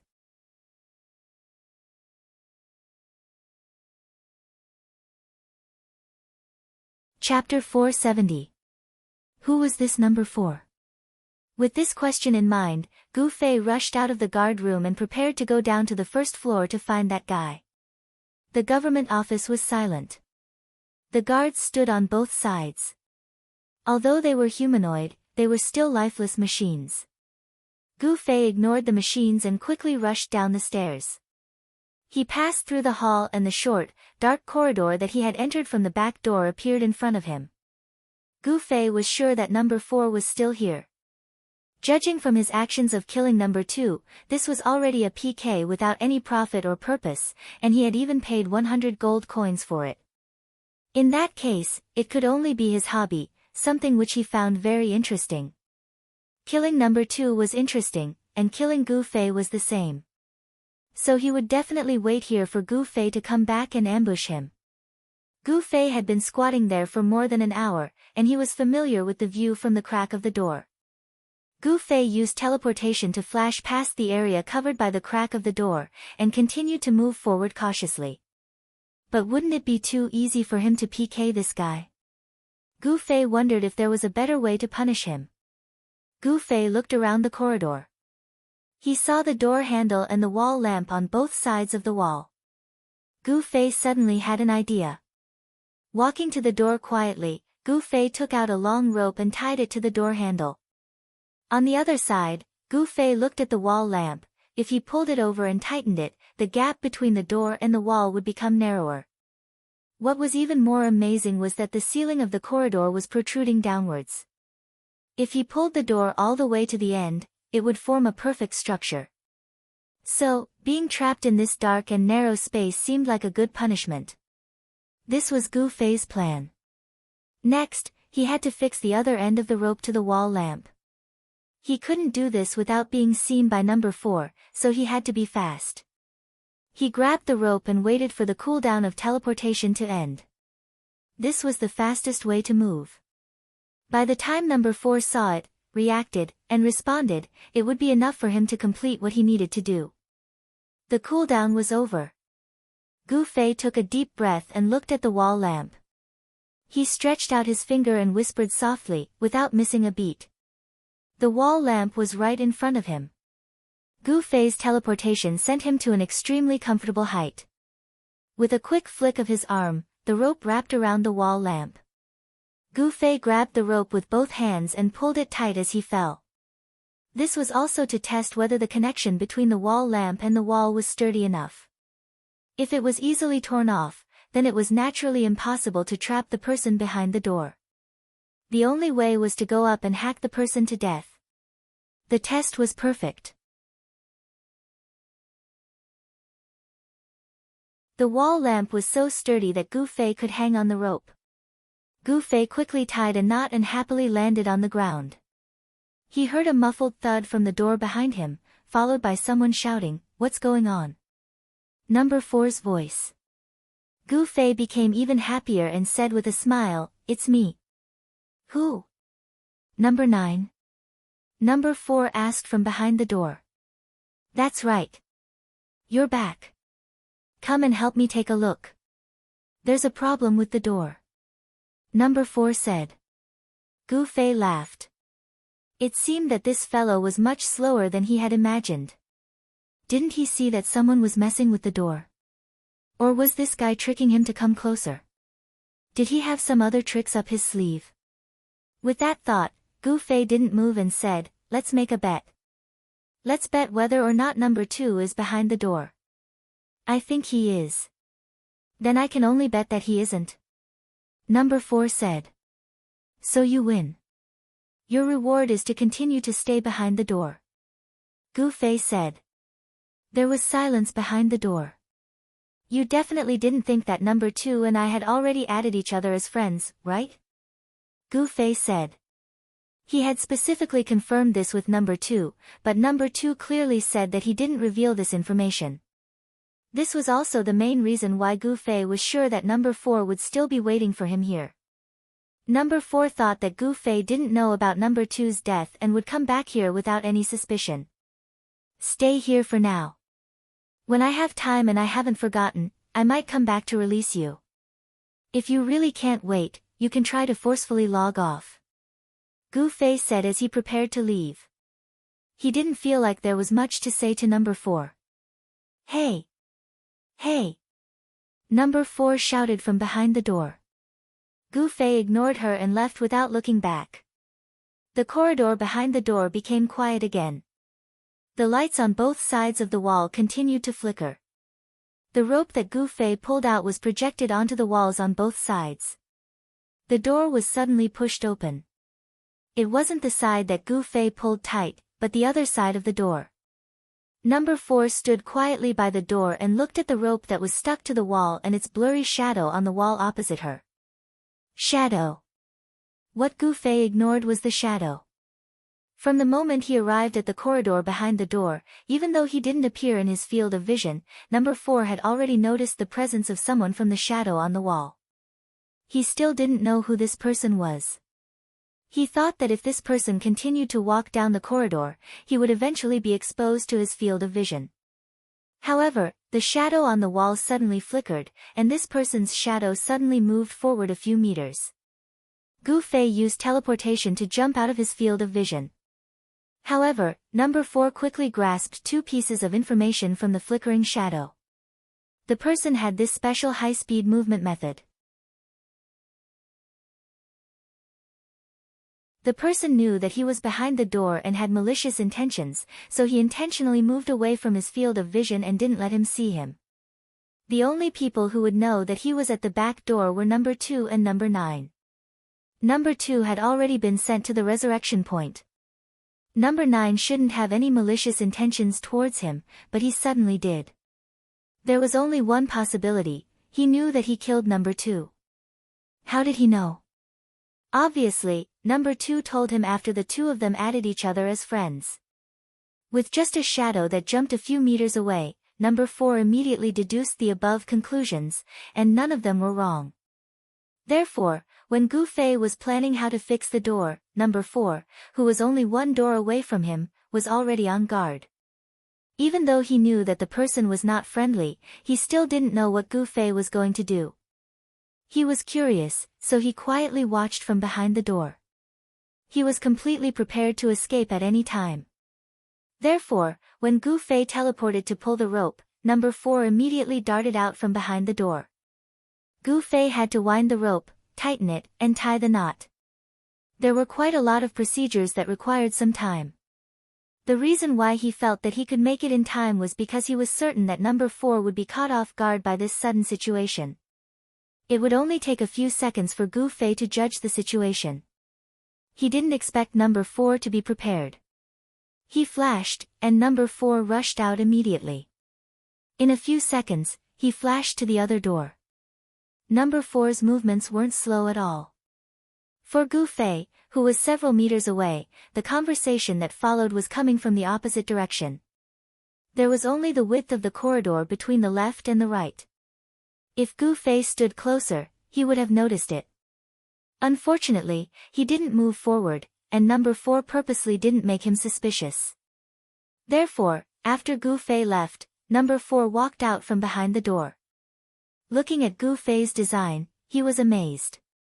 That was close. I almost got trapped here. This kid is too much. Number 4 pulled the rope. Both ends were very sturdy. If he really got trapped behind the door, there was nothing he could do. This guy, I need to kill him. Number 4's face was filled with excitement. This guy has a good relationship with number 2, so he will definitely think of a way to help number 2 complete the mission. As for number 2's mission, I'm quite clear about it, so, I already know where you are going. Number 4 thought about it and left the corridor. Gu Fei walked up the spiral staircase. He wasn't done with number 4. For him, he still had to eliminate number 3, find number 6, and find the things that number 2 needed. What is the purpose of this mission? Am I an NPC that serves the players? Gu Fei thought with tears streaming down his face. The first thing he had to deal with was number 2's mission. Originally, he thought that the mission was about stealing, so he wouldn't get any clues from the guards in the hall. In the end, Gu Fei just wanted to give it a try and asked casually. He didn't expect that he would actually get the information he needed. There might be clues on the top floor. This was really out of Gu Fei's expectations. As he reported the good news to number 2, he heard number 2's analysis. If it was me, don't even talk about asking, the guards would probably kill me when they see me, probably because it's you, that's why it's just a normal item. Your question is also a normal inquiry, so the NPC gave you the answer, right?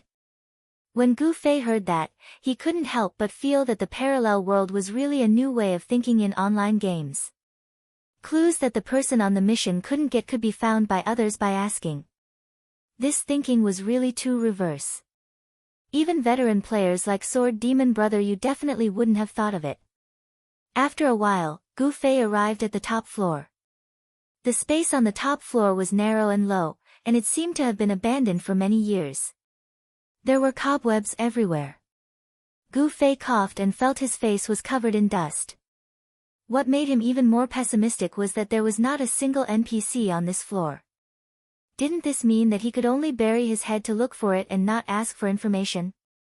As for the item that number 2 needed, what kind of secret drawing material was it? Was it a piece of paper, a book, or something else? Number 2's mission prompt didn't specify it either. Gu Fei could only look for it with a bitter face. In a short while, his body was covered in dust. Half a candle, rusty nails, starving rats, charred wooden sticks, the named items and props in the garbage pile on the top floor were really endless. Gu Fei suspected that this was a special design by the system to hide the mission items and then let the players find it. After rescuing a trapped butterfly from a broken cobweb, Gu Fei shone a weak beam of sunlight through a hole in the roof and found a broken piece of paper in a broken wooden table and a drawer that stretched out in half.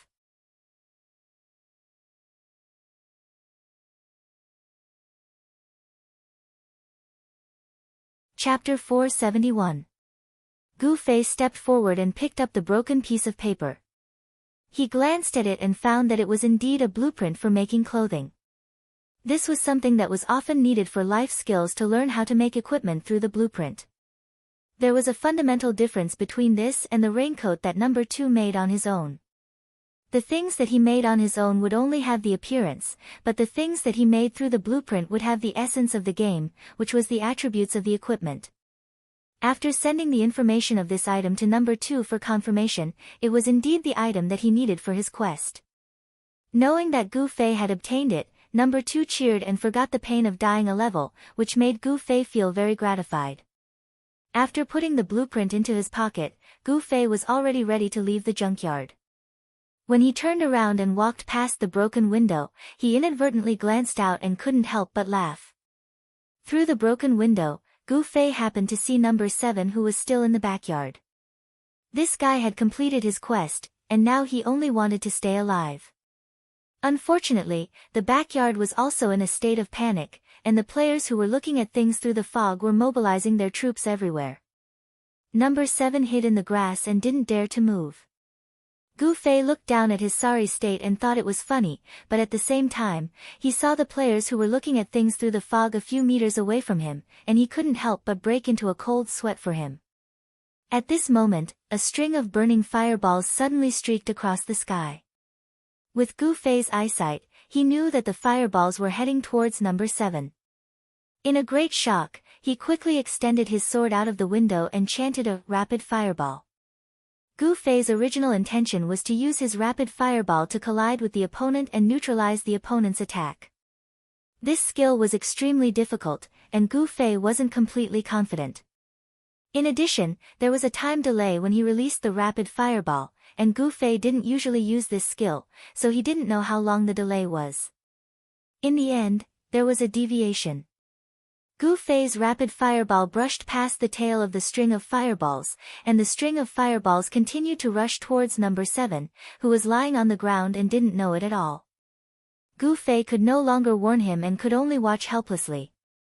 Who would have thought that just as the string of fireballs was about to hit number 7, it suddenly burst into a ball of fireworks in the air. Gu Fei was overjoyed. He knew that this was the limit of his magic skill. Spells were different from the arrows of archers.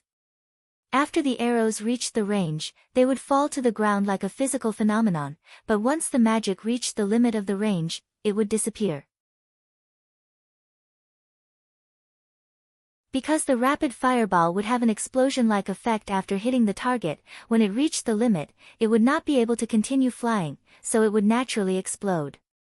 Gu Fei didn't feel happy for number 7 for long. Although the string of fireballs didn't hit number 7, it completely attracted the attention of the confused players in the backyard. They all rushed in that direction to check, and poor number 7 was pulled out by them. This guy raised his hands in surrender as if he wanted to explain something, but the players didn't give him the chance. Each of them used a skill and used him as a tool to vent their anger. Was this mage the one who killed number 5? Gu Fei thought as he rushed out of the trashy attic. Judging from the trajectory of the rapid fireball, Gu Fei guessed that it was probably 2 floors lower than the top floor. The guy must have been outside a room near the window and found number 7 in the backyard, so he immediately killed him. This kind of behavior didn't seem like the style of an NPC. Could it be number 3? Gu Fei thought as he quickly rushed to the room on the floor he determined. At this time, he was a little confused. If this was really number 3, then he had already successfully entered the government office. All he had to do was to complete his mission. Why did he attack these players who were originally abandoned by him? Didn't he just let them live and die on their own? It seemed like all these doubts could only be solved by finding this guy. Gu Fei rushed to the floor and saw a figure walking out of one of the rooms. "Stop!" Gu Fei yelled as he rushed over. The figure didn't stop and turned to run. However, since he was a player and a mage, there was no way he could be faster than Gu Fei. A mage that added agility was really unique in the game. If it was in the wilderness, Gu Fei would be able to catch up to him in no time. However, this was in a building, so absolute speed didn't give him much of an advantage. The guy clearly understood that he couldn't compete with Gu Fei in speed, so he quickly ran into another room. Isn't this suicidal? Just as Gu Fei thought that, he saw a figure flying towards him from the corner of his eye. It was directly flying up from the bottom of the circular staircase to attack him. Gu Fei quickly dodged to the side. When he turned around to look at the person, he was shocked. Number 4. You have a fast reaction. Number 4 held a dagger in his hand. He had a smile on his face, but it was as disgusting as a poisonous snake sticking out its tongue. How did you come out? Gu Fei was curious. He felt that the design was flawless. Hee hee. Number 4 laughed, revealing a mouth full of white teeth. If I didn't come out, how could I kill you? Gu Fei wasn't in the mood to waste time with number 4. Although this person was despicable, his goal was simple. He just wanted to kill someone. As for the person that was suspected to be number 3, Gu Fei didn't know what his goal was. It was worth studying him. Let's finish this quickly. Gu Fei pointed his sword at number 4. You've got guts. Number 4 laughed. He placed his dagger in front of his chest and continued to stare at Gu Fei like he was staring at his prey. Dual flame flash. Gu Fei didn't want to waste any time. He rushed forward and swung his sword at number 4. Under the cover of the sword, Gu Fei used his full strength. For an ordinary person to be able to use this kind of move that could be used to deal with Gu Fei, it was considered a great advantage. However, Gu Fei still neglected a problem. After all, his kung fu was honed from the real world. When he executed a move, all the reactions he had prepared were completely based on the foundation of reality. At this time, he was in a game, and the skills in the game were existences beyond reality. The reactions of the skills might not necessarily be covered by Gu Fei's follow-up moves. Number 4 faced Gu Fei's attack. His body suddenly shook. All that was left in Gu Fei's eyes was an afterimage. The afterimage turned into countless afterimages, drawing an arc in the air and going behind Gu Fei. His speed was not inferior to teleportation. How could someone move at such a high speed in the real world? Therefore, this time, Gu Fei's follow-up move was completely ineffective. The dagger was already aimed at Gu Fei's back. With such a high-speed attack, even if Gu Fei could react, he wouldn't be able to react in time. After all, there was a limit to human strength. However, number 4's attack missed. This was because Gu Fei also had a skill that surpassed human strength, teleportation. So it really is teleportation? Number 4's attack missed. He looked at Gu Fei, who had turned around 5 meters away. Shadow movement?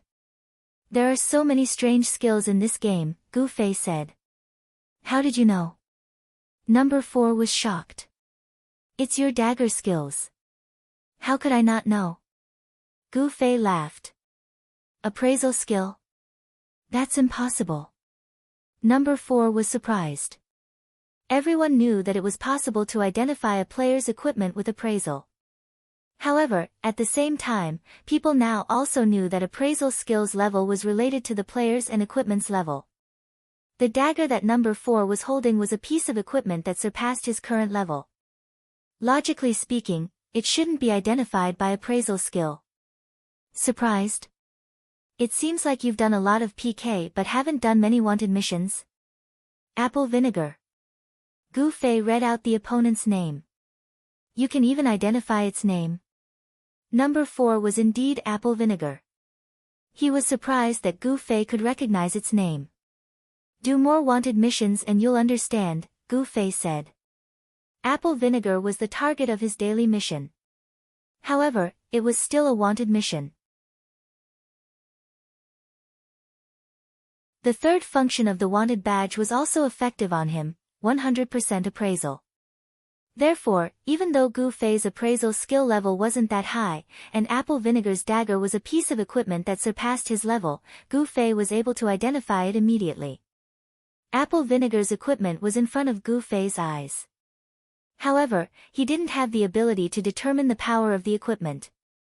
He only read out the skill on Apple Vinegar's dagger.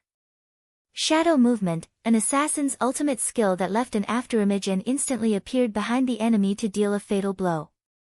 What a troublesome skill. Gu Fei sighed. With the help of the system, this kind of skill was more difficult to deal with. 1 minute cooldown, Gu Fei said.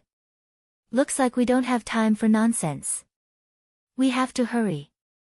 I think so too. Apple Vinegar smiled. He didn't seem worried about such a powerful skill being on cooldown. Watch out. Gu Fei swung his sword. Apple Vinegar's face revealed an evil smile. His afterimage once again drew an arc and flashed to Gu Fei's side. Ha ha ha ha. Can you identify the skill on my skill tree?